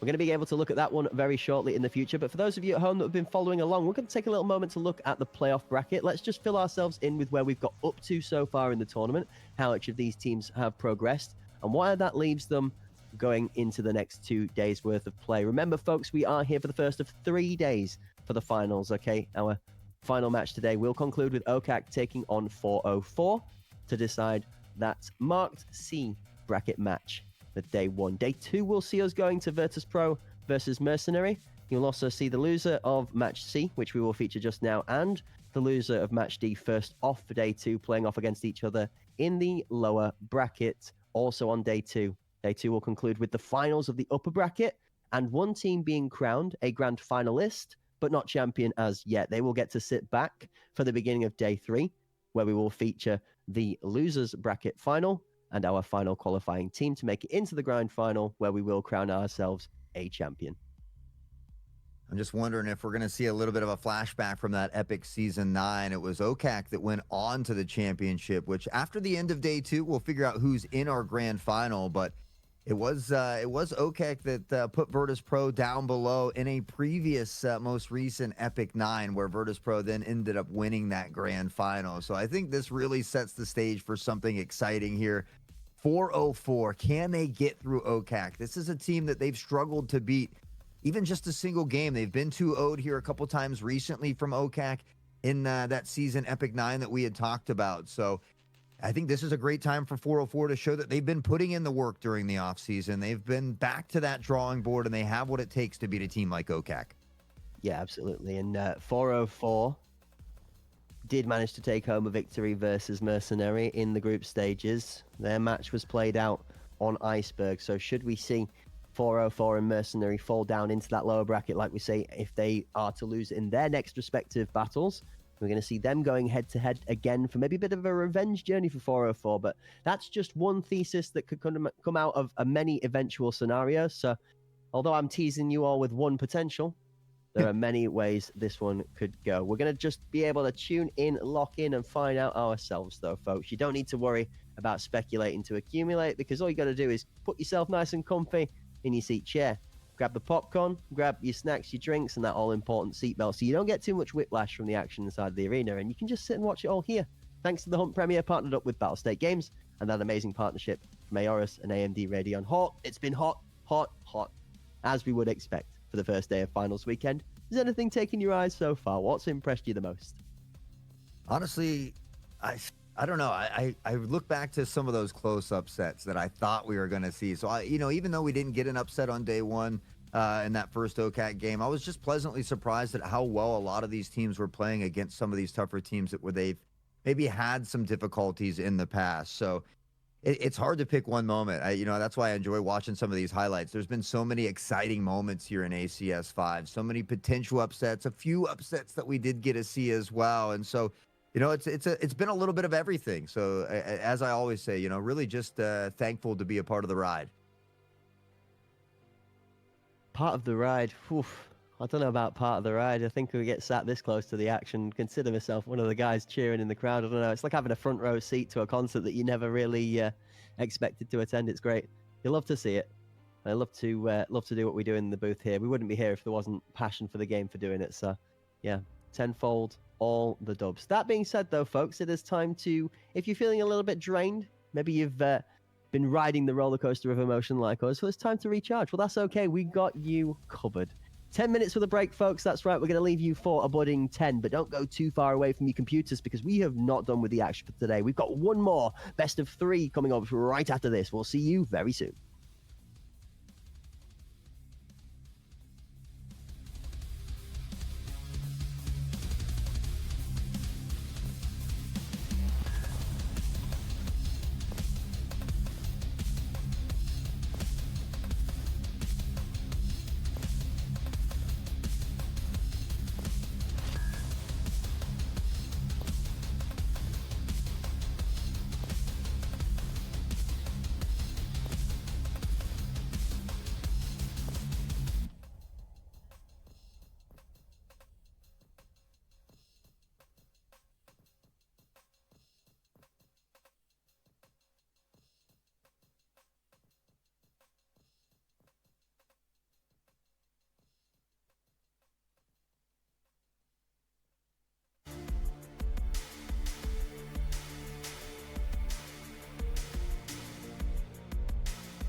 Hello and welcome back, ladies and gentlemen. If you've made it this far, then you've been able to witness the two amazing head-to-heads that we've had featured before us. But now we have to conclude our action with a third and final one. Don't worry, folks, we're not closing the curtains. We're just going to bring you on into our third and final game. That's right, 404, revisiting the screen for you folks at home to watch against the new adversary this time over OKAK, taking to the stage for the first time today. Let's have a look at the head-to-head. Who have you got your eyes on for this one? I think OKAK is favored here. I think 404 needs to show me that they can upset OKAK. You know, more like I talked about recently in the season Epic 9. I believe they were 2-0'd by OKAK. One of the games was very close on Fort that went to OT, but one was an 8-1 or 9-1 on Iceberg. So I need to see a little something from 404 in this one. But Natrig, Eevee, Soyara, Pamani, Ramza, they've already had a game or a series under their bag today, and well, they played very, very well. So I think if they can continue that play style, then maybe, just maybe, they can steal this away from OKAK, who's just been looking phenomenal here in ACS 5. I can't help break and bear the feeling of that skull being a little bit of an ominous omen in the background of an upset that might be about to take place. I'm with you.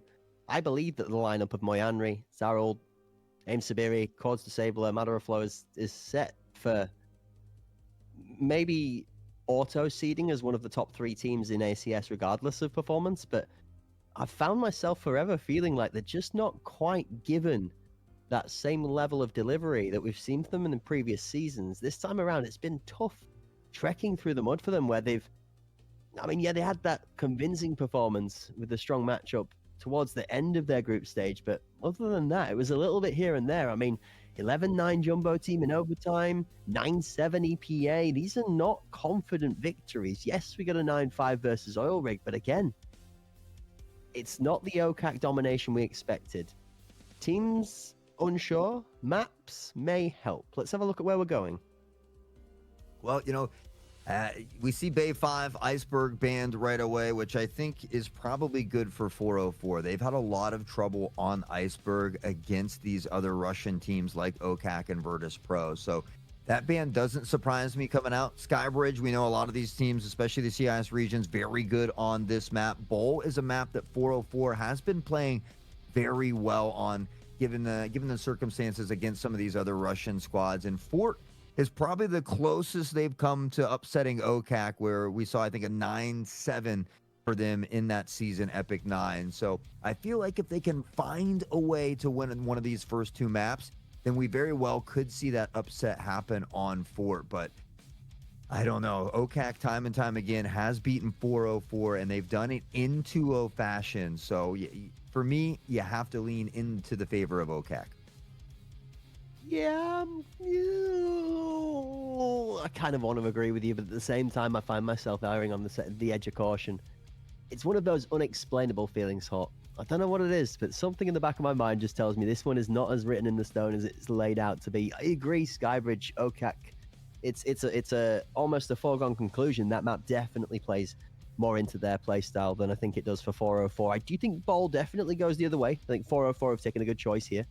I think that falls more in their favor, but Fort is OKAK all over for me. I find this too set perfectly. It's too perfect to be true for OKAK. I feel like even in 3 that they get out of this one smoothly if they can't just squeeze it out in 2. Unless 404 are going to surprise us. Are we going to have 404 or OKAK not found? Highly unlikely. I mean, this is the best problem to have, in my opinion. Here we are in the ACS, and we're just not sure who's going to maybe take this next game. We can lean into a little bit of favoritism based on history, but we've seen some crazy upsets. We've seen some wild turn of events, and so I think we truly never really know how this could play out at this point. So yes, OKAK may be slightly favored on paper, but once you get punched in the mouth, that all goes out the window. It's going to be up to 404 to have an explosive start and look to carry that momentum throughout the series. I feel like even if they lose this first one on Skybridge, they have to keep it within 4 rounds or so. Otherwise, it could spell trouble. I'm writing that one down. Okay. All right. Eyes on. Locked in. Okay. I'm looking at this from a couple of different perspectives. I'm wondering if because we saw 404 play earlier, Pomani, Solyara, both looking really good in form-wise right now. That's where I'm sort of going to. I'm thinking player to player, kill to death ratio, recent performance, how are they feeling in the current swing of things, how are they feeling on the day. For me, Pomani looked good, Solyara looked good. They were the ones that were finding these positions that are kind of very well sought after in the highest arena ranks, is where you kind of like slip through the ranks. You get yourself into a spot that people just, how are they there? You're good for 2, you're good for 3. You make those plays like we saw out of Luki in his game, where he was constantly just making the difference every round. I'm looking for more of that from 404. The one thing that OKAK has seen struggling a little bit is that consistency. Top aim Sabiri has been consistent with their util. We've seen grenades time and time again. It's been good. We've seen entry frags. We've seen Moyanri. We've seen top aim Sabiri even with the weapon. We've seen Madara Flow and Cords all showing up in areas as we've expected them to before, but putting the pieces together has been a little bit of a struggle to get it over the line. Like we said, tight matches, 11-9 with JT, 9-7 with EPA. It's only a 2-round difference. I'm concerned more for 404 on the other side of it. I mean, they took a close win versus Mercenary at 9-7. They took a confident win versus Spartans at 9-1. No disrespect to the Spartans, but as the first of the two teams, you know, of one of the two teams that left the tournament first, they definitely were one of considered the weaker opponents. So to be measuring that up against the likes of OKAK would be a heavy, disparate comparison. It's kind of unknown. Like you said, it is unknown. It's a bit of error 404, I guess, in this scenario. Yeah. Epic results, any win line bits of information we can throw into this one to figure this one out? Because these two teams, they've played against each other quite a bit, right? So there's going to be more familiarity than there is CIS EU comparisons. So I'm wondering if that's going to play into it. Yeah, well, that's what I was saying. You know, back in the most recent one of season Epic 9, we saw OKAK 2-0 404, and so really didn't have much trouble. OKAK is also one of the only teams that we've seen upset Virtus Pro. They, you know, did it in the previous season here. They did it in season 9, where they sent Virtus Pro to the lower bracket and had to fight. Virtus, you know, the Polar Bears had to fight their way back into that grand final, where they did eventually upset OKAK. So, in my mind, OKAK certainly still favored here. They consistently have been that slightly better team. But you know, it's only a matter of time before you're able to topple those giants if you keep at it. So maybe today is the day of 404. I think, you know, the map selection does have a big thing to do with it. I'm glad that we see 404 staying away from Iceberg. That is a map that they've played a lot over in Epic 9 against a lot of the teams, and one that they just haven't been able to win. Even that 8 or 9-1 loss that we talked about against OKAK on Iceberg. So I'm glad that we see them stay away from that. They play very good on Bull, and we've seen them play very good on Fort. They just had that win. They've been to overtime. They've kept it close with OKAK in the past on this map. So I think if they can get to Fort, they make a good case about maybe squeezing out that upset. But making it to Fort, I think, is going to be the toughest. You like Bowl. I like Bowl for this, honestly. I can see that match being the one that we're going to keep a very close eye for in the grander scheme of things, in the running for it. Chat, I know we're speaking about the first map like it's a foregone conclusion. Don't let that one fool you either. I mean, for real, this one could swing both ways, but it's definitely something that, given the paperwork, we've got to remember we're looking back through those wonderful facts that are kept neatly in rows and lines thanks to the work in Liquipedia from SkyCycle and his crew that we get to check over, or some of the work that's done from production, the background of the hunt that they deliver us pre-broadcast, so that we can bring you guys all the color and the entertainment. You know, we get to look into this stuff in advance. For you guys at home, we're hoping that we can help educate you with those bits without having to do the hard work. So it's just us, I guess, explaining the fact that OKAK have definitely had the better of the history, shall we say, up to this point in time. I don't know if that means so much coming to today. We've seen it recent HPL EU. All of the teams have gone through a change. Teams are becoming closer in skill comparison. Matches are becoming closer. There's less of a walkout, less of a stomp feel to many of these matches, and it's been the same in the cross-region competition as well. So here we go, final best of 3 of the day. First map of the day, Skybridge, 404 taking on OKAK. You know, that history, it's always important. It means something leading into the game. But once the game starts, all that goes out the window. It's about who's playing best on the day. And 404 has, you know, had some experience under the belt as far as day 3 goes. So we'll see if they can keep it rolling. This will be OKAK's first matchup of the day. And some You know, some of these days we've seen OKAK get off to a slow start. We saw that struggles with Jumbo Team in day one. So if a team can explode early against OKAK, get that early lead, and they potentially could steal that win away. So it's about how well OKAK shows up, I think, early in these first 4 rounds. Yeah, this is another map that I feel could play into 404 if they're able to make some of these crazy little plays happen. We saw on Iceberg where they were tucking themselves into some of these sneaky little spots and getting away with a bit of murder that they shouldn't have been. So when we talk about familiarity in region, though, is OKAK will have played against 404 and probably knows some more of these niche little plays that would work maybe against the EU compadres, but not in-house. Here as the derby starts to kick off, we see bullets flying left and right across both sides of this A site, but it's a grenade that brings home the first kill, so Yara is going to find the first pick onto Moyanri. Already got that device planted as well, and that rig able to pick up on the Core's Disabler. It is a 5v3. Zerald slowly bleeding out here as Mataro will fall as well. Eevee on a tear, and everybody picking up some big key kills. Zerald falls. Maverick, Sabiri the last standing, and they try to pressure him. The ego peak not there. Eevee finds the trade, and it's a dominating round one for 404. I'm saying nothing. We nearly cursed EPA in one of their successful matches into a bit of a misery, so Skybridge is one that I'm keeping my tongue held for on this one. It's a good start from 404. There's a long way to go. Round one may mean nothing when we get down to it 6 and 6 deep into the game. Round number 2, here we go. They can blame me for all the caster curses if they want. It's about showing up and letting your guns, letting your skill do the talking on the big days here. 404 on the right foot. Big pressure into VIP this time, and far forward from OKAK as well toward KFC. I mean, they've taken a lot of space. The jump across toward Rat. The blind is good, and Pamani has no idea.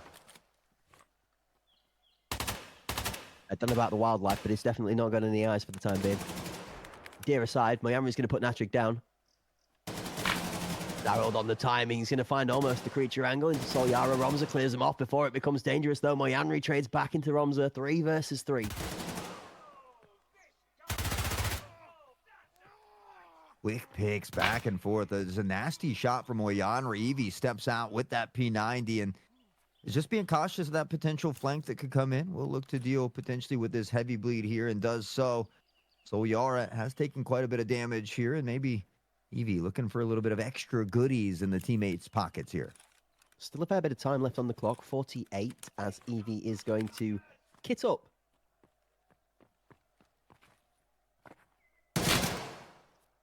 Looking for the jump shot. Info peek and a little bit of pre-fire just in case. You see Sabiri sat ready to play spoiler tucked on site. Oh, man. It's tough. Do they check? Solyara jumps and checks for it. Great attention to detail. And 404 unlock the cipher of sight. Cords also looking for a bit of a crab play of his own. Eevee's got his eyes locked onto him, almost like he knows it's coming. As Cords beating the tempo. Now it's in. And the shot. On for the jump. He's going to get one. Cords Disabler. 38 on the clock. Can he do it, Hawk? Got no legs.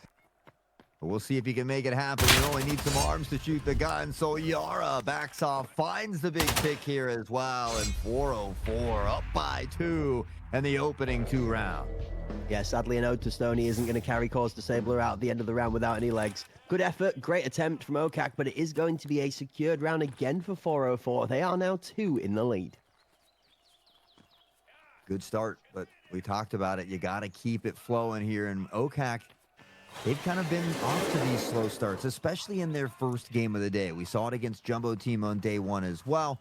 You got a couple donuts and a couple breadsticks to work through here. Moyanri, though, he's been that consistent driving force here, and often that glue holding the squad together until they can ramp up that pace. Pamani, another opening pick, though, and it's more trouble for OKAK.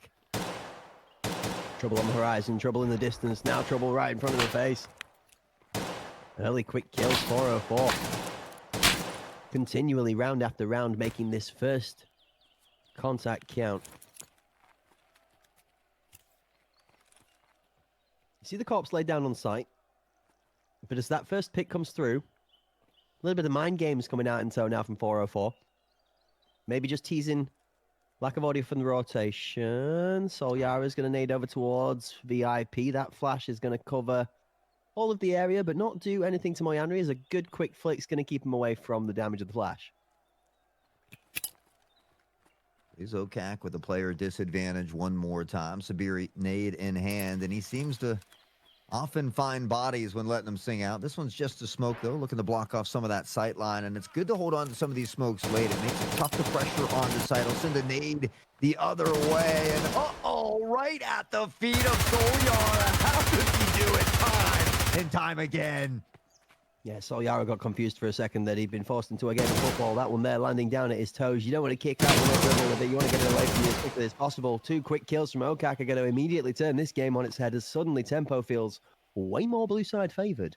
Zarold, as Natrig is going to get immediately removed from his approach to site 2. You can almost see that one coming before it happened.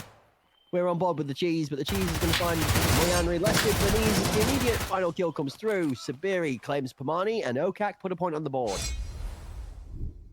Slow to start, but man, once that ball gets rolling, you better look out. And so now 404 might be in some trouble if they don't find a way to pump the brakes on this OKAK squad a bit. Moyanri up to 4. They've gathered their first round, and we'll see if they can put one more on the back of it here. As again, we see a lot of these P90s out here. Slightly difference in the 2 versus 3 here between these two teams, but as I said before, I'd love to see the fact that we do see these metas shifting kind of from season to season. Definitely preference and environment as well, like we spoke about. The range not so much favor for the P90. Those AK platforms do duel a lot better at that distance. So see Madara just getting some good knee crunches in there, just trying to make sure he's got his daily workout as he's defending the backside of sight off of that box. Got to make sure you keep yourself nice and limber and mobile on the defending half.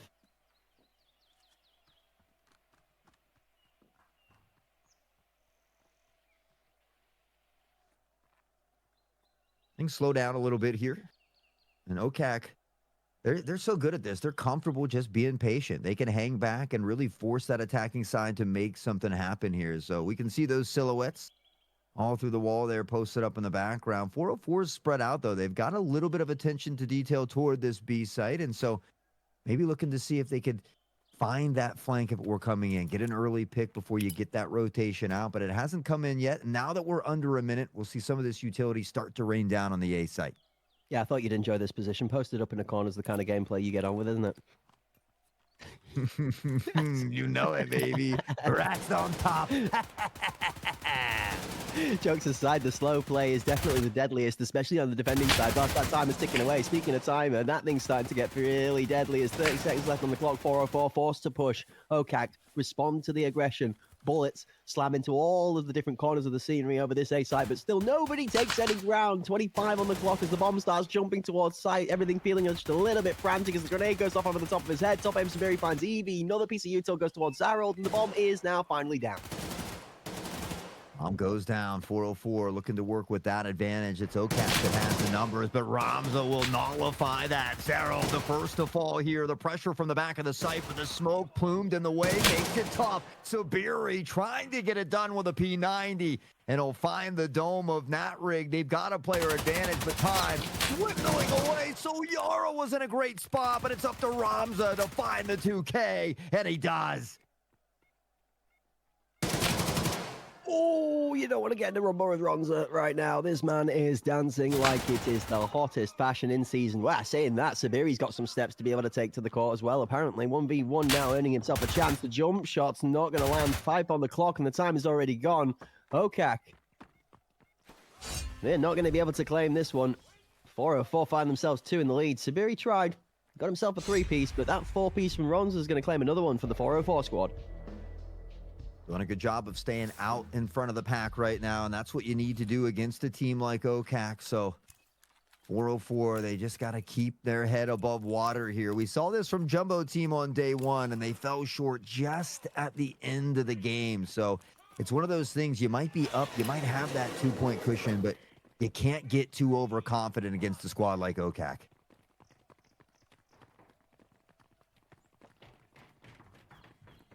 Interesting to see that this top M Sabiri running the P90 6-2 that's leading the charge for the OKAK squad. Meanwhile, even spread scoreboard, most of the 404 squad all pulling their evens worth of weight. Ramza leading the charge again, 5-3 there. Cord spots Evie and vice versa as the jump across the red train does not find a kill for either team. Oh, man. Evie's about to be up against it. 3 silhouettes. We see Miami with the quick swing makes short work of Evie. Back and forth. Ramza, now Moyanri, good for 2, and it's a double headshot situation for Moyanri. We talked about him being that staple, that glue. We see it at 7 and 3. Sabiri not far behind at 6 and 2 in that rig, trying to rain down destruction from heaven, but it's Moyanri that will send him packing to heaven. Zerold over the shoulder finds Pamani, and in their teammates they can trust. OKAK beginning to reel this one back now. Does feel ever so slightly like the fishing rod just pulled back a little bit. That line tightened ever so slightly, caught taut, and then whoop, the knee-jerk reaction happened. OKAK definitely bursting into life inside of round number 5. Round 6 on the board, and Moyanri at 8 and 3 now really starting to feel himself.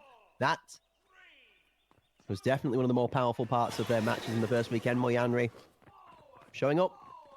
Something that was a good strength of the team last time for ACS4 is also now going to continue on. Running that AK-12 platform. Alongside Zerold also on the AK. Big push out and a walkout from OKAK. 2 members do escape to bench, put pressure down. Moyanri, one of them finds one. Mani takes out Moyanri. OKAK into Zerold. It's going to be Solyara going down. 2 for 1 so far, and we hold. Holding slow and steady. Ramza just trying to get any type of pixel here through the edge of this smoke as it begins to flatten out. Matera just on the other side, and now with the pressure forward will spot Ramza. That's a paper-thin wall to stand behind, but the shots don't continue to be traded out here. We see him dip back to safety, and now they'll look to pressure on toward the site here, but that flank coming in from behind and having control of that device makes it so tough. Just gotta love these little games in the smoke outside of VIP. I'm talking in slight whispers because Sabiri is a stealth detective right now. Cords on the rotation. Still 40 seconds left on the clock. The bomb is in an awkward spot. Pamani trying to put some pressure down from Ebox across to VIP. Does Sabiri know about the sneaky on the inside left-hand wall? He does now. Uh-oh. Oh, it's actually going to get to fight soon. Ramza's not going to give him space or time to. Talk about space and time. Lights still over here alone, beeping away, and it is 404 that has been able to cut the numbers down, but now it's up to Zerold here to find some kills. He eats up so much time, right, that his teammate can just stay back now. Cords Disabler doesn't have to do anything. Even if they find that kill and collect the device, there's no way to get to Cords to find the kill. There's not enough time to plant the device, and so OKAK will just use the big brains here, and now they'll tie it up through these first 6 rounds. It was a great start for 404, but now we see OKAK, you know, that snowball that turns into an avalanche that we talk about. That engine that's cold at first, now running hot and steady. It's a couple of rounds in a row. We've got to see it continue over and over again before we get too much further into it, but it's definitely feeling like OKAK are starting to find their stride. Round number 7 on the board. We're on board with Zerold right now. Going to push across. We see 2-man strong towards bench normally from OKAK on the defending side in this A site. This time around, they've put 2 towards B. Different adjustment.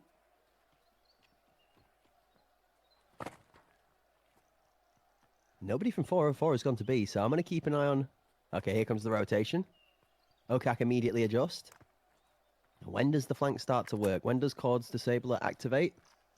How long are 404 given to linger?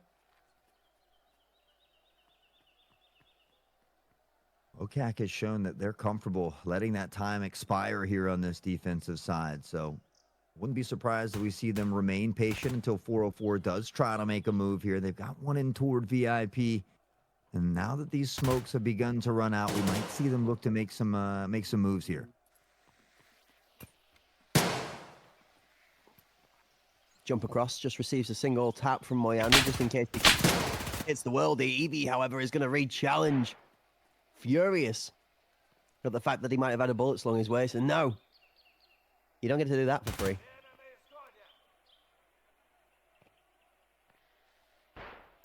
No freebies here tonight. All these games, these matches, these kills, gonna have to be earned here. Sabiri lining up the nades once more, but we see 404 being very patient on this pressure in. That plant hasn't gone down yet, and if this nade denies that plant, time is really not going to be on their side. It does go a bit far. The plant will go down for 404. 50 on the clock now, down to 45. Cords finds one as Sol Yara does not escape from sight. The smoke on E-Box is not going to deter the shots that are being fired through as well to get a little bit more chip damage. It's Evie and Romza feeling the brunt of it. Sight taking so Romza's holding the tight angle. One down, Madeline goes. VIP holds tight. Zarold gets Evie. It's actually feeling like a very even split so far. Two inside of VIP as well. Cool. That kill from Cords, though, is huge. They're going to reconnect here. They know the other two are now in VIP. Pamani, but someone's going to have to stick it, and someone's going to have to hold. Instead, they line up almost collateral. Pamani finding two there. Both headshots as well. And 404 will regain the lead and guarantee themselves a minimum of a tied half. You want to say that one more time? Just one more time for me so I can make sure it's real. Sorry. 404 secure themselves an even half against OKAK in the first. I like that. It's got a ring to it. It's got a competitive ring to it is what it's got. And that is giving me some questions. Ones that I need OKAK to deliver me some answers to. The first one is not letting 404 get away with a 5-3 half. Now, that would be exciting. I mean, you can hear all the guns singing out on the battlefield. Zaro gets far forward, but you got to check the corners there. Ramza tucked in and finds that opening pick. So we see OKAK get a little more aggressive here on that defensive side, but they get so far forward that unfortunately it doesn't pay off for them. I checked my corners on the way into work today. He's definitely in the channel with us. I'm sure we're good.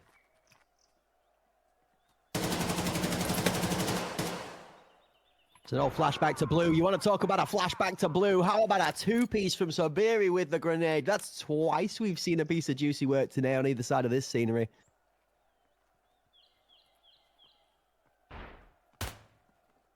And, you know, we're always going to see a nade kill from Sabiri, but there's usually a pretty good chance that you're going to see at least one double nade kill from Sabiri when he's playing as well. Just, you say he's often got those heat-seeking grenades. They always find a mark, and it just goes to show you, we talk about situational awareness and game awareness as well for Sabiri. Really top-notch, which is why they find themselves up top time and time again. Evie, though, going to catch Matara trying to find the swing, and that will bring it back to a 3v3. Moyanri needs to catch Solyara here.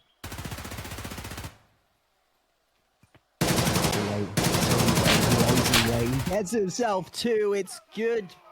But it is shut down by Evie. This makes it really tough. With 10 seconds left on the clock, all Sabiri has to do is deny, and that is exactly what they're going to do. 4-4 it is, and the half goes split either way. 404 and OKAK swap sides, and now with OKAK on the attack, their chance to set the tempo. Moyanri in double digits, Ramza on the other side, and it's been kind of the consistent theme here. It's Moyanri kind of holding the team together, kind of being that backpack until the rest of the team gets flowing, and then it's all trouble. So far, 404 has done a great job of addressing that. But now that we swap sides, you know, like we always say, it's those first couple rounds that we look at, and 404 needs to keep it competitive here early.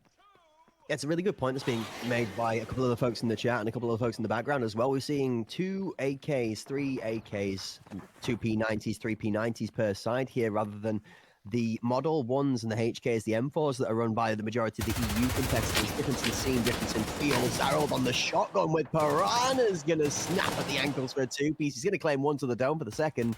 And that is a change too. This Enforcer just sort of dropping into the meta here and there. Once in a while, some teams just favoring a little flavor of something different. And, you know, sometimes if you're having a little bit of a stale time, you mix it up to the next best thing that works for you, and you try to find some value. And for Zarold, that is working here on the Enforcer class, and maybe looking to use that to take some of those engagements at VIP. You see 404 has shifted everybody toward this A site, but when it comes to these CIS region teams, when it comes to these Russian teams, we don't often see them even really consider that B site. While we get a moment of silence, I want to talk a little bit about the comparison between those AKs and the Model 1, the 5.56 platform versus the 5.45s. It's an interesting concept. It's the consistency of 7M40 plus the fire rate versus that of the 5.56 round just not being as consistent for getting through targets. Those enforcers, sometimes they're just a little bit too tanky in comparison. Not just that, but the ability to have a slightly better fire rate. It's this ammo that's making the big difference here. 7M40s run for consistency, but in the assault tree, you can run BS in the AKs. That's the difference maker. Better through tier 5 and a scout. Is where that 5.56 class falls off a little bit. So maybe the CIS team's just a bit ahead of the curve when it comes to weapon meta, or at least understanding how that ammunition versus armor chart goes. Yeah, and for whatever reason, the 5.5A1 or any of that genre just never. It's like the M80. It just for whatever reason in my hands, it seems to ricochet or just not work. So taking advantage of the opportunity here, Cords finding not one but two in quick succession. He says, "I'm not done yet. I'll take the full 3-piece chicken nugget meal." And OKAK back on top here with 5 from the attacking side.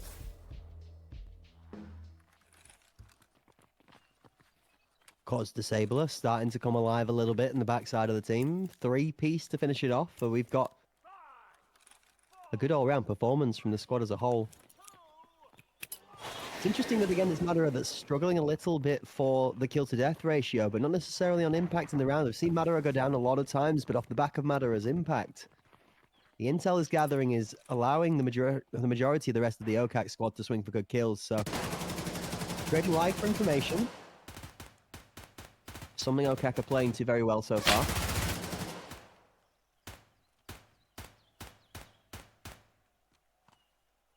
Again, this A site, especially on Skybridge, these teams love it over here, and really you have to force them somewhere else. Mercenary, comfortable being patient here in VIP. We see this little standoff as well. The first to move, who's it going to be? Evie on the shift as he hears the shot from Mercenary. It's a big pickup here.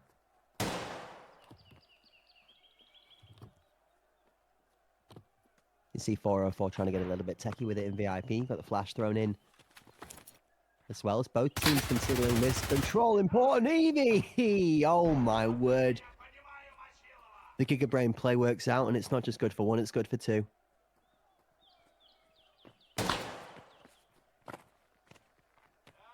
Words was coming alive here in that last round. We saw that triple, but gonna need some big ones here. We see him shift toward the site. Madara shots downfield, spots one, and that's gonna call that rotation. And you can see on your mini-map, 2 begin to flood toward B, 2 begin to flood on that flank. And there's a big pincer play coming in.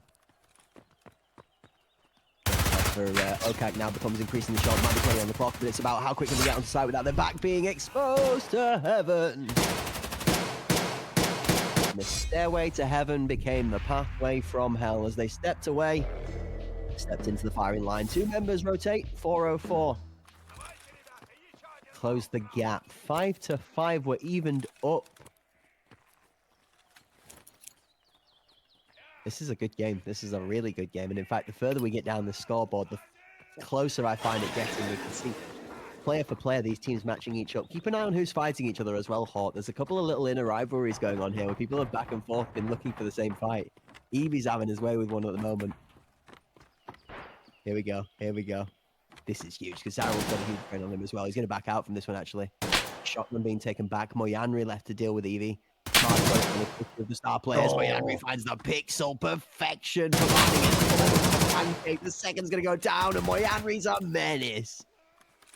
Talk about reaction time when you've got just a slither to see through and still hit the headshot. Mercenary. You can see why he's sitting at 13-7. Just has shown an absolute masterclass of a performance throughout the entirety of ACS 5, and you'll see his name in the kill feed one more time. Already sitting at a triple here in round 11, and maybe, just maybe, looking for a few more. Yeah, I mean, you spoke about how elusive it has been to be able to claim an ace in the Arena Cup Series because of how high the caliber of players is that you are going up against. But if there's somebody I've got some faith in being able to pull off another one of those mythical aces, it might be Mercenary on the hunt. Right now, they're not too worried about that overall. OKAK looking for the round victory. Devices planted, a 1-for-1 trade on site. Leaves Romza left in 1 versus 4. Shaking his head, knowing full well that this is going to be a task that might just be a little too tough to handle. I've heard you have flashbacks to that ACS1 where Romza pulled off that 1v5 upset. So, you know he's got the skills, very talented and capable of it, but it is very rare that you see 1v4 clutch ups in these situations. And now you take a look at the time on the clock with 15 seconds dwindling to 10. OKAK has this round in the bag. They'll be able to go up 6-5 here in this one. Romza will take a quick exit and 404 back to the drawing board. Yeah, what can they adjust with this time around? We see step by step that VIP battle evolves, very much like the fight in mid on Iceberg that I talk about so much. Very much similar to the fight for the mid box on 4. It's that all-important point of control, the most valuable position over pre-plant and post-plant. It's VIP. Very important position.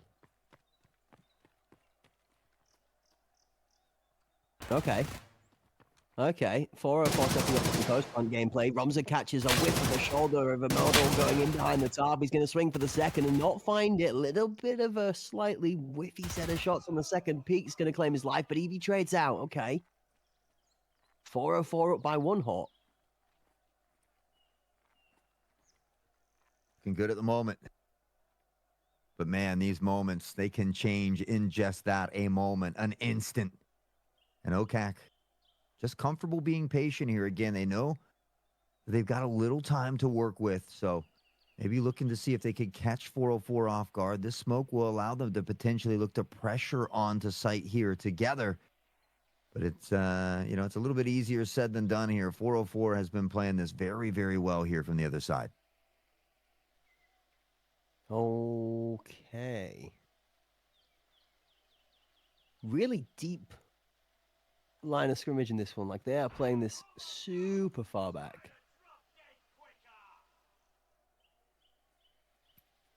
38 on the clock. This is going to push towards site at the last second, and it's not going to matter. It feels like 404 are set up ready for this. 25. How long did they leave it? Is this a fake out? Cords has crept onto site. Pomani. Smoke out.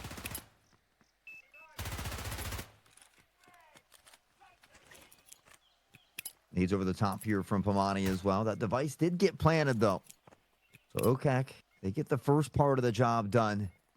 Now they just got to close it out. And who else? You don't even have to look in the kill feed. You know it's Sabiri with a dirty nade and a hop skip right into the face of the competition. That is one you just kind of say, uh-oh, and close your eyes and kiss your butt goodbye. And you've got to recognize how unfortunate that is. It's 2 amazing kills from Cords. It's a great kill from Mercenary, but I don't know if you caught the grenade that went over to deny the plant. It landed behind Cords' ankle and chipped just under a quarter of his health off. Mere fractions, millimeters away from claiming the kill, and that bomb doesn't get planted, and that goes drastically the other way. But instead, you see the favor falls for that of OKAK. Sabiri, I'm not calling it favor. We've seen many a meticulous grenade come out of that man's hand, but this time over, this one was just so perfectly planted. I mean, we were already on board in spectator cameras. That one just rolled plain on interview. Yeah, it was beautiful. And Sabiri is just so good at doing it consistently, time and time again.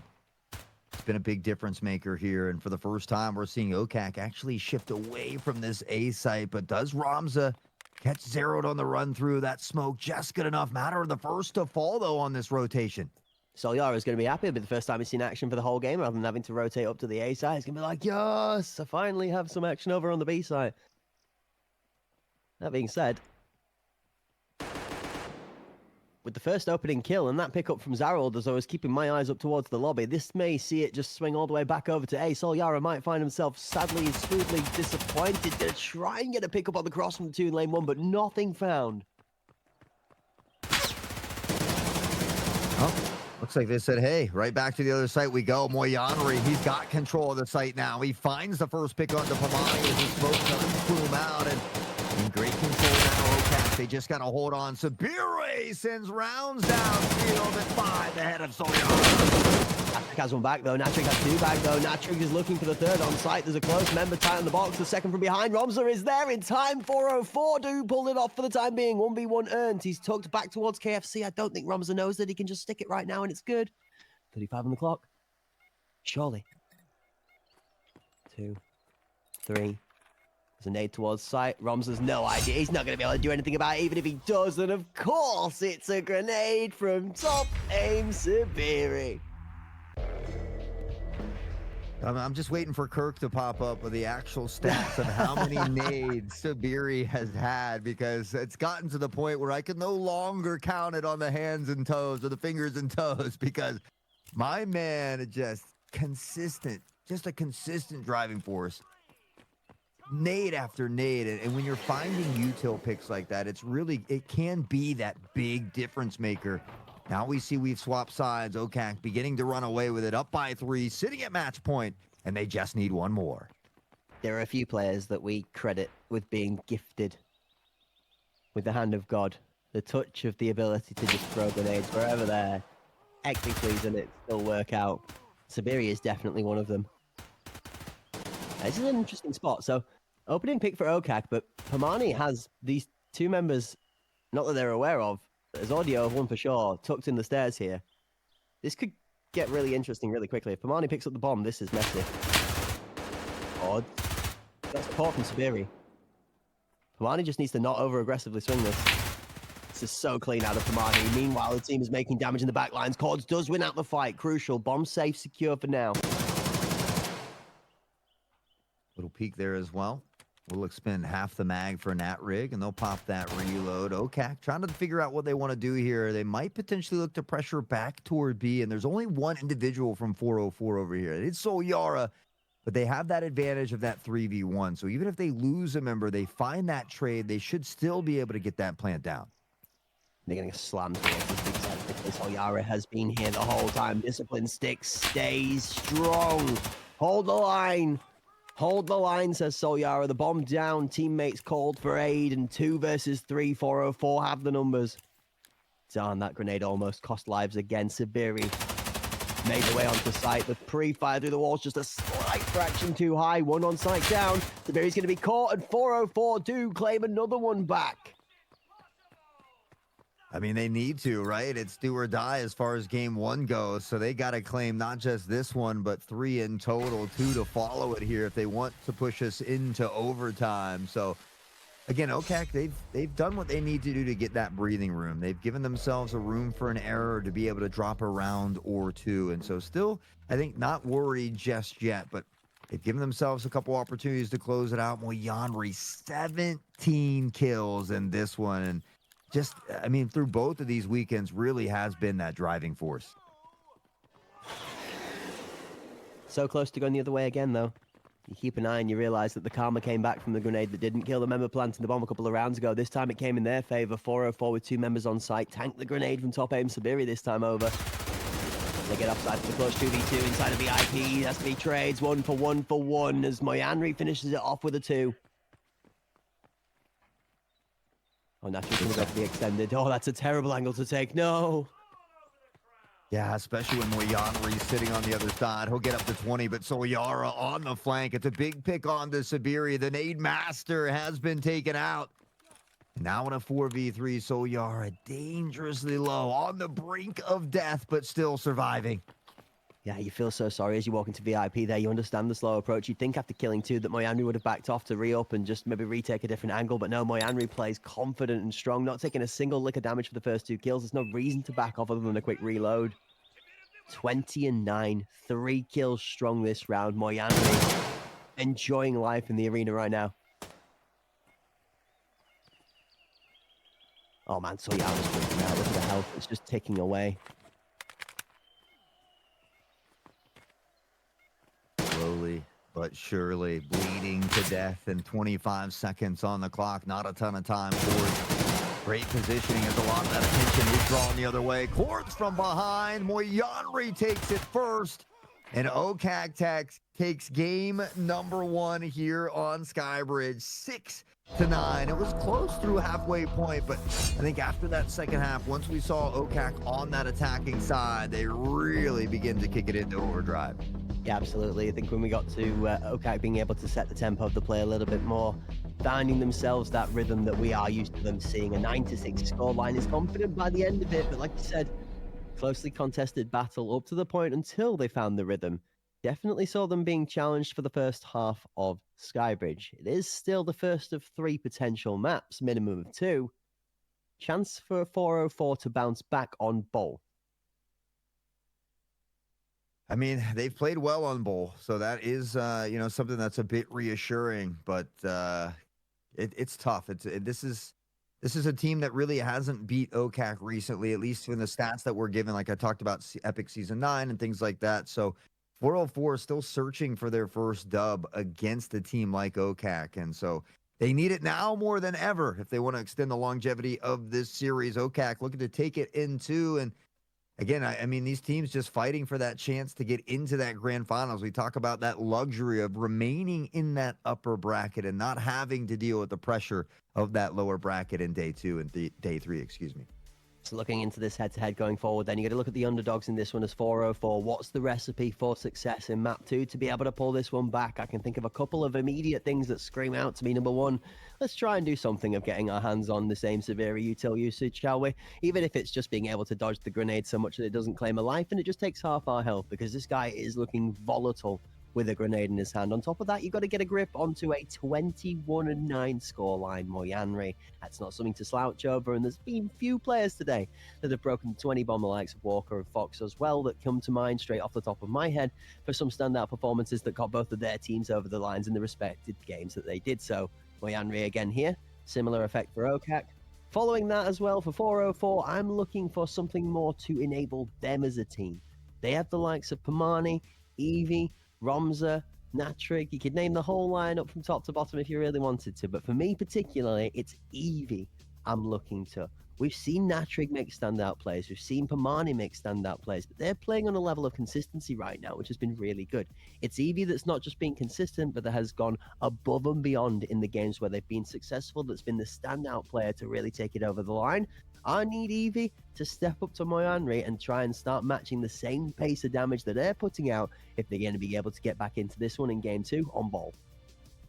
They got to find a way to deal with Sabiri. If they can't take him out early, they've got to find a way to avoid these nades. I don't know how many times we've seen early nade kills, late nade kills, single nade kills, double nade kills. I feel like I'm reading a Dr. Seuss book, only it's Sabiri and grenades. The man is a monster when it comes to utility. And utility, when you have 2 very evenly teams and that skill level is close, utility can be that little extra edge to set you apart. It's incredibly crucial on maps like Skybridge and like Bowl, where we're headed next. So a chance for OKAK to close it out into 404. They're going to have to reach deep in the pockets here and try to pull out all the skills for this one.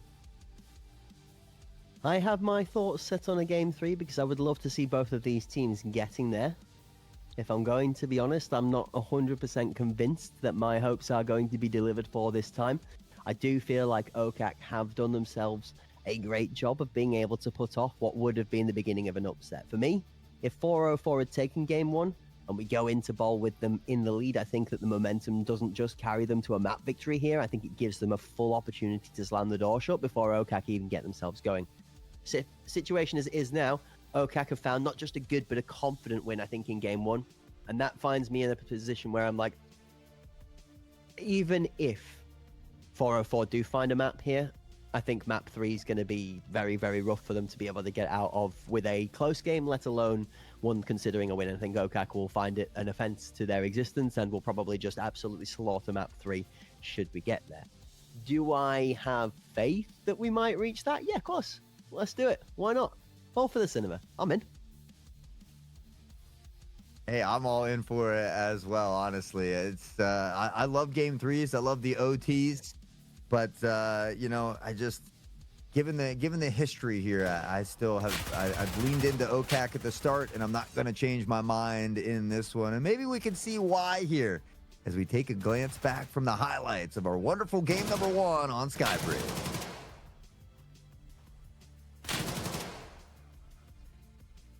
Here's the menace. We might have to start calling him Dennis. That was a good jump on from Soliari. See, this is the thing that's had me a little bit caught in my tracks is the beginning approach to this game was very methodical from 404. They're clearing properly, they're checking their angles, they're making sure discipline is kept on a level, but there's just something that can't be spoken for when it comes to the amount of disgusting plays coming out of the OKAK members. We catch on board here with the spectators. Moyanri gets a great left-hand swing, it converts into 2. It's just devastation. Ramza with some good shots, but again, it's Moyanri in the kill feed for another 2 kills. And again, we're on to Moyanri. Only 1 this time, but it's just time and time again, they're making the difference. Yeah, and you wonder if maybe chat is starting to feel that as well. I saw in our last predictions, 404 was out in the lead quite a bit. I even had to drop, I think, like 50K on OKAK to make it close. This one comes out a little bit different. I think people are favoring OKAK to take game number 2 as well. So I kind of like being that devil's advocate. We'll see if 404 can maybe push us into that 3rd map.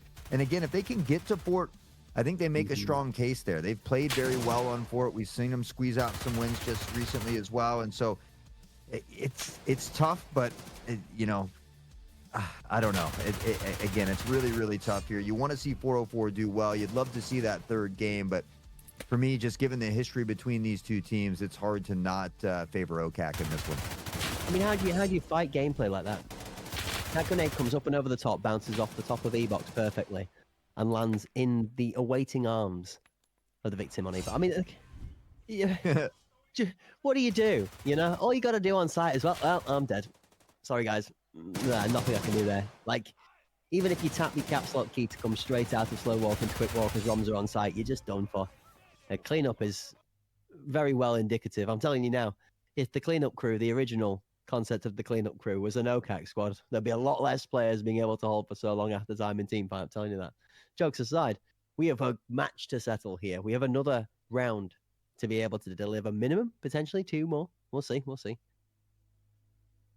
Oh, 404 is capable of it. You know what I mean? They certainly have what it takes, but it's about keeping that momentum going forward. And so many times we see teams, that they're able to take advantage of OKAK's slow start, but they're not able to run away with it. And this is a team that, even though they may have a slow start, they've got Moyanri, who doesn't know what slow means. This guy is explosive. He's a top fragger. The crosshair placement, the spray transfers, the basic fundamentals, everything you could want in a star player, Moyanri consistently does well. We saw them upset Virtus Pro last season in ACS4. We saw them claim their stake to the championship, and now they're looking for that back-to-back dub. No, I'm not even talking about that conversation yet. No.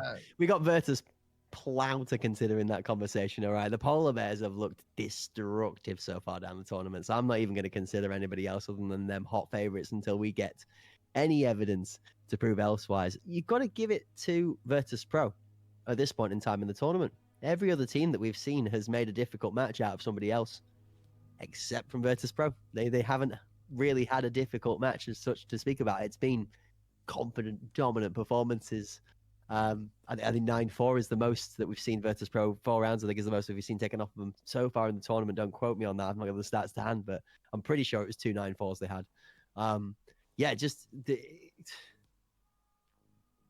OKAK, I've got to look at this as we're not showing everything in the book, right? We're saving some of our tricks for that potential matchup versus Virtus Pro later on, or anybody else in the next part of the elimination stages. I mean, we're talking about this like it's okay, cool, OKAK are going to meet Virtus Pro in the final. We've got so many more matches to get through and so many more chances for upsets. Virtus Pro haven't even guaranteed their spot in the final yet either. We've got to see that one tomorrow. I'm looking forward to going to be one of the first few matches to tune into on tomorrow's broadcast. Don't forget, folks, a little reminder before we do. We're not going to be closing out just yet. We've still got more gameplay for you, but we're going to double remind you because we don't need to miss out on finals action. So tomorrow's broadcast will start a little bit earlier. We have a 3-hour earlier start time than there was today. It's about 3 p.m. in the afternoon UK time.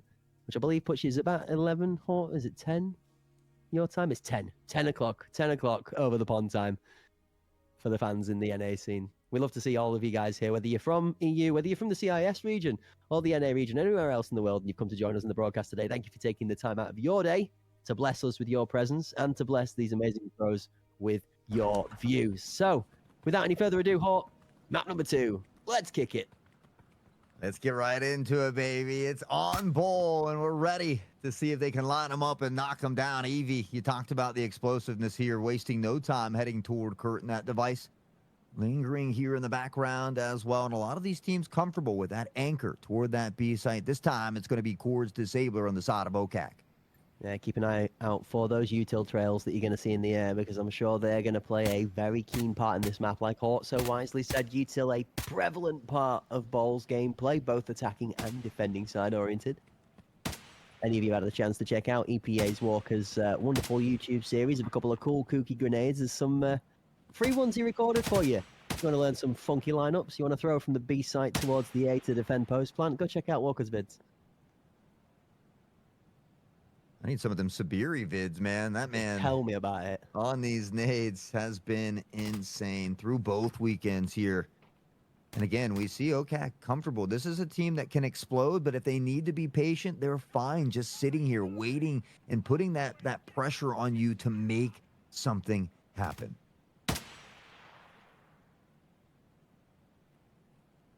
Defending side favored map on Bowl, Hawk, after what we saw earlier. Do you agree with me now, or you still feel attacking?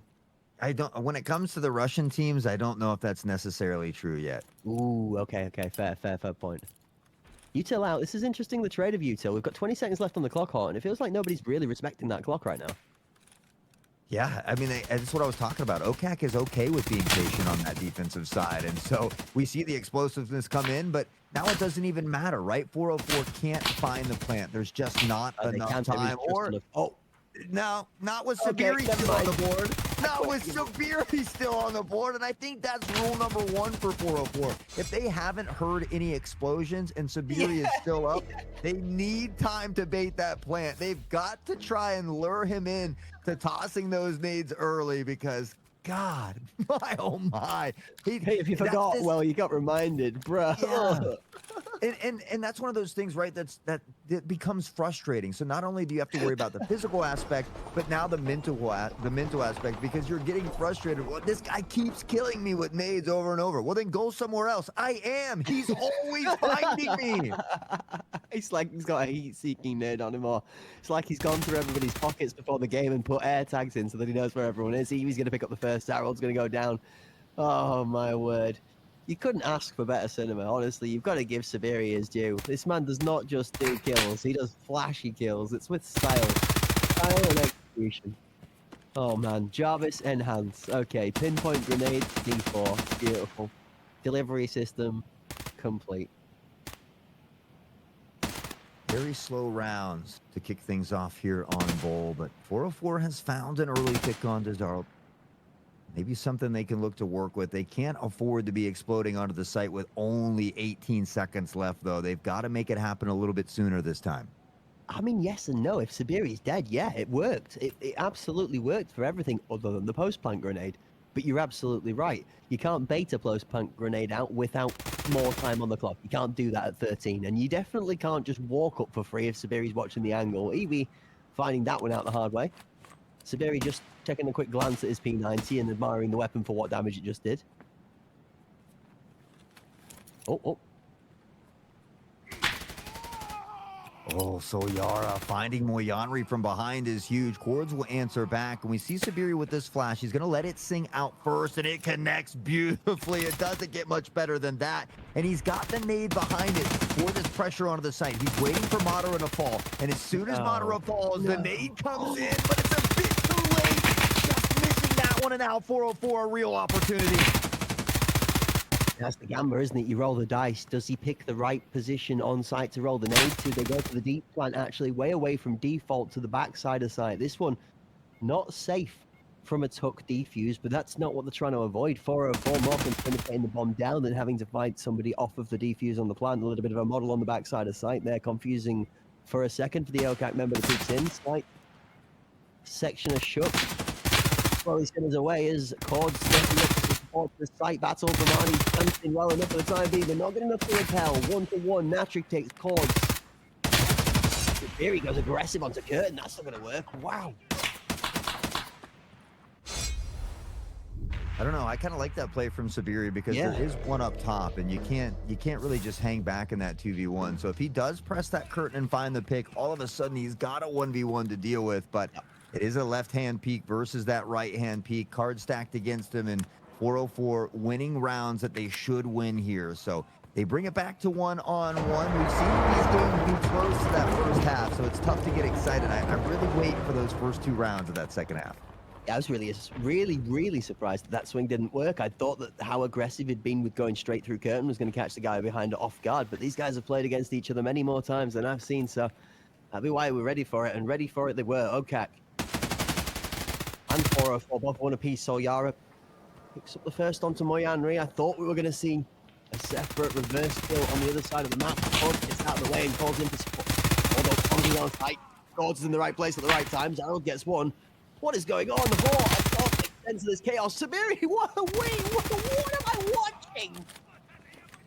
You are watching devastation and destruction yet again on the side of OKAK. Mercenary, the only one to fall, and typically that glue, that fast starter, it's been the rest of the crew. Sabiri, Cords really stepping it up here in game 2, and that's what makes a lot of these CIS region teams so difficult to deal with. They have so many talented players littered across the rosters here, and often why we see them always in that finals as well. I gotta lock in or something, man. I can't keep up with this. This is insane. Some of the plays that are being made that are working are out of this world. It's like there's just this zero confidence filter coming out of OKAK. It's like we don't care. Confidence is no longer a thing. We just live with it. We live, breathe, and exude confidence. It's like, could the play not work? Don't care. Do it anyway. I mean, it's nice to see that they have that type of faith in their ability. And so, great to work with when it's working. And honestly, OKAK's a team that's good at adjusting on the fly when something's not working. So, they haven't had really too many difficulties or rough waters to deal with at the moment, but 404 trying to give them a tough look here, and it's been very slow, patient rounds here on Bull, which I'm a little bit surprised by that we haven't seen a little bit of change up in the pace here. I am a little less surprised, I guess. I do think the slower pace favors that of 404. I think when they've both tried to get quick with it, the OKAK just has way more composure. Whether it's because the comms are better or because the gunplay is better, I'm not 100% sure. I haven't been able to diagnose that yet, but they do seem in those pressured fights to be a lot more communicative. They seem to come out better on top of those. So I think the slower pace favors 404. The problem with running the clock down is you're playing into Sabiri's hands when that happens, and I'm not sure which I'd prefer. Do we fight quick and maybe lose fights, or do we just wait for grenades to kill us? Oh, Natric finds 2, makes it a throw as well, trying to pressure on. Ramza will get a little help.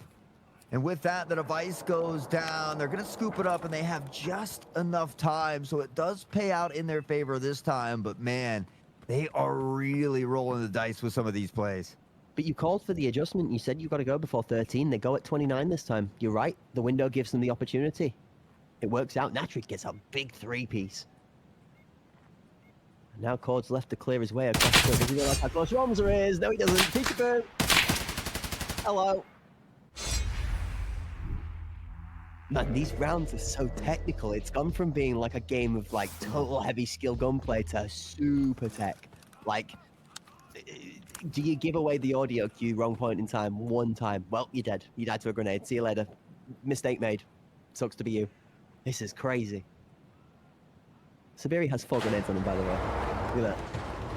Why wouldn't he? Why would you let somebody else have a nade at that point? I mean, he is the designated deliverer of the nades, and for good reason. I mean, just does it so well, and often finds a frag every round, if not more than one. So it's good that you can rely on a teammate like that. See that boost there, not finding any vision, and Again, 404, just very slow, trying to be precise, trying to find early picks, but this smoke is going to buy up a lot of time for them.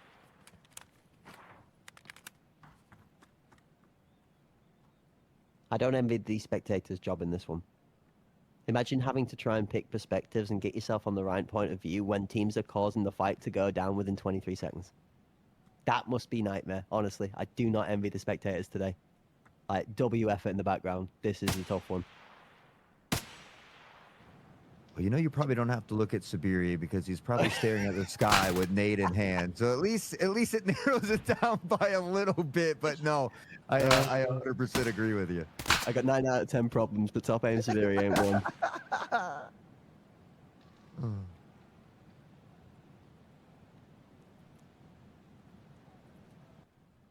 Man, every time, just waiting so long. That rig gonna look for one of his own, and now they're gonna try to smoke off these back lines from sight. You know the explosion's about to come forward though, and so OKAK could potentially step forward a little bit themselves, try to get in front of these smokes and cut off that pressure as it rolls in. Here comes boom, 20-second marker. Pamani for one. Madara down, always ready for the action. Zaro, Pamani into Zaro. 10 left on the clock. The time is going to be the killer in this one. No, actually, he has made the way to sight. Under cover of smoke, Pamani finds cords. Devices planted. 404 finding jobs in the 4v2. Well, Yammer on the flank trying to make something happen, but Rasta from the top rope will drop the elbow down on the Moyanri. Sabiri will go to the wayside as well, and 404 will get right back in it. One thing I liked in this round, though, is we saw 404 hold on to one of those smokes this time, and so they were able to smoke off that lane, and it made it a little bit easier for them to pressure onto the site. So 404 will gain the lead now for the first time in this one. I'm interested. I'm very interested. Folks, I've seen a lot of comments in chat about the To Great Heights Part 3 that requires you to pay 1 million rubles to get done. If you recognise any names in here that you're a fan of, EU scene or CIS respective, take a moment to check out and see if they've got a solo stream on Twitch. I know a lot of these guys play some arena as well as base game live for you guys to watch, and I know they're also happy to help you out getting your quests done. I know the likes of myself and Hort have taken some time across our last couple of streams to help guys in chat get that quest done. It can be a little bit difficult without a team, so if you're looking to try and get that done, then don't look any too much further than Twitch. Jump in the arena category, jump by your nearest favourite streamer and just ask.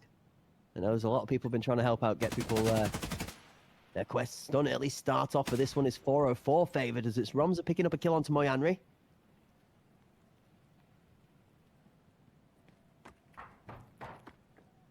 See Evie shift back toward the nose of helicopter here. And on that jump, just trying to spot something through the windows there of the helicopter as well. Not trying to expose yourself or overexpose yourself to the competition. You've got that player advantage, and so you really want to retain it. We see him shifting subtly toward that B site where Quartz has been anchoring down over here and hasn't had a lot of attention just yet. He might get it here in this round.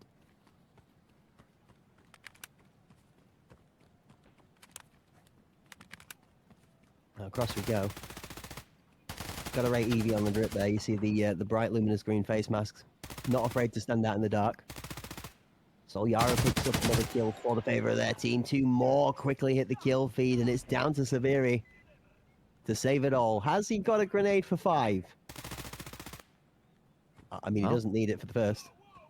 Got a P90, and that's got 50 rounds in the mag, so maybe you can find some, but probably can't find all. We talk about the rarity of those 1v5, those 1v4 clutches, and it's not going to happen here. 404 will double the lead and give themselves the best opportunity we've seen yet from them.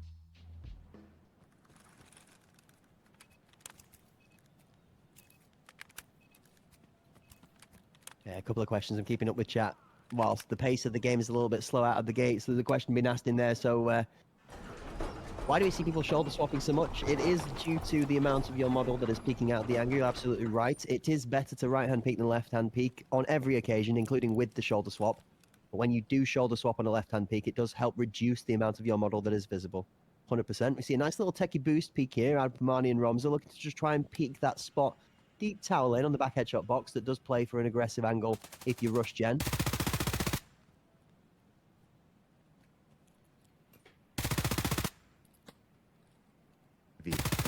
trying to find this one from a distance, but it's the nade of Natrig will get involved, and Zarld will fall here early. Moyanri only with 1 kill through these 6 rounds, and that has been something I don't think we've seen yet in any of these games from OKAK.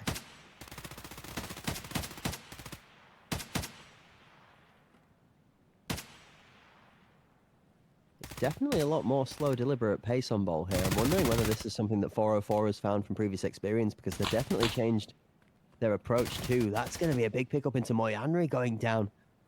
404 seem to have found the gas hot. Cord's going to swing back, not allowing his teammate to go unchecked.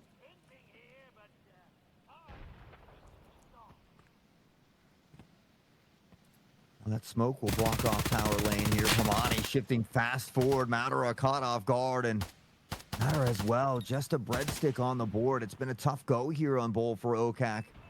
They've been able to hang around through those first 4 rounds, but you're right. It's been all 404 on the gas here, and numbers in their favor one more time.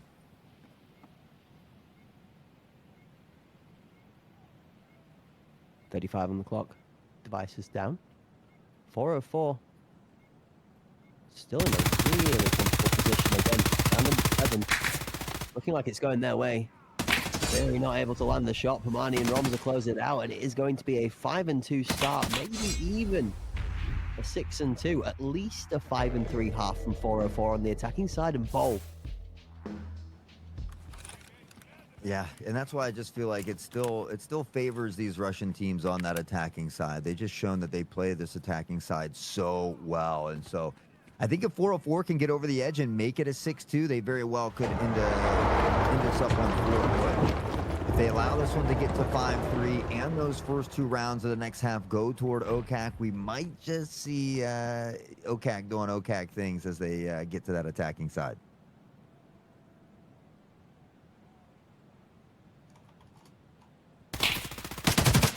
Getting a little bit of a quiet start to the round. An early action does see Perkins going in the way of 404. It's Madara down this time. You wonder if this more slow, deliberate play is just trying to take away from the ability of top aim Sabiri to just drop grenades on predictable spots. I mean, there's one thing you can call about this type of gameplay is there is very, very little predictability about it. But when are they going to swing? Yeah, when? Well, I don't know. I'm sure you don't know. About what? Maybe 50 seconds from now when the time is about to run out? Yeah, I mean, timing is everything, and right now, 404 has done a great job of kind of keeping OKAK on their toes. We see Madara out early again, and the fact that him and Moyanri both only have a single kill this far into the game is a little bit worrying, but see if Cords, Disabler, and the rest of the crew can find a way to bring this one back. OKAK playing back, a lot of space given here, and Superior still has a nade in hand for this potential plant.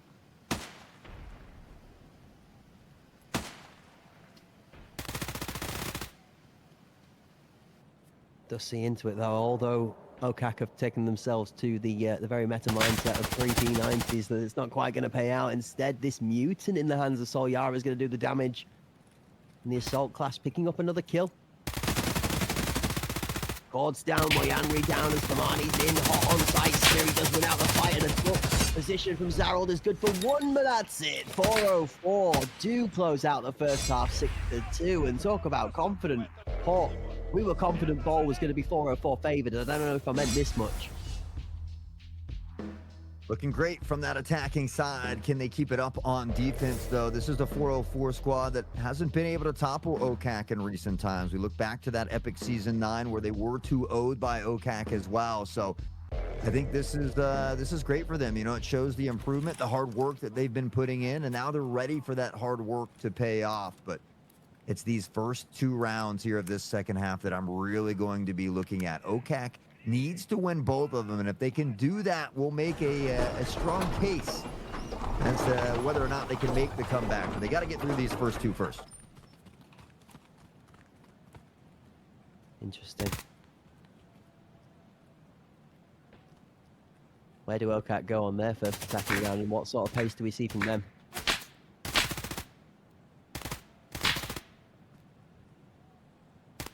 Very tight med short hold here. OKAK. Maybe having a little bit of an EU influence here. There's a A name that comes to mind of a position of old. I'd long lost and forgotten.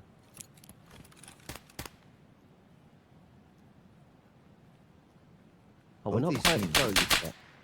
pretty slow on that attacking side. We saw 404 kind of putting 2 toward the B site, whereas OKAK really only had 1. But with all this time that has expired, we see on the mini-map they begin to shift back here as well. But much like OKAK, playing very far back toward that spawn, I think giving that space, respecting these potential nades that could come out here from Siberia and the rest of OKAK.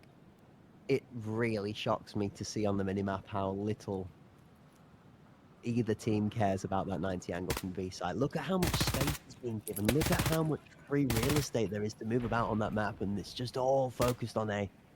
Even the deep B defender from the defending team on 404 is playing back sandbags instead of anywhere near towards site. This is crazy.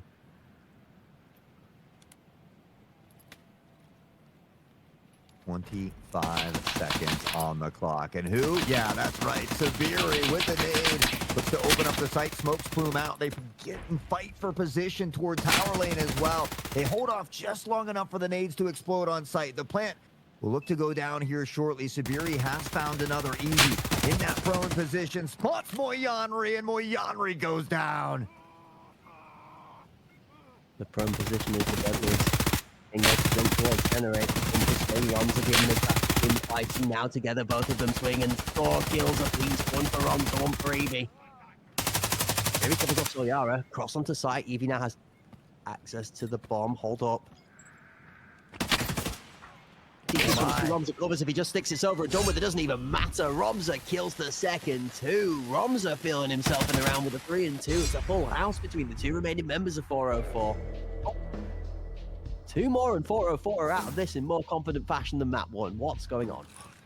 Yeah, I mean, OKAK, unfortunately, they let that member cross onto site, which means they have to fight for positioning. They either press forward through curtain or try to go up top by med, but Ramza was already there from that gen side holding the angle. And so again, it's that positioning, and 404 has done a much better job here on Bull. We thought that would be the case for them, but I have to agree, I didn't expect it to be this big of a deficit here. So OKAK only 2 rounds on the board, and that's something that we find ourselves saying very often.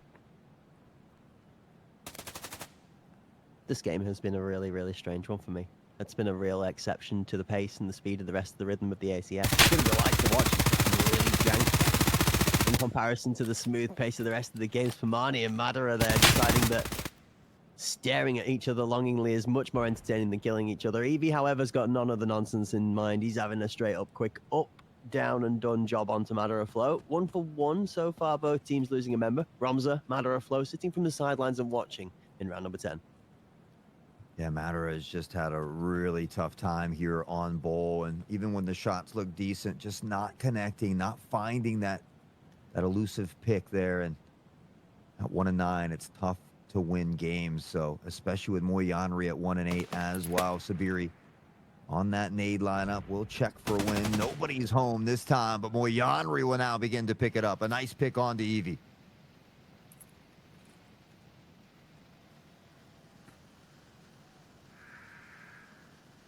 Just listen to the sound of some of the arena as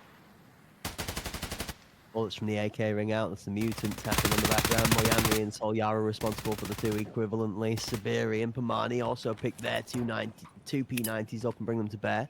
Bomb is down in top med. OKAK some recovery to do. Pamani's going to be able to avoid the grenade, pick up the kill, but Moyanri is there for the trade. OKAK do put another round on the board. 7-3, but it's still a close and tough round for them to be able to score. 404 look really good here on Bowl, like really good.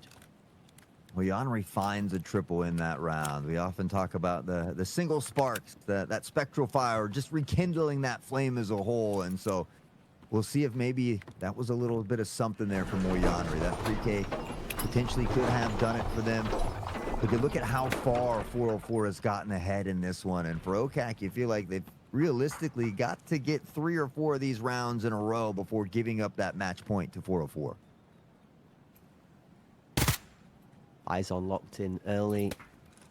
push from Madara. He's looking for this curtain peek. He doesn't check close enough to the inside. The discipline's huge. He's going to be allowed on site, and then he's killed by Mani. Mani waiting for extra if somebody follows through. Nobody does, but... Oh, man. Just not quite enough awareness from Madara.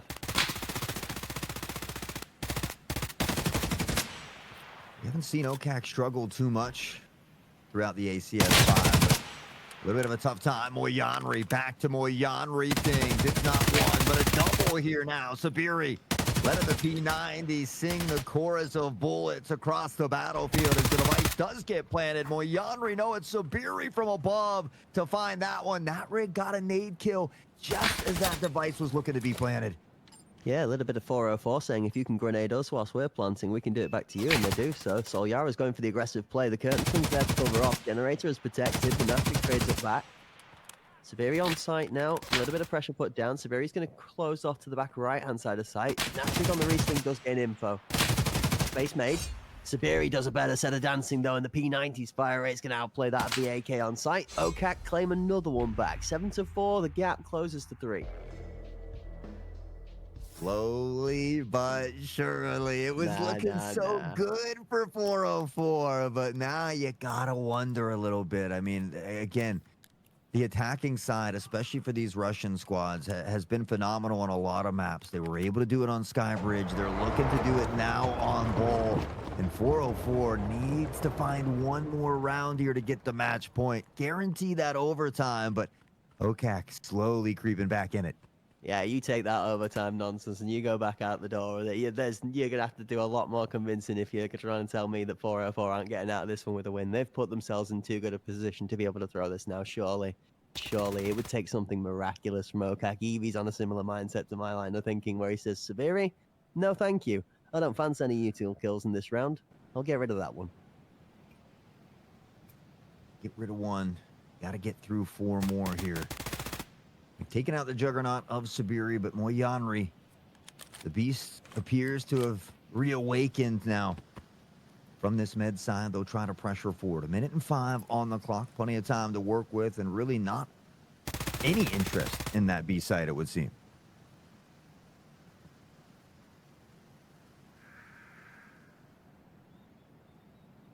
This game has carried one of the strangest pacings of any of the competitive games I've ever had the fortune of casting. It's so weird. Oh, okay. That grenade somehow does not take the life. There we go. Evie's down. Daryl's trying to make some progress. Romza trades out immediately. The back of Romza exposed. Moyanri is only going to go 1 for 1 because the first set of shots are slightly off target. A little bit of lemony snicket as Pamani steps at an unfortunate timing. Nice flash on forward site. Cords will trying to follow it up. Madara up top, trying to find one, but Cords does get shaken up here, and Madara with only 1 in 10 will finally get his second kill on the board, but there's 8 seconds left on the clock, and 404 will just send one away as a safety blanket. Not going to be needed as Natrig will find the pick, and 404 does get to match point with 4 additional opportunities. All right, now are you convinced? Now are we talking about map 3? Never. Never. He says he's still in for it. It's not over until the lady sings, my man. You're right, you're right, you're right. And she ain't singing just yet. We've still got another round to put in the bag as a 404 fan. Folks, we're riding the horse of the underdog for the time being because 404 have found a way. Somehow, some way, they have found a way to upset the OKAK rhythm. Map 2, OKAK standing with the advantage as they come into this map. Find themselves up against it. 4 rounds they have to fend off to claim a chance at overtime. We always say 1 kill, 1 round at a time. That's the important thing here. And I'm really pleasantly surprised that the change of pacing here from Skybridge to Bull. And you wonder what that could lead to Ford if we're able to make it there. Pamani and crew really pleading their case to extend the series into 3. Some pre-fire shots won't hit the mark. And now with 1:15 on the clock, we see some of these smokes in the way. Yeah, I mean, look at the defensive positioning of 404. They don't want to take any chance of losing players before the bomb gets close to site. And Natrig is holding all all the way back towards spawn. That is a grenade lineup for plant towards the A site, in case anybody is wondering why we're holding out there so long. Second smoke sent towards Curtin again to stop that aggressive push through onto site.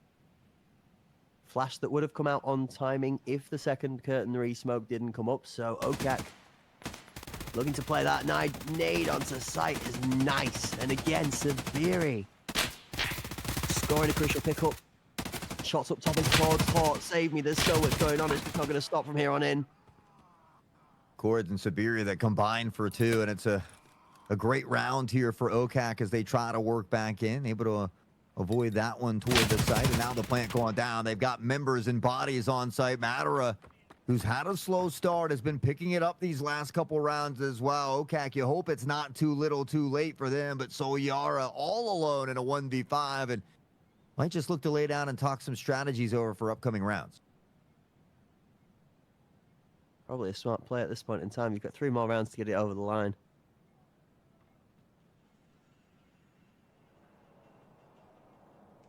Couldn't believe what I was seeing. We'd seen 2 or 3 rounds go by with top aim Sabiri not scoring a grenade kill.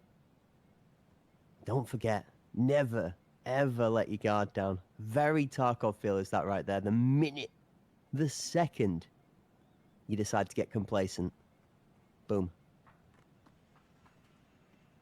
The clock is going to tick down. OKAK are going to claim themselves into the life. Solyara is going to be found before the timer does tick out.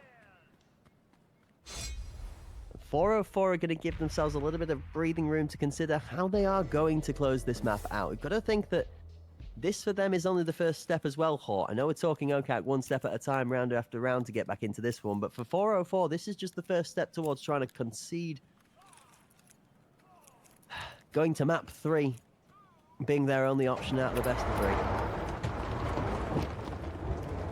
3. They almost had it on Skybridge as well. This is so crazy. Map 3 is going to be insane if we get there. Oh, see Eevee gonna just completely run it down. They've realized that OKAK has given a lot of space here in these opening moments. Pre-fire from Eevee doesn't connect. We see OKAK actually shift away here.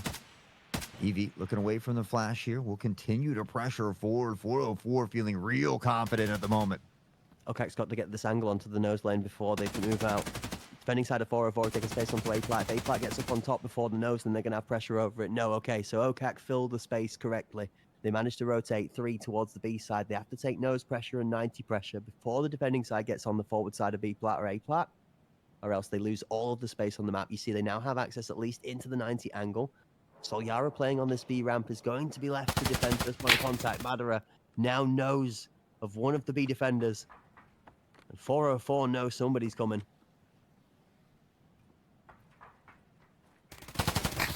Solyara on the jump peak. It's Madara to find the flick of the wrist. Eevee quick to answer back on the cores though to keep that player advantage in their favor. We can see that shuffle now coming forward, trying to get this flank in, and it does appear that the device does get scooped up. It was down in an awkward spot, but OKAK able to gather that up. OKAK just slowly being picked apart. They did such a good job to manage the tempo and the aggressive push off of the A side. The 404 played that matched into their gameplay just so coincidentally well. Sabiri is the last left alive, and I'm not sure he's got enough util to be able to pull this one off. Down he goes. 404, 9-5, map 2, bring their head-to-head back to 1 apiece. Oh, and that swing there as well. Madara didn't even see the prone player on the floor who wasn't looking at him. And then once they look to the side, oh, there's one, finds the kill. And so, unfortunately, the vision just wasn't there. 404, they get that first check mark in that box there. That first step to completing the comeback. They get map number 2, and we get ready for 4.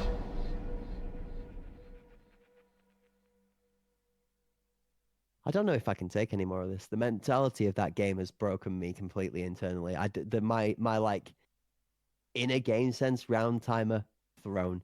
My understanding of what it means to pressure a site or to have a time pressure on you just completely and utterly thrown out the window. Like, what is a timer? You know, 20 seconds left on the clock and we're pushing site, and it's still just ruthless gameplay. With about 6 to 7 seconds left, tuck, duck, plant. Don't care about the gunfights going around me. Don't care how many teammates are dying. My job is get that bomb down on site. And it worked for both teams on multiple of occasions, and it didn't work for both teams on a multiple of occasions, because then you leave yourself predictable to util. Top aim Sabiri did top aim Sabiri things. Pomani showed us that it could be done both ways. Natrick did some great gunplay. I think 1-1, we're sat in the best position we could be, because map 1 was, yeah, OKAK, okay. And map 2 was, I don't know. I'm lost for words. I'm honestly lost for words. Yeah, I mean, we didn't see a lot from Madara or Moyanri, which is not typical of OKAK, and so maybe a little bit of a stumble there on Bull. But that's the nice thing about winning map 1. You give yourself a little room for error. So you got some time now to recollect yourself, take that deep breath, reset, talk it over as a squad, break down maybe what went wrong for you and how you can address those factors on 4. Keeping an eye out with the chat, because it's been absolutely savage whilst we've been going through this match. People really enjoying the back and forth between these two teams. It's good to see it. And thank you, everybody, for showing up and showing out, joining in for our final head-to-head of the day. We've got one more map to go. Hort, who's taking it? Have 404 convinced you there's enough of a speed bump there or not? Not until they win, honestly. Again, this is a team that hasn't been able to topple OKAK yet. And so we look at the history. OKAK has always come out on top. Yeah, they have a bad game, but have we seen OKAK have 2 bad games in a row? I can't think of a time, at least recently, that we have. And so you feel like it does still favor OKAK, but 404 has shown now that they can beat this squad. Where they couldn't do it quite in Season Epic 9, they show here that they do have what it takes. And so, you know, they're certainly capable of it, but I would still be probably slightly on the surprised end if they steal it away. Okay. So let me break it down to you. Yeah, let me break it down for you. There's one game left. One game to decide them all. It's not Lord of the Rings. Not quite one ring, but it is one map. One map separates either of these two teams from a visit to the lower bracket, or continuing on in the upper bracket. However, one map does separate one of these two teams from victory, and that gives them confidence going forward in the tournament that they still have that second chance to learn to be able to rely upon. Now, when we're playing for 10,000 euros, you kind of want a second chance. So, you know, it's nice to have a little bit of a free get out of jail card when you make a mistake, especially against some of the teams that we have in this tournament that don't allow you to make mistakes for free. You just get absolutely clapped for it. So, with devastating gameplay, some insane action, and some incredible scenes to be watched, what would be better than to create yourself an amazing new monitor to put it on? And I say create because it doesn't actually require you to pay anything. No, if you're interested in grabbing a hold of a brand new monitor, courtesy of our partnership with Aorus and AMD Radeon, then jump into the Hunt Premier Twitch channel chat now. Type in !monitor to get yourself entered into the giveaway that is live right now, going on all the way up until the 14th of December, where we will draw that winner and shout you out for claiming a brand new monitor to watch gameplay on. As well as that, a thank you and a shout out to the partnership for Aorus and AMD Radeon coming together with us multiple times this year towards the back end of the season to help us carry on the amazing competitive action for EFT Arena. It's nearly Christmas, folks. The gift of giving, well, you know, when it comes to competitive EFT, we always continue to give you as much as we can up till Christmas. There's going to be many activity taking place between now and the 25th. We've got the ACS to conclude this weekend. 1, 2, 3 days of that. That's right. Still one more map here today and 2 more days to follow. On the back of that, the NA Pinnacle tournament will be joining you in the very near future as well. Teams, rosters, and more information on that to be coming in the very near future. So if you want to keep yourself up to date with what might be happening for that tournament, make sure you hit !! Socials in the chat so you can get yourself locked in with the Twitter page, or X, however you prefer to refer to it. I'm an oldie. It's always been Twitter to me. Hey, Hot. Same here. But you make sure that you're following them, because that's how you stay up to date with all the wonderful action that we've got going on, from the ACS to the current upcoming Pinnacle that Cracked had mentioned, from the giveaways and all sorts of fun things. So we strongly encourage you to hop over there and give us a follow on that Hunt Premier page and the Battle State Games page as well. Escape from Tarkov Arena. There's so many good ones there as well. And well, maybe you don't want to do all the work. There's a QR code down below as well if you want to explore some of our other channels. It's nice and easy for you. So we've done all the hard work, so you really don't have to. You get to enjoy the show. And, you know, hopefully you're having as much fun as we are, because it truly has been an absolute pleasure, a delight through these both weekends, or both of these weekends. And well, we've got one final map to rule them all, as Cracked had said, at least for day number 3. Still a couple more exciting days ahead, which I will remind everybody, it starts a little bit earlier tomorrow and Sunday. That's going to be 1500 GMT or 3 p.m.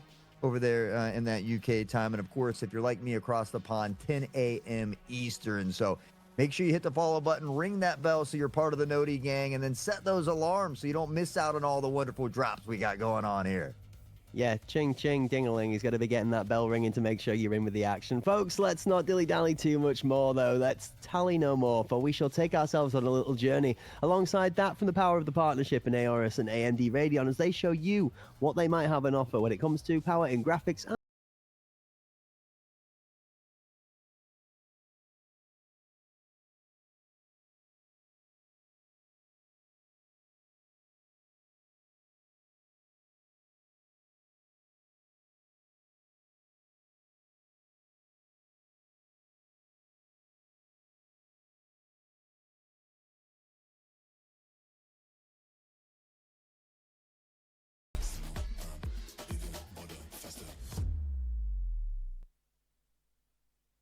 well, there you go.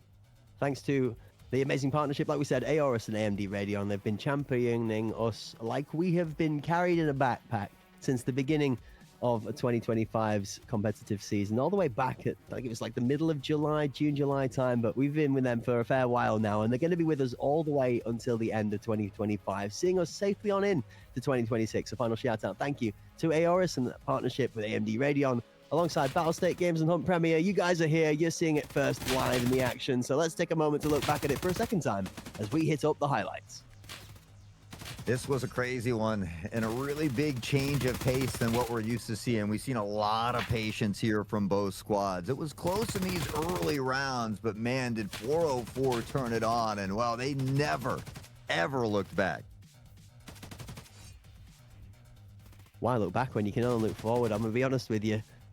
There was a fair amount of time that OKAK was looking forward into the plume of smoke for the majority of this game, as they were told to wait with bated breath for the 404 push to come in. Some great gunplay under the clutch pressure of each of these rounds from both teams as trades back and forth just turned into a domestic oversight. It seemed like most of the rounds being left within 15 to 20 seconds worth of contingency for the teams to fight it out. Ramza was on fire in this one as well, already up to double digits there as well. Pamani, and there's Moyanri finding a pick. We saw Moyanri begin to come alive at the end of this one, but again, too little, too late. Through these first 11 rounds, we saw Mataro with just a single kill as well. And when you have two previous highlights kind of sitting on those breadsticks, it makes it tough to get the dub. One round did come back in the favor of OKAK, but then as we saw kills coming to flood out the kill feed for the end of round number 9 in their favor, a 9-5 scoreline posts us into map number 3. Here we go. The decider. Chat, post your votes now. Who's going to take it home? The last match of day number 1, our fantastic Friday. 404 or OKAK? Who have you got your bets on? Who do you favor going into the final bout? The tempo and the play style in this one is set to be drastically different for the first 2 maps if we're going to play by the standard book. Now, I don't think the standard book is probably really going to be the one we're looking at, honestly. I just saw the slowest bowl match I've ever seen in my life for the first 1 minute and 45 seconds of every round. Does Fort have that same potential? Yeah. 100%, 100%. And it's really just, I think that's one thing that the Russians do so well is that they match the play style of their opponents. They're comfortable being aggressive, but if you want to wait out the rounds, they're also comfortable just sitting there. I mean, we saw that on bowl. I don't know how many of those rounds came down to the last 20 seconds before we saw any of that momentum really happening. So, I think they do a really good job at adjusting on the fly. It's about who's going to do it better here in game 3. And the big factor for me is, Moyanri and crew, are they going to show up early? They cannot have a stagnant game to start yet again because 404 seems to be firing on all cylinders at the moment. Yeah, they definitely look like they've got themselves more with their ducks in a row than they did in game number one. Game number one felt eepy. Very much so like we did for EPA in their first game, where it was a little bit sluggish, slightly slow out of the gate, a little bit, maybe question mark ping missing once in a while for a couple of the plays. Not necessarily that somebody was doing anything particularly wrong, but just a little bit slow to the gate, slow to respond or to react, maybe even just sort of missing a crucial bit of information in the kill feed that made the play just look a little bit off. No more of that. And it turned out a similar way for the EPA game. They weren't able to overcome the tempo in game 3 and take it home. Do I think we have a different scenario here? I don't think so. I do feel like OKAK, even with the back end of that round being taken slowly, both teams taking a moment to just, really lie down and think about, okay, this map is pretty much done and spoken for from both sides. Okay, yes, we're winning it. No, we're not winning it. Regardless of the team's perspective, I think both teams had accepted, okay, we're handshake, this map is done. It's down to final map. So where we would normally speak to the effect of this team has momentum, this team's going to feel more confident. I don't think that's the case. I think we just have a straight up, this is a fresh best of one, head to head. Anybody could take this. Yeah, I agree. I will say that Sabiri, we talked about those Andreezy nade lineups, also very good on this map. Talk about Enforcer swaps, though, and this time it's Matera on the Enforcer, finding the first. Moyanre comes out swinging here on the Natrig as well. They'll continue to have this little slugfest toward mid here. We see Matera now pressing forward. Nozer's one in the corner from behind. Cord spots the prone, and Eevee all alone. How has he got there? How is Cords there behind him? I find myself again in amazement at how this scenario has come to bear. It looked so well played for 404, and then Cords has just literally stood on his ankles, riding him like a surfboard. Yeah, I mean, that's the side that they're pressuring from. So, I think, unfortunately, a lot of that action was happening toward Kitchen. So we see him kind of 180 there. So Cords just kind of walks up on a little tree like, ooh, piece of candy. Here's a free one, and I'll take it because you don't get many free ones in the ACS. OKAK, well, they might have had a tough game on ball, but they're kicking it off in the right direction here on Fort. Don't know whether I'm looking at an ex-champion or an ex-champignon. For those of you French people in the chat, you understand. If you don't, it means mushroom. There's something that grows out of the ground that definitely had me confused. It's prone out in the wrong position, in the wrong place at the wrong time, finds somebody falling prey to the gun accords. OKAK, however, starts off map number 3 with a lead. Still so early, though. Got to see those consistent factors ringing true. Matera just cautious of all these angles. We see Ramza backing off just a bit here as well. And now Core is finding Solyar to open up. Pomani tries to shift him behind, and it's 3.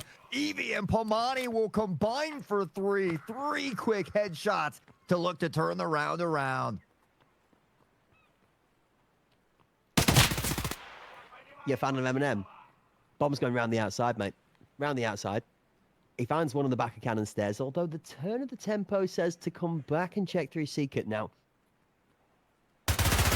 Eevee's in a great position to help spoil this. 3v2, though, OKAK do still have playability in their favor. It's a 2v2 on site. We noticed that the number 2 member Pomani's on a super long rotation.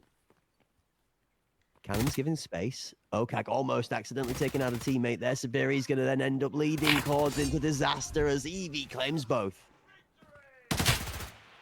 Right back 1-1, baby, and I'm all here for the tug of war, especially now that we've made it into the third and final round. You see this back and forth. Which team's going to be the first to get that big lead, though? I don't think there's going to be a lead. I feel like this game's another one that's just going to go down to the wire. I also feel like if anything from the previous days of ACS has gone, and we have to read a theme from it, and we're due another overtime because broadcast schedule is almost about running on time today. There's no way that's allowed to get to the end. Oh, take note of these nades from Sabiri. Whether it's grenades or utility smokes, flash, it doesn't matter. It's something you certainly want to add to your repertoire there in that playbook. As we see here in round 2, early damage from Cord shifting in toward Kitchen, and 404 taking up a lot of space here on the A site. The silence in the arena for a second. I could have sworn I heard the production team swearing at me over the back of that one there, but it must just have been the wind. As the rest of the 2 teams decide that quiet is not the sound that they want to have. Nobody's dying, though. That's the main thing here. Nobody is falling over in the game. We have got damage dealt to Cords, a little bit of chip on Pomani, but other than that, these two merely chips off the shoulder rather than off of the scoreboard for the time being. 1 minute left on the clock. OKAK bringing the 3 forward-facing members of the team to bear towards the B site, but this one is still not carrying the bomb. Now, for smoke and mirrors, I prefer this hot. The time is getting low. You have to think some form of desperation. The sell on how hard these 3 players are pushing over to here should force some movement, but 404 are not biting at all. I think the problem is OKAK doesn't find any picks there, so they don't need to shift anyone away. They've got numbers on their side still, and they can be patient. Moyanri catches Evie, trying to come in for a flank of their own. Nades will begin to rain out from Sabiri, and now the pressure will look to follow in behind it here. They still got to get that device down, and there's just 20 on the clock as Cords will find that rig. Yeah, it's interesting, though, because that catch on the rotation does kind of telegraph that the site play is coming in towards the A site. The fights fall down, and Plaid stripes in the kill feed find trade after trade, leaving the bomb just about plantable in time. 6 seconds on the clock. Wait, Sabiri gets off of it. It's done for. He has to find the kill. Now Soyara has to do nothing other than stand behind the wall. No, Sabiri! Oh, I'm not you gonna want to talk lie. about decision making. No, Wow. I think Sabiri thought he got the plan. If you Yeah, look, same. it was right there, and I think that he thought he had got that plant. You see him stand up and realize, uh-oh, it didn't go down, and so minor mistakes. You can't afford them in the ACS. 404 takes advantage of that big time, and now they'll be enjoying a lead. You've got to feel for him. It hit 0. You read my mind, Hort. It hit 0. That looked like it had fully planted. It's that split second you're like, I've got to get off. I've got to get off quickly, and you just get off a fraction too soon.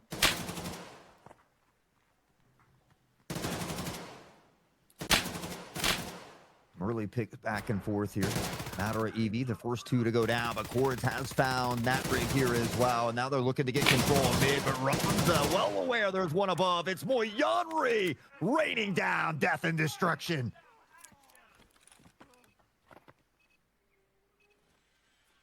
Bomb down in bedroom now recovered. OKAK still able to try and push this play towards the B site. My eyes are on Pomani. That lurking cult could come through. Very crucial in a minute. Angle works very well from underneath Hell. To help on B site. Now Solyar. Whoa, the barrel swings out aggressively, and Zarold is there to hold it. Sabiri just kites away and baits with the audio. Good 2-man play to site. Bomb planted.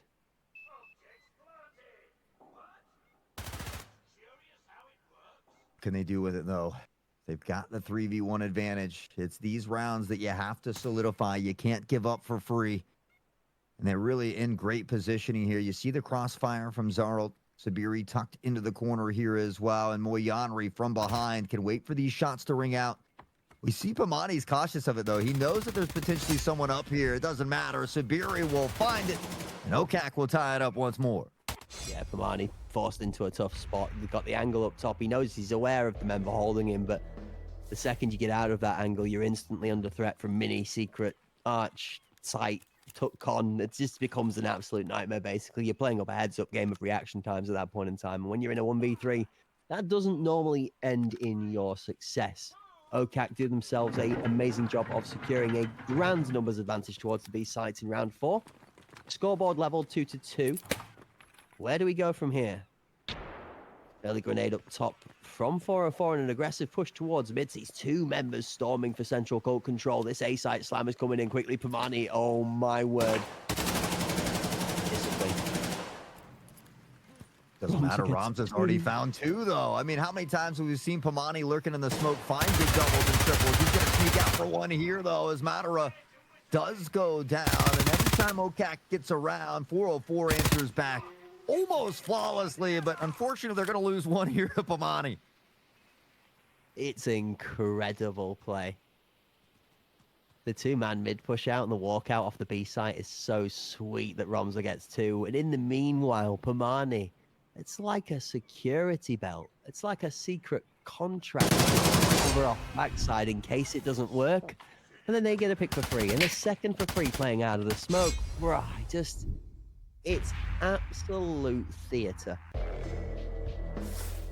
Well, we talked about it earlier, how Fort was maybe one of those maps that is a little bit more defensive. You know, when we saw the game between EPA and Mercenary a little bit earlier. So you feel like on the attacking side, you want around that 3-round mark. So I mean, the fact that OKAK is already at 2, I think puts them in good positioning here for this. But do you still think that holds true for these two teams?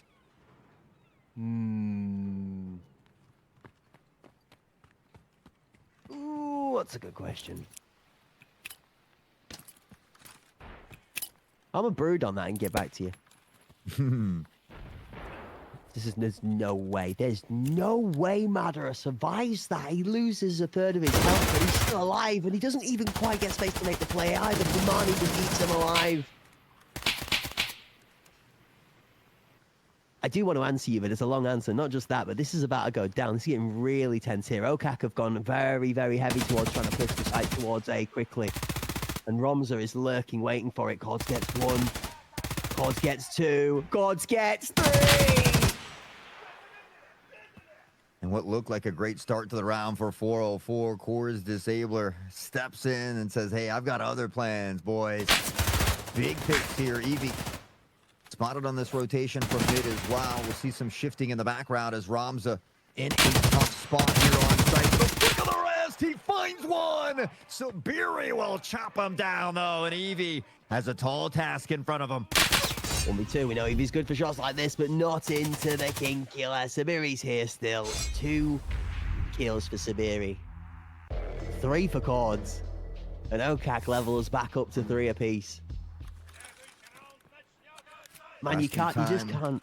Go on, you first. Yeah, I was just going to say, the last time these two teams met on Fort, it ended in a 9-7 fashion that OKAK was barely able to squeeze out. So you're right, we might be into another one that comes down to the wire. It actually leads well into what I was going to say, and this is why you can't, even when you're on board with somebody who looks like they're set up to be the big play of the round, you just can't count anyone out. Cords, we're sat looking at him from a third-party POV, and he just takes it as a spotlight and starts slaying.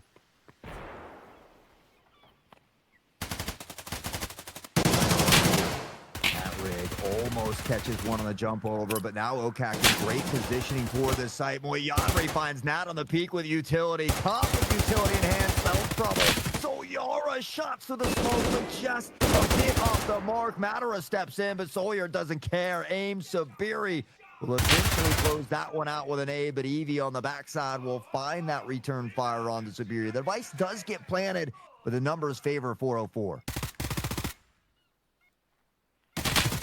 Hold up.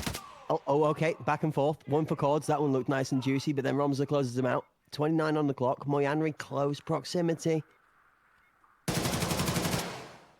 Clears the ankle out. They're in a good spot. Your device is down. Moyanri just feeling a little bit itchy. Slightly nervous, maybe.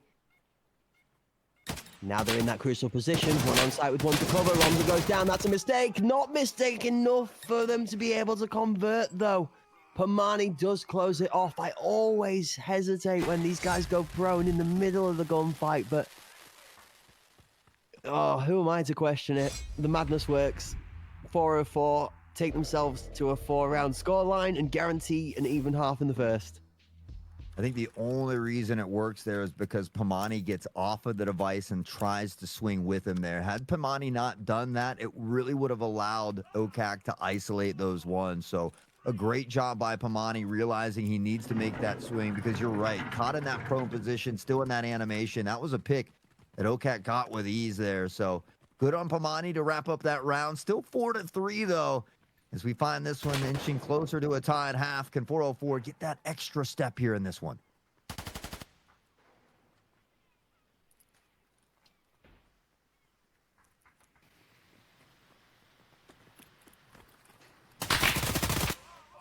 I'm not on mute, chat. I'm just holding myself with bated breath. I'm waiting for the next bit of action to kick off as Sabiri does find one out towards Cannon. Zarald's holding wide. Romza rolls into the wrong side of town. Never mind. Natrick takes it back. Okay, territory turned back over. He's tucked in such a good spot as well. Shots onto Mini. Device going down. OKAK slightly disrespected. The Spirit gets away. Cords goes down on side, but the bomb is planted. 2 quick kills as Natrick and Pumani together rinse what's left of OKAK. It's a 5-3 opening half for 404. What? You know, I feel like this is true to that similar series earlier, though. You know, regardless of what side you're on, I think you're happy with 3 from the attacking side, and you're happy with 5 from the defending side as well. So to me, both teams really do the job that they need to do. Moyanri certainly playing much better in this one. Madara still having a little bit of those struggles here in this one, though.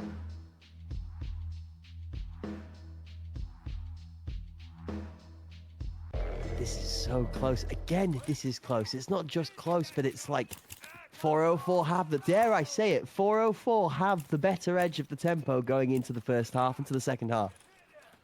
They're up by 2.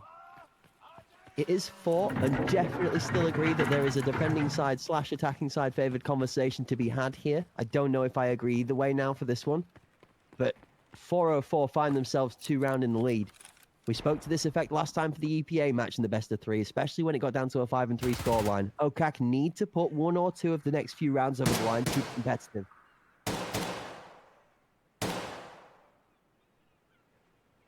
They keep us waiting at the beginning of these rounds with bated breath and anticipation here, as they have been slow rounds to kick things off. And it just goes to show that both of these teams are respecting their opponent's talent and skill here. Natrig and teammate will try to fight for some control here toward mid, but where do they want to go? It seems like right now that device is lingering over toward that A site, and this is just a little bit of a distraction here.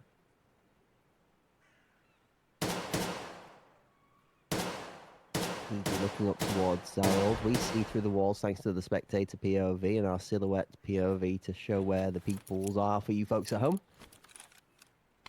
Fondly known as the Alpi spot in weekend 1 because this position was just untakeable from Alpi as he was holding it down defending side. Alpi being one of the oil rig players that left the tournament last weekend, but Moyanri and Sabiri under a little bit of fire from Natrik down that middle section. We've got Madara holding up here in Palace. We see Romza and Natrik below. Romza's got a beautiful angle in onto Madara, and he's going to convert. First kill, Madara again. It's another quiet game. Harold, the Piranha here on the Enforcer, tucked in, waiting patiently. Sabiri, nade in hand, waiting for the call to come out, but Romza finds Eevee. And so that first early pick will now be nullified by the TK. The device does get planted again with just about 5 seconds. So Yora finds Moyanri, and they are dropping bodies. 404 hits a play. OKAK think they're keeping themselves relevant within this game. 404 have got other ideas. Train left the station. Sabiri says no. Brakes slammed on for a second. 3 versus 3. Zarold on the rotation. Romza gets away with his life. Tight tuck Natrig is totally aware of, but 2 from Natrig makes it a little bit more difficult. Zarold responds with 2 of his own. 1 versus 1. Back onto the shotgun.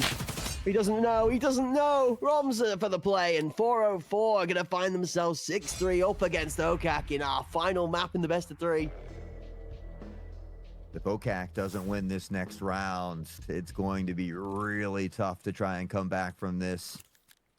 They have got to reach deep into the pockets here. And so far in these last couple games, you know, we've seen a couple weak links that we're not used to seeing from this team that consistently plays well. And Madara just having a tough time. It started on Bull, and it seems like it has trickled over into Ford a little bit.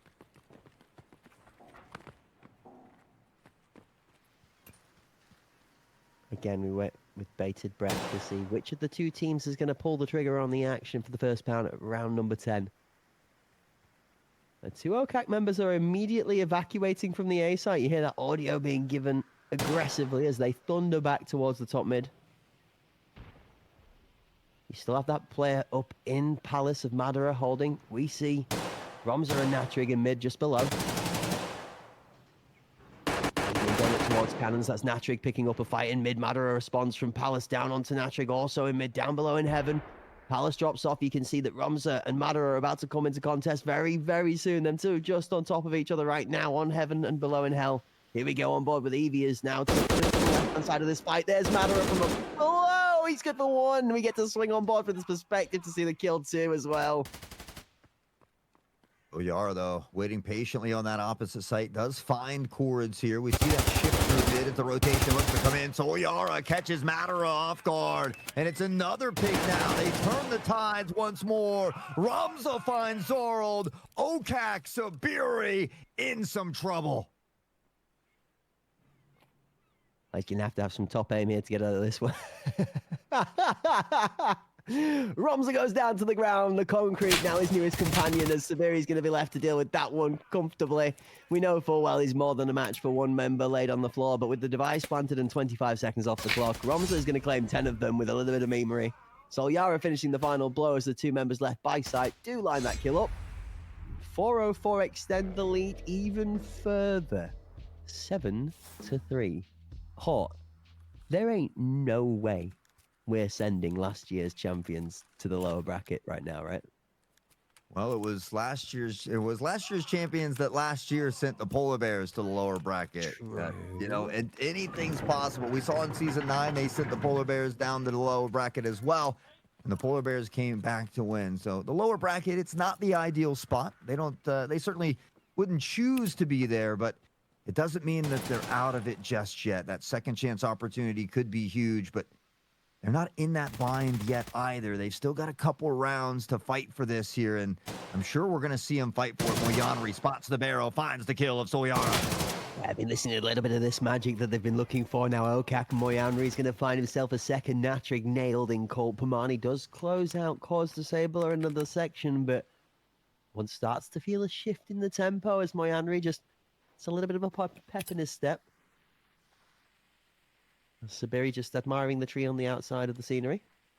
Of course, we know just how lethal Sabiri looking at trees ends up being.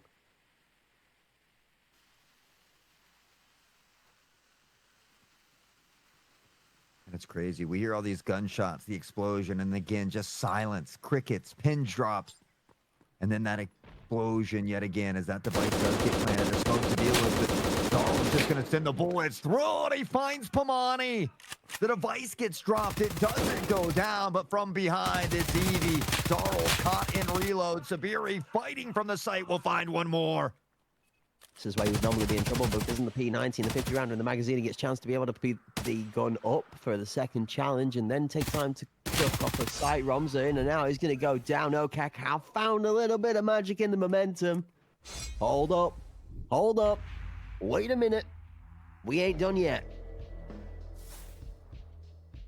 Never over until it's over, and OKAK will live and die by that mentality here as they inch their way back in. They still got some work to do, though. They're down by 3, and they can't afford to give up 1 because that means 404 would get to match point, and, well, that means OKAK could only fight for overtime at that point. Here now, they have what it takes to put these multiple rounds on the board in a row.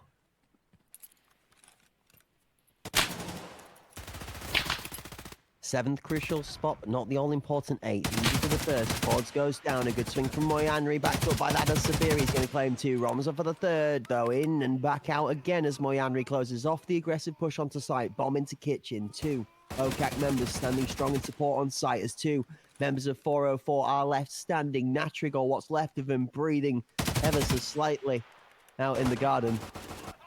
He's going to go down. So Yara, all alone here. They could find a way to clutch this one up, it would be huge. But because these two alleys here are so close together, you can see Zorold already mimicking that rotation. You could hear that audio through the wall there as well. And now with that device going down, does Zorold have enough time to catch him here in the animation? No, he doesn't even pressure it forward. He's going to opt to wait for the buddy system. Aggressive push from Solyara is the right play. He's got to try and find one of these 6 isolated. Crossing arch is going to be dangerous. He knows well wins on the right-hand side. If he's going to win that out against the shotgun, not against the Enforcer. It doesn't end up being the kill in the hands of the shotgun. It's Moyanri that comes around to take the final blow, but that Enforcer tanks for exactly that reason. And it's the one thing that does counter the P90. So just to talk about that a little bit in detail as we swapped the rounds. OKAK pulled the rounds to 5, close to 2, now only 2 behind 404 at a 7-5 scoreline. The Enforcer works extremely well into the P90 because it's the one thing that really drastically reduces the time to kill when it comes to how long it takes. So you can fire an AK at that Enforcer, and it's about 3 to 4 bullets, maybe, give or take. P90, you're looking maybe 6 to 7, unless you get a good penetration through the Vulcan and so on. There's a conversation there to be had, but the Enforcer doing a good job and actually winning out in that kit comparison. And around 13 we go. Will it be that unlucky one? Pamani in toward the smoke. 2 of these P90s putting a hailstorm of bullets downfield, and Cords body rattled with a little bit of it, but he answers back. The headshot onto that rig to open it up. OKAK trying to fight their way back in it. If they keep playing like this, they will. Bomber's now been intimidated almost away from that aggressive push towards the well, Yanri's going to find the angle being just a little unfortunate. Has to respect the right side of kitchen before being able to check behind him. Pamani in the gap. Doing very much Pamani things. He slipped into the enemy lines. On the enemy lines. Oh, Evie, though, finding Cords here on the headshot. Trying to work back. They still got this player advantage here as well. OKAK maybe starting to feel these dreams slip away a little bit.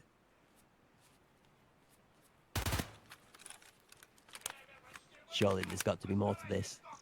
You kind of feel like it's that extra sting in the round that OKAK has, that little step of pizzazz that they bring. Where's the spark? Harold's in the place. The amount of times we sit in this casting booth and we watch the teams rotate the rest of the person that's played the patience game well. This time the patience game is going to be deleted on contact. Harold down, Evie down, Madden, shotgun to bear.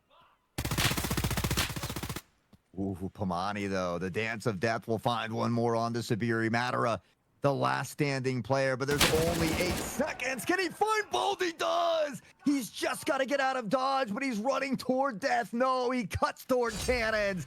And Madara and OKAK, a round that they probably shouldn't have been able to squeeze out, comes up big. And what better of a player? Madara, who's been a little bit silent in these last 2 games, the triple and the clutch. You want to talk about rekindling the flame, and now 1 round away from tying it up. That is some beautiful gun control as well out of the shotgun. 2 clean kills. Takes out the member covering the plant and then immediately rips that shotgun down. Big elbow grease to wrench the barrel down, but 2 quick clean kills, and that secures the round. 7 to 6. We're closer by 1. 404 have got to be hurting now, Hall. They've got to be feeling the woes of not being able to put a couple of rounds in the bag. Yanri, is he aware? He is playing this one here. They'll be out the pre-fire through the wall. Yanri, you dirty dog. So Yara goes down. And that momentum, you're feeling this shift in front of our eyes. You think, do you? Did he maybe strafe just a little bit too far into cover? Well, we'll pre-fire it. He gets it. Madara gets squeezed out of the tight pick in the back of Catwalk. Moyanri does trade out for Natrig. It's on the knife's edge. This could be the round that 404 regret losing. This could be the round that OKAK just might find the first step into surviving. And this would set a heck of a revenge matchup later on down the line if these 2 face again. Cords is going to find a pick. Oh, Cords is floating, he's gliding, he's flying. Feeling himself. There's not quite enough bullets to take out Pamani, though. Yeah, those Boa from Pamani, we're certainly feeling them as well. They're going to pressure on towards sight here. They'll get that device down a little time to spare the peak from Sabiri, and he does his job. He gets one, but Evie, the hip fire is too dirty. Those are 2 big pickups before Zarold can get there in time. And now 35 seconds. Zarold only 2 kills so far and has that shotty, but he nails the headshot with Piranha. The difference of Express and Piranha, you see it here. And OKAK, what a round to tie it up. I got nothing. I got absolutely nothing. It's 7 to 7. It's Cinema again. It's Cinema again. That's unbelievable. What a shot from Zarold. Oh my. And it's crazy. And, you know, maybe that was a bit of an error there because we saw Zarld get that kill. Still showing 2 there on the feed. So certainly has more than 2, I would assume. And great plays there. Big clutch to keep this one close, to keep it tight at 7. OKAK, it's been a while since we've seen them in the lead. If they could find it at the end of this game, they just might be able to steal this away from 404.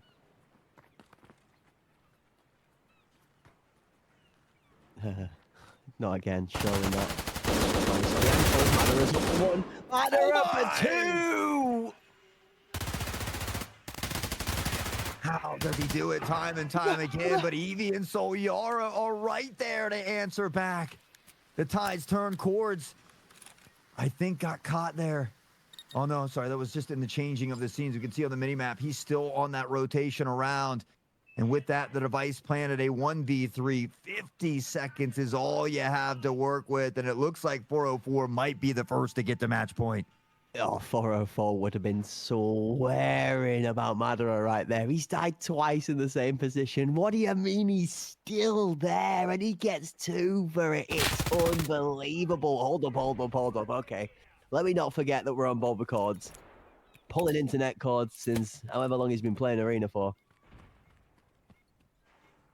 Jokes aside, inside, outside, Eevee's going to not let him pass for the first challenge. It's 404 with the chance at winning the best of 3 with 1 map and series point here on 4. One chance. 1 chance after they have not been able to put a round in the bank for 4 rounds in a row.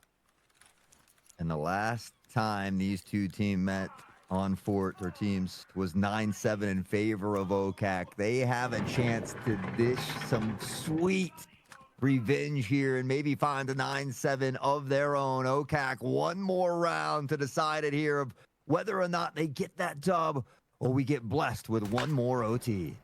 I think lock in are the words in everybody's mouth right now. Solyara's already out towards Kennan stairs. Hold up. Madara's not bottom side of catwalk either. Smoke is going to completely remove Zarald out of any form of support unless it's Solyara. Eevee looks for a bit of pre-fire. A second smoke out from the defending side is going to cover off Secret. Now they only have to watch the ramp. Eevee looking for the jump shot onto Madara. The backside of sight. Info confirmed. Damage tanked.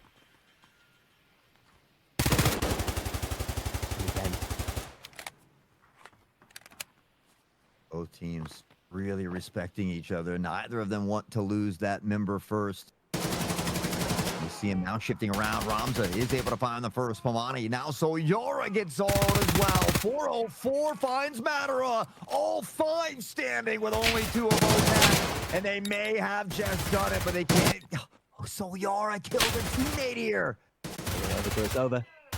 Called it earlier, we're going to call it again. Severe, he's got another one. That's 2 down. It went from a 5v2 to a 3v2. The device is planted, but things are slowly looking a little more sketchy.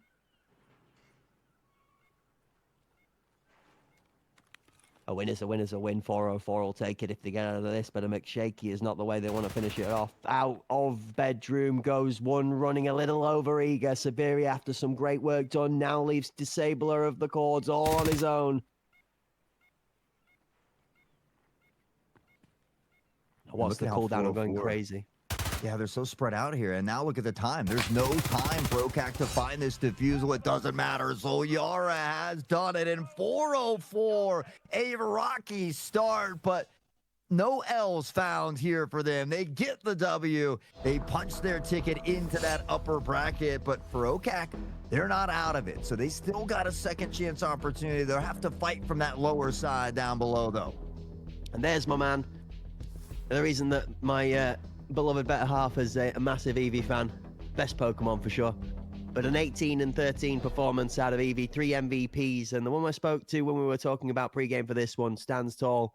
It wasn't just an Eevee performance. It was an all-round 404 performance to take it home in map 3. And you were absolutely right, Hawk. Revenge is a dish best served cold and steaming hot, it seems, because that one was a awesome game to watch. I almost had to catch myself for having to use the button on stream because it was heated inside of that one.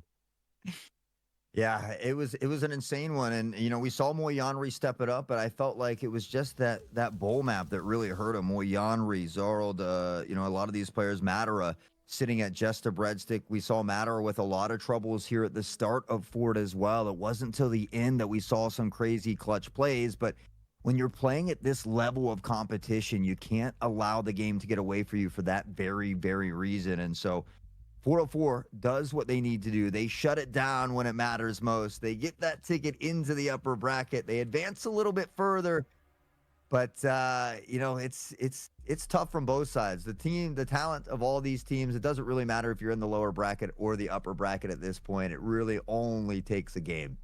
Yeah, absolutely, and you have to give it to both underdogs today in the second and the third best of threes. For me, I feel like both teams, EPA and 404, playing into an arguably tougher opponent when it comes to the map pick and ban selection process, did themselves a good job in the map picks and bans to put themselves set up for success. 404, the one I'm leaning more towards from that aspect here, that map pick ban process left them on a fort map. Like you said, if they could get through that first map, they secure their map pick and take it to the decider, they gave themselves the best chance of putting the best foot forward and being able to stick the L to that OKAK lineup, who is going to depart the upper bracket to the lower bracket, courtesy of 404 in a 9-7 revenge return journey. So I'm interested to see how that heats things up in the lower bracket, because I can guarantee you now, anybody that meets OKAK down there is not going to have a fun time. They're going to be looking for some sweet, sweet revenge in the form of chewing some gum and collecting some names. I'm looking forward to how that action all plays out tomorrow at the slightly earlier time, folks. Remember, we are going to be back tomorrow and Sunday at the earlier time, 3 hours prior to today's start time. So 3 p.m. in the UK, and I believe Hawk confirmed to me earlier on it is 10 a.m. in the morning over the pond for you guys in NA coming to join us. If you're joining us from NA, CIS, EU, or anywhere else in the world, thank you very much for taking the time to swing by the stream today. We appreciate you guys being here. Without you watching in the audience, there'd be no point in us doing this. All right. And again, a shout out, and one that we sometimes don't always remember to throw in there as we show you guys the bracket on screen. A thank you to the players. All right. There are 8 teams with the pros, 5 players per team, and subs and support staff that all go into making this possible with their dedicated effort week in and week out to getting better so that the matches we put on screen are phenomenal for you to enjoy. So a shout out, a thank you, and an 07 to all of the players that have taken part in the tournament so far, including our 2 teams that left us last weekend, Oil Rig and the Spartans, that you won't see featured here in that on-screen playoff bracket as they left us from the group stages. But the 6 teams that took it here to this weekend, Hort, they've all been displayed on screen. And Hort, why don't you take us on a quick journey through the action we've got to see today? Well, we flash back here to 404, who was able to 2-0 Jumbo team to advance into this matchup against OKAK, which we thought was going to be a tough one for them. Mercenary able to topple EPA and send them home as well, which means they've got a really tough test tomorrow against Virtus Pro. They've been 9-4, 9-4, and 9-2. Nobody has come close to toppling the Polar Bears as they look for their chance to go on and fight 404, who was able to topple OKAK here in this close nail biter. It sends OKAK down to that lower bracket, which we're not often used to seeing them down there, but they'll have a tough test for them. And you talk about being in that lower bracket, especially on day 3. You have to play that best of 3 before you get into a best of 5. Dexterity, all these additional factors that come into play. So if you're able to ride the wave of the upper bracket, it certainly feels good. 404 are sitting in a great position. I mean, it's got to look nice, even if you're going to take yourself out of today's action with what thoughts you might have had going into it, what thoughts you're going to conceive coming out of it, to look at yourself in that playoff bracket section of the upper brackets and the winners finals for now, for the time being. You sit yourself there, however, looking down the barrel of a potential Virtus Pro, like you said, or Mercenary. That one is going to be the beginning of tomorrow's action, and I'm going to be extremely excited to be able to be back here with you, Mr. Mustache, to be able to take that one off into the sunset, as well as tomorrow's other 2 amazing best of 3s. We feature Virtus Pro Mercenary, OKAK taking on the loser of that match, and 404 taking on the winner of that match. Then Sunday's action to conclude for the grand final and to crown a grand champion of Arena Cup Series 5 and 10,000 euros worth of a prize pool, Hort. Lots to play for. Yeah, 10,000 just for first place. That's not even the entire prize pool, which I think is around 25,000 euros. So Yeah, if you don't get first, at least you're not going home empty-handed. But I mean, if these players are anything like me, I want that first place. Not only do I want the money, but I want that bragging rights to let everybody know I'm the best of the best. And you take a look there, Spartans oil rig, an early exit, but still 1,000 euros in their pocket. EPA jumbo team, 1,500 for them as well. But these top four spots really starting to fight for some of those bigger bags. And well, you talked about it, that first place, that golden spot up on the pedestal there, the bragging rights. And so for a while, it's been Virtus Pro in that seat. We saw him knocked off last season in Arena Cup Series 4 by OKAK, who's already been sent to that lower bracket. Things just keep heating up and getting more and more exciting with every weekend and every Arena Cup Series we find. Yeah, absolutely. Imagine that. The Spartan's going to be walking away with €1,000 worth of ability to buy tea. That's right. The Spartans, alongside of Joe, will be able to sit and enjoy themselves a cup of Joe as they get to watch the rest of the finals for the last 2 days playing out with a comfy padding in their pocket thanks to their participation.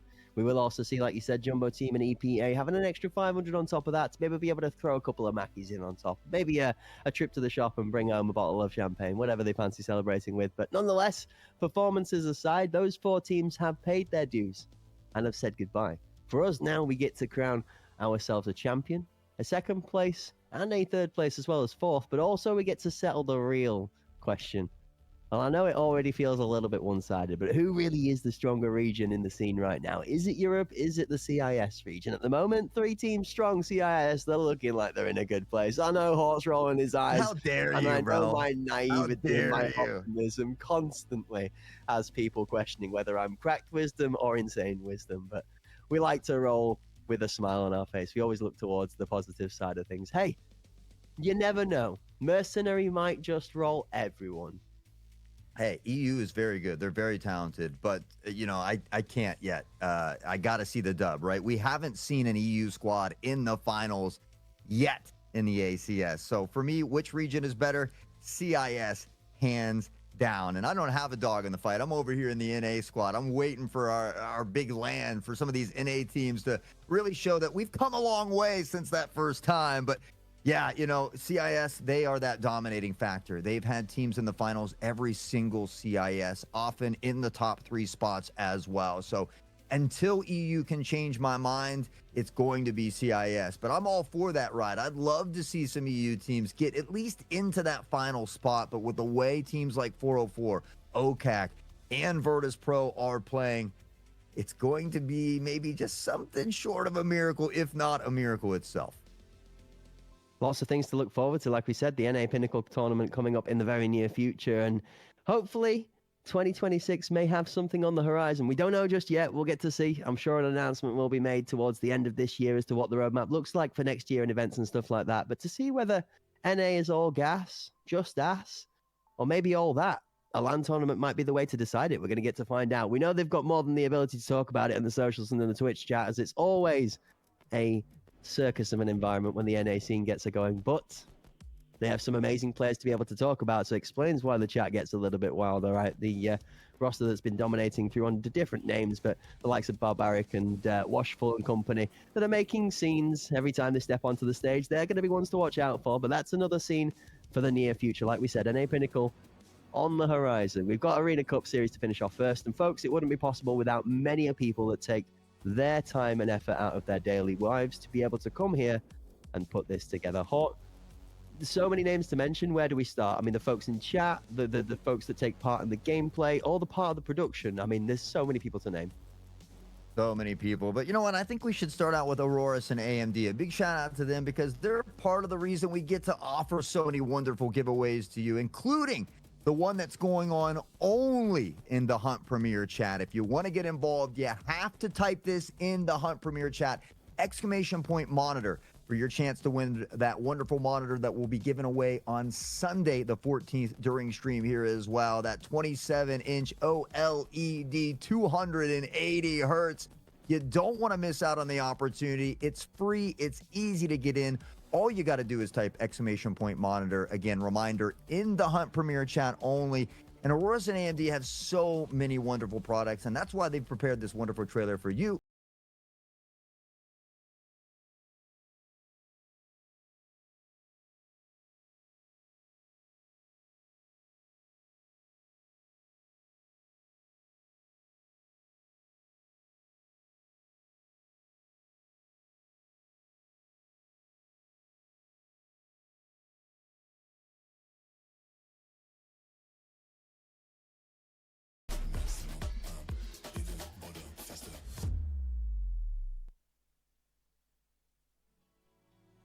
bopping away as always. You can't not bop to the rock. Bigger, bolder, faster, boom. You fancy taking a look at putting some more power into your performance, whether it's PC, performance inside of the box, or your peripherals, or even just great graphics, then check out an Aorus or an AMD Radeon store near you to see if you might be able to grab something that makes your gaming just that little bit better. Shout out and thank you to the partnership, Aorus and AMD Radeon 07. Thank you very much for sticking with us throughout all of this. Folks, if you've been here for the whole day, thank you for tuning in. I hope you've collected all your drops. You got part in the monitor giveaway. Remember, going on till the 14th of December, exclamation mark monitor in the Hunt Premier Twitch chat to get entered into that one. Will be drawn live on broadcast. And for those of you that won today for the BSG Twitch channel chat, congratulations. Don't forget to reach out, create a ticket in Discord to be able to claim your prize. We will get them out to you as soon as possible. Without further ado, Hort, time to say thank you to some of the guys in the background. Well, before we get there, actually, I believe we've got some highlights to check out before we begin to close out, because that last matchup was so exciting. We cannot afford to leave without seeing some of these wonderful plays on Ford. It was back and forth. We thought OKAK might reel it in at the end, but 404 gets the job done when it matters most. Evie and Pamani, one hell of a performance from them here on Ford. Yeah, I mean, we could always just say thank you for the highlights as well. Instead, these guys are absolutely killing it out here. This has been one of the best games of the day for me. Evie turning up when they needed to most. You've got Cords putting in a performance as well. That was something to talk of. Romza, Sabiri, everybody actually stepping up on both sides of the table here. This was just a really fun one to watch. I mean, this is the type of stuff that we live for. We know that these teams are talented, but you love to see it kept close. The back and forth that goes into a game 3, almost an OT as well. And so, again, I think it just reiterates the type of talent that we have littered across all of these teams here in the ACS, from the CIS regions to the EU apart. It was a great day all the way across all 3 of our best of 3s. But this last one, really exciting, coming down to the wire. And we see here, even through 6 rounds, tied up, 404 starting to inch forward.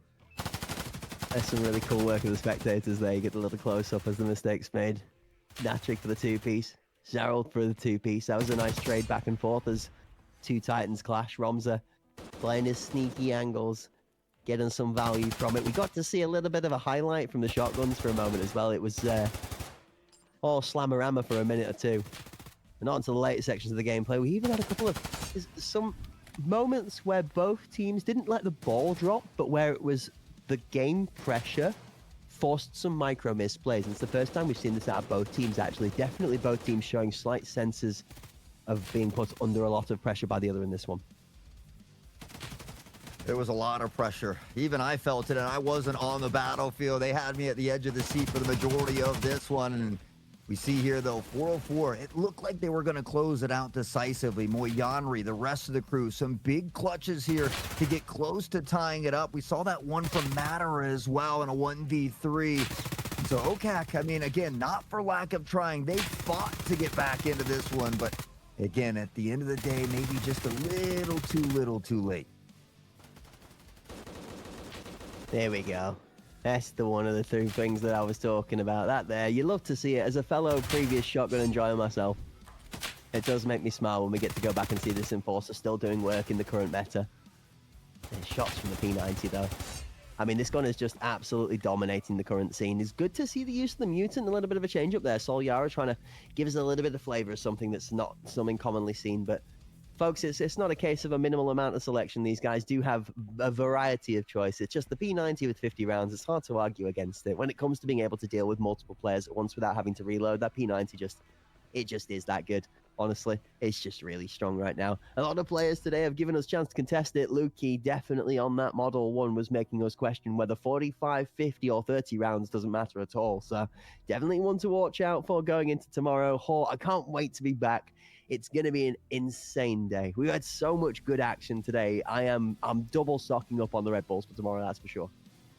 Certainly going to be prepped and ready, and you might need them because it is a little bit earlier than normal, guys. Tomorrow, like we talked about, 1500 or 3 p.m. GMT over there in the UK, 10 a.m. Eastern if you're across the pond like me. And although we come to a close for today, like Crack said, we've got 2 more exciting days to crown a champion. And as always, before we get going today, we've got to shout out all the amazing humans behind the scene who do not get enough credit. Started with Crew, Hellcat, Boosh, Steffi, and Step Sherva. Of course, Preppy, Raging Snake as well. My man, I'm Dan on the highlights. And of course, our King Connor, our eye in the sky, producing, observing, doing such a wonderful job, making our jobs so much easier here.